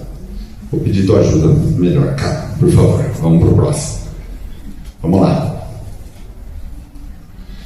Então, o objetivo do nosso GT foi traduzir o ODS 9 para essa nossa realidade local e da região metropolitana, definindo prioridades, metas locais que articulem, então, infraestrutura físico-digital, modernização da indústria com foco na sustentabilidade, indústrias verdes, mais limpas, descarbonização, fortalecimento do sistema regional de ciência, tecnologia e inovação e economia criativa com foco em competitividade, trabalho decente e redução das desigualdades territoriais até 2030. Então, o ODS que interage com várias áreas, né, que tem uma transversalidade importante no território, ainda mais por conta das nossas vocações e características aqui em Piracicaba. O enunciado oficial do ODS traz isso: construir infraestruturas resilientes, promover a industrialização inclusiva e sustentável e fomentar a inovação. O objetivo central desse ODS é impulsionar, então, o desenvolvimento econômico, o progresso social e a ação climática nos territórios através de investimentos estratégicos em infraestrutura, industrialização sustentável e avanços tecnológicos. Por favor. Então, aí algumas das metas oficiais, né, que foram as nossas metas selecionadas aí como grupo, né, nós decidimos elencar aí as 3 principais metas prioritárias para o grupo. Então nós temos aí a 9.3, que é aumentar o acesso das pequenas indústrias e outras empresas, particularmente em países em desenvolvimento como o nosso, aos serviços financeiros, créditos de desenvolvimento. Até 2030, modernizar a infraestrutura e reabilitar as indústrias nesse processo de transição energética, descarbonização, energia mais limpa, como um eixo estratégico de desenvolvimento, algo que Piracicaba tem em plena potência e é referência já nesse processo histórico, inclusive desde a formação da indústria de base nacional e tudo que a gente consegue fazer aqui no processo, inclusive de conversão e reaproveitamento energético. Fortalecimento da pesquisa científica ali na meta 9.5, melhorando então as capacidades tecnológicas dos setores industriais em todos os países, principalmente nos países em desenvolvimento. Mais uma vez, característica importante e eixo que se alinha à visão aqui para o nosso território. E aí, sobre o contexto local, né, nesse eixo do ODS 9, que envolve então indústria, inovação e infraestrutura. Nós temos uma raiz muito forte na cultura da cana-de-açúcar, que moldou o nosso território, a nossa cultura, a nossa comunidade, modelo de ocupação, forte base industrial e agroindustrial, com essa pegada forte do DNA agro-superenergético e metal mecânico. Somos reconhecidos hoje globalmente como um polo de tecnologia em agricultura digital. Somos o AgTech Valley, Vale do Piracicaba, que no ano que vem faz 10 anos, e acabamos de ser reconhecidos também, de começar um processo de reconhecimento no estado como um distrito de inovação, como uma nova marca lançada pela prefeitura, que é o PIN, Piracicaba Território de Inovação, algo que extrapola o limite de um zoneamento como o do Parque Tecnológico, para entender que a cidade inteira é um território de inovação. Piracicaba é destaque nas cadeias produtivas locais, no programa SP Produz. Piracicaba, junto ao governo do estado agora, nesse ano emplacou 6 cadeias produtivas locais, no ano passado 6, então a gente está na ponta do estado aí, como a cidade que mais criou cadeias produtivas locais nesse programa agora. Somos um polo de economia criativa reconhecida, temos o Dia Mundial da Criatividade aqui em Piracicaba. Piracicaba está no top 10 do país, entre as cidades que teve melhor performance nesse festival de criatividade que é global. Temos entidades setoriais fortes, representativas, que contribuem para o desenvolvimento também dessa estratégia. E a presença, como a Nancy bem destacou também, de um parque científico estratégico aqui. E a maior parte dessas instituições estão, inclusive, dentro do perímetro do Parque Tecnológico. Então a gente precisa fazer essa conexão, algo que nós anunciamos no ato de posse do PSEG como nova entidade gestora do Parque Tecnológico essa semana, foi a criação da cidade universitária de Piracicaba, do Parque Tecnológico, juntando todas essas bandeiras e uma visão estratégica de território do conhecimento para negociar com o Estado outras frentes de ação. Temos um parque tecnológico maduro, foi o 6º criado no estado de São Paulo e está entre os 4 mais maduros do estado. Temos ambientes de inovação que vão além do parque, né? Temos o Hub na CIP, temos o Instituto Federal, que é o NIT, Núcleo de Inovação Tecnológica, o Senai, a FATEC, que é um ICT. Então nós temos diferentes ambientes de inovação, a própria Exalc planejando o seu parque científico, o Science Park, dentro da Fazenda Areião, no modelo de parque tecnológico privado, acadêmico também. Temos distrito de inovação e desenvolvimento e já 5 distritos industriais e outras áreas vindo. Hoje o município está negociando. A área experimental da APTA ali com o governo do estado, perto do zoológico, Primavera ali, para fazer um distrito de empresas de base tecnológica, para que as empresas que crescem muito com inovação e tecnologia não precisem sair de Piracicaba ou disputar a área no distrito industrial tradicional, onde a fila é grande e a via outra. É um caminho específico. Então, isso aqui é o nosso contexto, é o nosso panorama local. Alguns dos atores temos poder público, ambientes de inovação, academia de pesquisa, sistema financeiro, sociedade e setor produtivo, que precisam converger para essa estratégia de acelerar e desenvolver esse ODS 9 como um eixo de tração, inclusive para a transversalidade de outros ODS importantes que foram citados por aqui. Então a pergunta-chave que fica é: como essa potência que nós temos aqui, declarada, conhecida, pode romper muros, romper barreiras e, de fato, desenvolver o território integrando a população que está em situação de pobreza em Piracicaba na EMP. Não adianta a gente falar, pô, a cidade é muito rica, tem empresas maravilhosas, excelentes, incríveis. Mas nós estamos falando de uma cidade que tem cerca de 100 favelas, né, André? A gente estava falando agora ali, você conversou sobre isso. Então, é muito importante a gente olhar para isso. E aí o professor Renato fez uma provocação importante ao longo da construção desse material, que foi, olha para o modelo Shell de Foresight, como que a Shell trabalha o processo de planejamento de 5, 10, 15, 20, 30 anos. Vai entender por que a Shell comprou a Raízen, por que está montando um centro de bioenergia, por que a estratégia dela é de visão de longo prazo. Como que ela faz isso? E como que a gente aplica essa mesma metodologia aqui? Outra provocação que ele trouxe é: dá uma olhada no modelo da China, dá uma olhada no modelo de desenvolvimento descentralizado, fora dos headquarters de governo, e como que a gente consegue fazer com que toda essa superpotência de inovação, desenvolvimento, estratégia alcance toda a população. Como que tudo isso pode estar disponível? Se a gente olha para a Coreia, a China, o que aconteceu nos últimos 30 anos com esses países, por que a gente ainda não conseguiu fazer isso? É preciso olhar para essa estratégia e para esses modelos e replicar essas ações e eixos por aqui. Então a nossa reformulação para o ODS 9 propõe então essa nova redação: construir e qualificar a infraestrutura físico-digital de Piracicaba e da sua região metropolitana, promover uma neoindustrialização inovadora, descarbonizada e inclusiva, fortalecer o sistema regional de ciência, tecnologia, inovação e economia criativa, com foco em competitividade, trabalho decente, justiça territorial e redução das desigualdades econômicas. Reconheceu o seu ODS aí? Entendeu a importância de conectar academia, mercado, criar pontes, emprego seguro, trabalho decente, indústria sustentável, logística inteligente? Isso aqui é pensar a cidade como um território global, onde a gente hoje já exporta o nosso conhecimento, o nosso jeito de fazer aqui. Próximo. Então, por que esse ODS é importante? E como que ele se relaciona com o ODS 1? A gente precisa, então, entender que isso aqui é uma ferramenta para acabar com a pobreza em todas as suas formas e lugares. Não é só sobre renda, é sobre vulnerabilidade e o combate ao desemprego, enchentes, doenças. Como que a gente, a partir de um território rico, com grandes indústrias, empresas alinhadas aos nossos objetivos, a gente consegue capitalizar esse recurso aqui como benefício em qualidade de vida. E é justamente o ODS 9 que trata dessa base real da economia, onde estão os empregos de qualidade, onde está a produtividade, a logística, a conectividade, é onde a gente consegue, de fato, transformar o capital em ferramenta de impacto. Capitalismo ou socialismo? Capitalismo social. O dinheiro como ferramenta de transformação territorial e desenvolvimento. Próximo.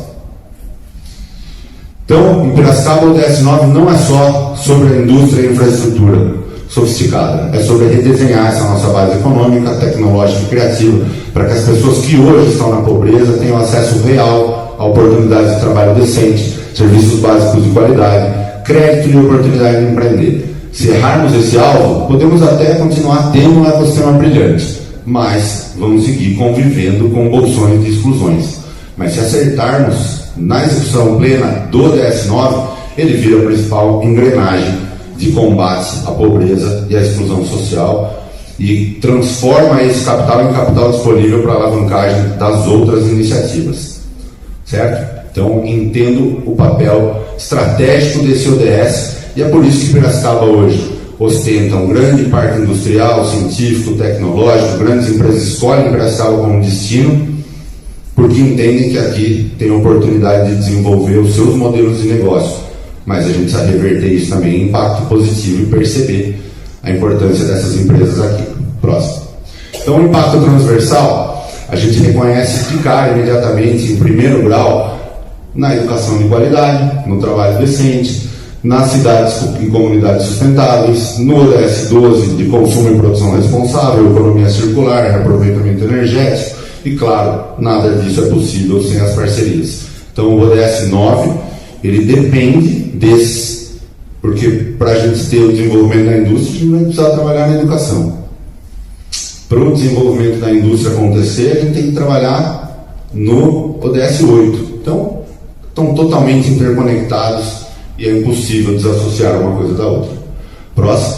Metas, então, que mais conversam com territórios. 9.3, porque amplia o acesso aí para as micro e pequenas empresas, cooperativas, a crédito, startups da região, capital para desenvolvimento. Dialoga diretamente com o saber fazer caipira, com os nossos saberes locais e com a inclusão produtiva. Ao 9.4, contribui aí com o processo de modernização sustentável da infraestrutura das indústrias, com foco em eficiência energética, reaproveitamento, né, desse balanço energético. A gente já tem muita energia disponível, mas não está sabendo reaproveitar, circular, ciclar essa energia, conectar empregabilidade, competitividade industrial e, claro, investir na pesquisa científica, a pesquisa inovativa de ponta, não a pesquisa apenas de descoberta e de titulação, que é muito importante também para o desenvolvimento da nossa academia, mas aquela pesquisa que sai da prateleira, vira patente, vira inovação, vai para o mercado, vira uma nova indústria, transforma realidades e gera novos padrões de impacto. Então, na nossa visão, na síntese do nosso grupo, essas foram as 3 metas prioritárias aí selecionadas. Próximo. Então, por que focar nelas? Porque a 9.3 vai melhorar a condição de acesso a crédito para todo mundo que precisa desenvolver nesse eixo de produtividade. O 9.4 vai acelerar esse processo de modernização da indústria, e a gente tem plena condição de pilotar isso aqui. Está faltando para a gente uma unidade de processamento e recuperação energética de resíduos industriais. Cada uma deveria fazer isso dentro de casa, mas a gente também poderia ter um sistema inteligente, integrado, para fazer isso aqui, como foi destacado no ODS 12 aqui também, na economia circular. E aí, pesquisa, desenvolvimento e inovação, claro, acelerar, continuar acelerando essa nossa vocação de inovação aqui no território. Quanto aos indicadores locais, a proposta então foi definir um conjunto mínimo aí, sintético de indicadores e metas até 2030 para monitorar a implantação desse ODS em Piracicaba, na região metropolitana, um tipo de observatório também desse ODS 9 aqui em Piracicaba. E aí, alguns dos indicadores locais que foram propostos, então, identificar o tamanho, né, do volume do crédito liberado, percentual de micro e pequenas empresas com acesso a pelo menos uma linha de crédito, como o Banco do Povo, né, e outras linhas de desenvolvimento, fomento para a criação de startups e da economia criativa, redução da intensidade das emissões de CO2 por valor adicionado industrial, o número de plantas industriais com projetos de retrofit ou sistemas de recuperação energética, certificação, enfim, e o avanço na economia circular de maneira geral, e para a inovação, volume de investimentos em P&D, como percentual do PIB no município, o impacto da inovação no território, e números de pesquisadores equivalentes a cada 100 mil habitantes, quantidade de projetos e por aí vai. Próximo. Então, aí, mais alguns dos indicadores que se relacionam com o ODS 1. Tá? Então, depois a gente circula a apresentação aí para todo mundo poder compartilhar dessa visão também. Tá? E aí, para fechar, a gente elaborou, elaboramos um quadro com algumas dessas metas e propostas já que vão todas lá para o nosso capítulo, que não está fechado ainda, ganhamos um tempinho extra para poder acelerar esse processo aí até a entrega final. Então estaremos sintetizando para compartilhar com vocês e aproveito mais uma vez para agradecer o professor Renato, Liz Libardi, Sueli, cadê a Jéssica, está por aí também, a Thalia, já todo mundo que participou conosco aqui do esforço de desenvolver esse trabalho. Muito obrigado, gente. Muito obrigada, GT. Pessoal, concluímos as apresentações. Enquanto eu faço...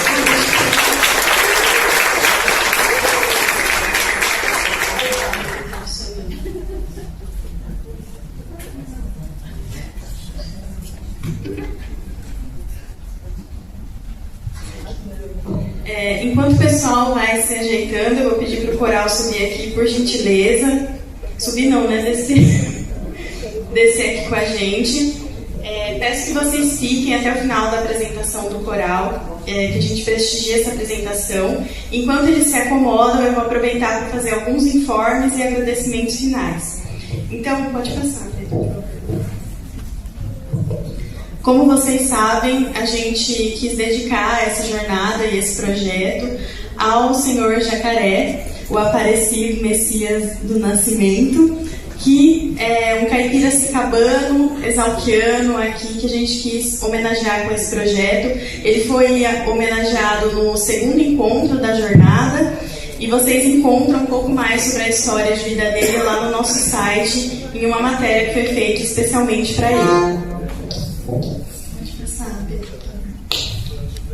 Bom, então novamente eu quero agradecer. Como esse evento ele é também uma celebração dos 80 anos das Nações Unidas, uma festa da ONU, a gente contou com um apoio especial, dessa vez da Prefeitura do Campus, que celebra 40 anos esse ano. Então o professor Luciano, além de coordenador do Hub e presidente do Hub, ele também é prefeito do Campus. E aí gostaria de agradecer novamente a Águas do Mirante, o PSEG, e de uma maneira muito especial eu queria pedir para que a Aninha levantasse, a Ana do USP Recicla, e todos os do USP Recicla que estiverem aqui. Então estou vendo a Emily, o Pedro, que não está mais no USP Recicla, mas ainda está lá na equipe. Tem o pessoal que deve estar lá fora ainda, pode levantar o Nicolas. Mas eu quero agradecer vocês que ajudaram, ficaram até tarde aqui com a gente ontem, nossa sala alagou. Foram uma série de imprevistos ontem e eles ficaram aqui comigo, sem a Ana e a equipe dela, nada disso teria sido possível. E eles nos ajudaram em todos os encontros, mesmo tendo um monte de coisa para fazer. Então, muito obrigada, Ana, de coração, muito obrigada a ele, Pedro, o pessoal que veio ontem. Obrigada mesmo. Bom, então durante a jornada eu já comentei quem nos apoiou. Eu vou apertar o botão imaginário, você passa, Pedro, por favor. Agradecer a todas as instituições que fizeram acontecer essa jornada. Então, as lideranças trouxeram as instituições. Sem elas, tanto lideranças quanto instituições, esse projeto não teria acontecido. Se você é de alguma instituição que ainda não mandou o logo pra gente, quer mandar para que a gente inclua ali, mande que a gente vai colocar, tá bom? Então, muito obrigada a todas essas instituições que estão aí registradas. Vocês foram imprescindíveis para que essa jornada acontecesse. Muito obrigada mesmo. Agradecer as lideranças que fizeram com que isso fosse possível. Existem algumas coisas que são inegociáveis para que uma jornada dessa dimensão possa acontecer. Então é por isso que a gente tem a expectativa de que vocês acompanhem os recados, atendam aos prazos ali que foram determinados, e a gente sempre tem um jogo de cintura que vocês sabem para que todo mundo consiga atender ali. Então é isso, acho que eu vou reforçar que o meu papel é justamente esse, de coordenar para que aquilo que é o propósito não se perca no meio do caminho. Mas quem deu corpo a essa jornada foram vocês, por isso meu muito obrigada. Então lá fora tem a notícia, nós saímos no Impacto Acadêmico da ONU, depois vocês podem conferir essa matéria, e vou mandar novamente para que esse encontro fique registrado lá, porque nós estamos marcando o nosso espaço caipira dentro das Nações Unidas, graças a esse projeto. Só para mostrar, nós estamos aqui no amarelo, teve uma jornada que aconteceu antes e tem um caminho ainda com os grupos de trabalho, agora fechados e consolidados, onde a gente vai revisar os capítulos e ter as conversas ali, como as lideranças já sabem, né? Para consolidar ali aquilo que falta e vocês, claro, vão trocar também entre os GTs. Só para registrar, a gente fez uma conversa de bate-papo, onde vocês podem conhecer mais sobre como foi feita essa proposta, caso estejam vindo pela primeira vez aqui prestigiar o encontro.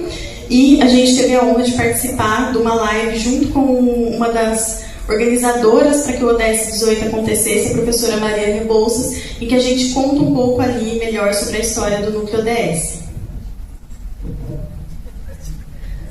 Pode passar, Beto. Aqui, então, o nosso QR Code, e eu vou mandar na nossa comunidade de avisos ali, vou mandar no mural das lideranças e vocês repliquem, por favor. E o ideal é que as pessoas que contribuam sejam aquelas que estiveram aqui presentes. Mas a gente vai tentar disponibilizar no YouTube, como a gente comentou com vocês, e assim que ficar pronto, eu mando o link para que mais pessoas possam acessar e trazer suas contribuições. Pode passar isso. A gente recebeu alguns materiais da ONU Brasil, mas eu vou pular esse vídeo ali com o adiantar da hora e vou disponibilizar esses materiais que a gente recebeu para que vocês conhecessem a ONU e conhecessem melhor sobre a ONU e a Declaração Universal dos Direitos Humanos. Os materiais que a gente recebeu da ONU a gente vai deixar lá no site do Núcleo DS disponível para vocês, tá bom? Pode passar. Mais um, só para garantir. Ah, não. Pode ir. Acho que está voltando. Bom, deixa eu ver se ficou algum recado, gente, só para... A estrutura do livro, só eu acho interessante para complementar, a estrutura do livro já está pronta, tá bom? Pessoal, as lideranças já têm noção disso, então alguns pontos a gente vai complementando ali. Podem ficar tranquilos com relação a isso. Eu estou respondendo perguntas agora, tá bom? Peço para que vocês vejam o documento da cidade que queremos, que o Ari mencionou na apresentação dele, tem várias instruções importantes lá. E não vamos esquecer que o nosso eixo transversal é o ODS 1, erradicação da pobreza. Muita coisa do que foi trazido aqui já é feita, né? Só precisa ser evidenciada, fortalecida, e o nosso papel é justamente esse.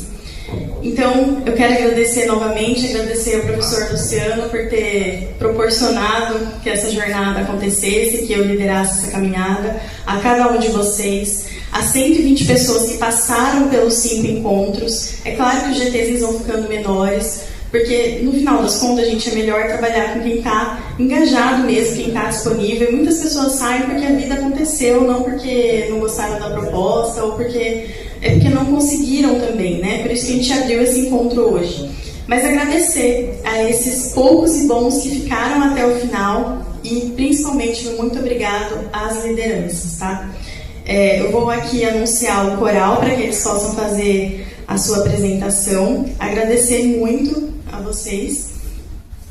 Pode deixar. Deixa eu falar antes, na verdade, foi bom, Gabriel, porque senão depois eu não consigo falar. A gente separou lembrancinhas e tem os números, tem uma margem ali sobrando para os GTs. Eu peço que as lideranças levem as lembrancinhas do seu ODS para quem não pode estar aqui hoje, mas faz parte do seu GT, tá bom? Podem levar.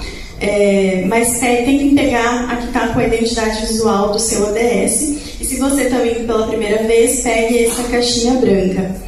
A vela tem a simbologia de iluminar os nossos caminhos e muitas pessoas me relataram que essa jornada ela veio para isso, para fortalecer, para dar luz a coisas que precisavam ser iluminadas e observadas dentro dos diferentes recortes que as lideranças deram para o seu trabalho. A linha é uma analogia que a Carol faz sempre de que nós estamos aqui fazendo um grande bordado, cada um com a sua linha da sua cor, fazendo ali a sua contribuição caipira. Eu não esqueci da oficina, viu, Tainá? Ela vai acontecer. E a gente quis que vocês levassem o ODS ali materializado para ficar na mesa de trabalho, em algum lugar, para se lembrar que agora todos vocês fazem parte dessa missão do Núcleo ODS da Agenda 2030 com a gente. Então eu vou pedir que depois da apresentação vocês peguem a lembrancinha e as lideranças têm o presentinho do PSEG também para a gente oferecer, que era para eu ter dado depois da apresentação, mas eu esqueci. É isso, gente. Muito obrigada mesmo. E com vocês, o Coral Convivência. Deixa eu falar os nomes aqui. Então, o professor Maurício, o Paulo, a Gilda, Maria, Tadeu, Sérgio, Aparecida, Neide, Leonice, Olívia, Odete, Benedito, Valentim, Rosalina, Sebastiana, Aparecida, Juarez, Antônio e Sônia. Muito obrigada. E muito obrigada a todos vocês.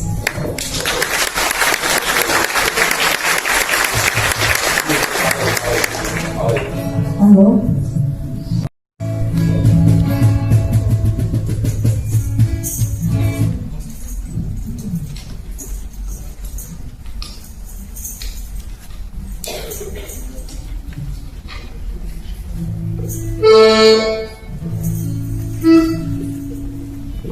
Pessoal, bom dia a todos. Primeiro eu gostaria de agradecer o convite, né, dizer que assim, eu pessoalmente fico muito feliz de ver um movimento como esse aqui, né, pensando nas ODS aqui a nível municipal. Acho que é importantíssimo demais. A gente está falando sobre o futuro, né, nosso futuro. Então, obrigado a todas as cabeças pensantes aí que estão nesse movimento, liderando esse movimento das ODS aqui em Piracicaba. Parabéns pelo trabalho, tá bom? E nós vamos tocar 3 musiquinhas aqui, rapidinho, porque também todo mundo já está querendo sair para a hora do almoço. Mas vamos começar com uma que eu acho que é essencial aí para a gente pensar aqui na nossa cidade, né? A questão do rio. Vamos lá? Lá maior.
Agora nós vamos tocar uma música que a gente intitulou o nome do grupo com o nome dessa música aqui, que é uma música de tradição caipira aí, chamada Velha Porteira. Quer falar sobre ela, Pedro? Quantas porteiras nós abrimos na nossa vida, né? Oh, Piracicaba. A gente que é Piracicabana aqui desde 1953, né? Então, muitas porteiras nas nossas andanças. Então, essa música para nós tem uma grande importância. Uma grande importância mesmo. Então vamos lá, Velha Porteira. Pausinha, tá, pessoal?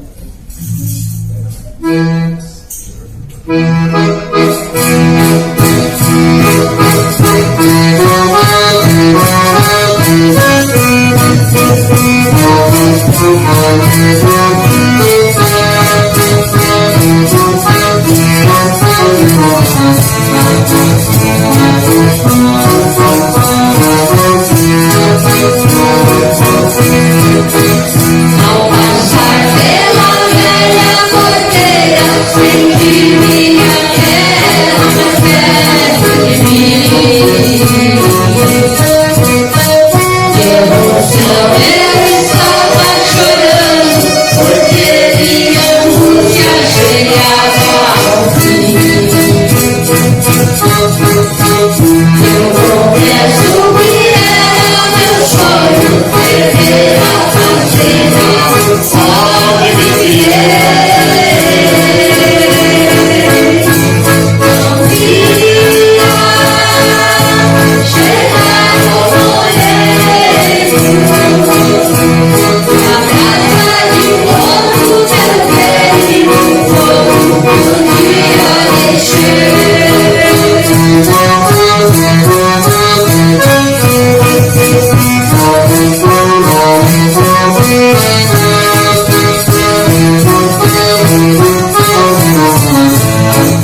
Pessoal, foi isso aí, muito obrigado. Quem quiser fazer parte do nosso grupo, tiver 60 a mais, nós estamos no Santa Rosa. Pessoal do Santa Rosa, cadê? Vai barulho aí, quem é de Santa Rosa? Pessoal do Cruz Caiada, pessoal de Artenes. Hoje nós estamos com o grupo um pouco reduzido. Pessoal, meninas e meninos, gratidão, muito obrigado. Vocês são demais, eu amo vocês. Um beijo. Pessoal, muito obrigado pela paciência de ter escutado nós aí. Gratidão, valeu.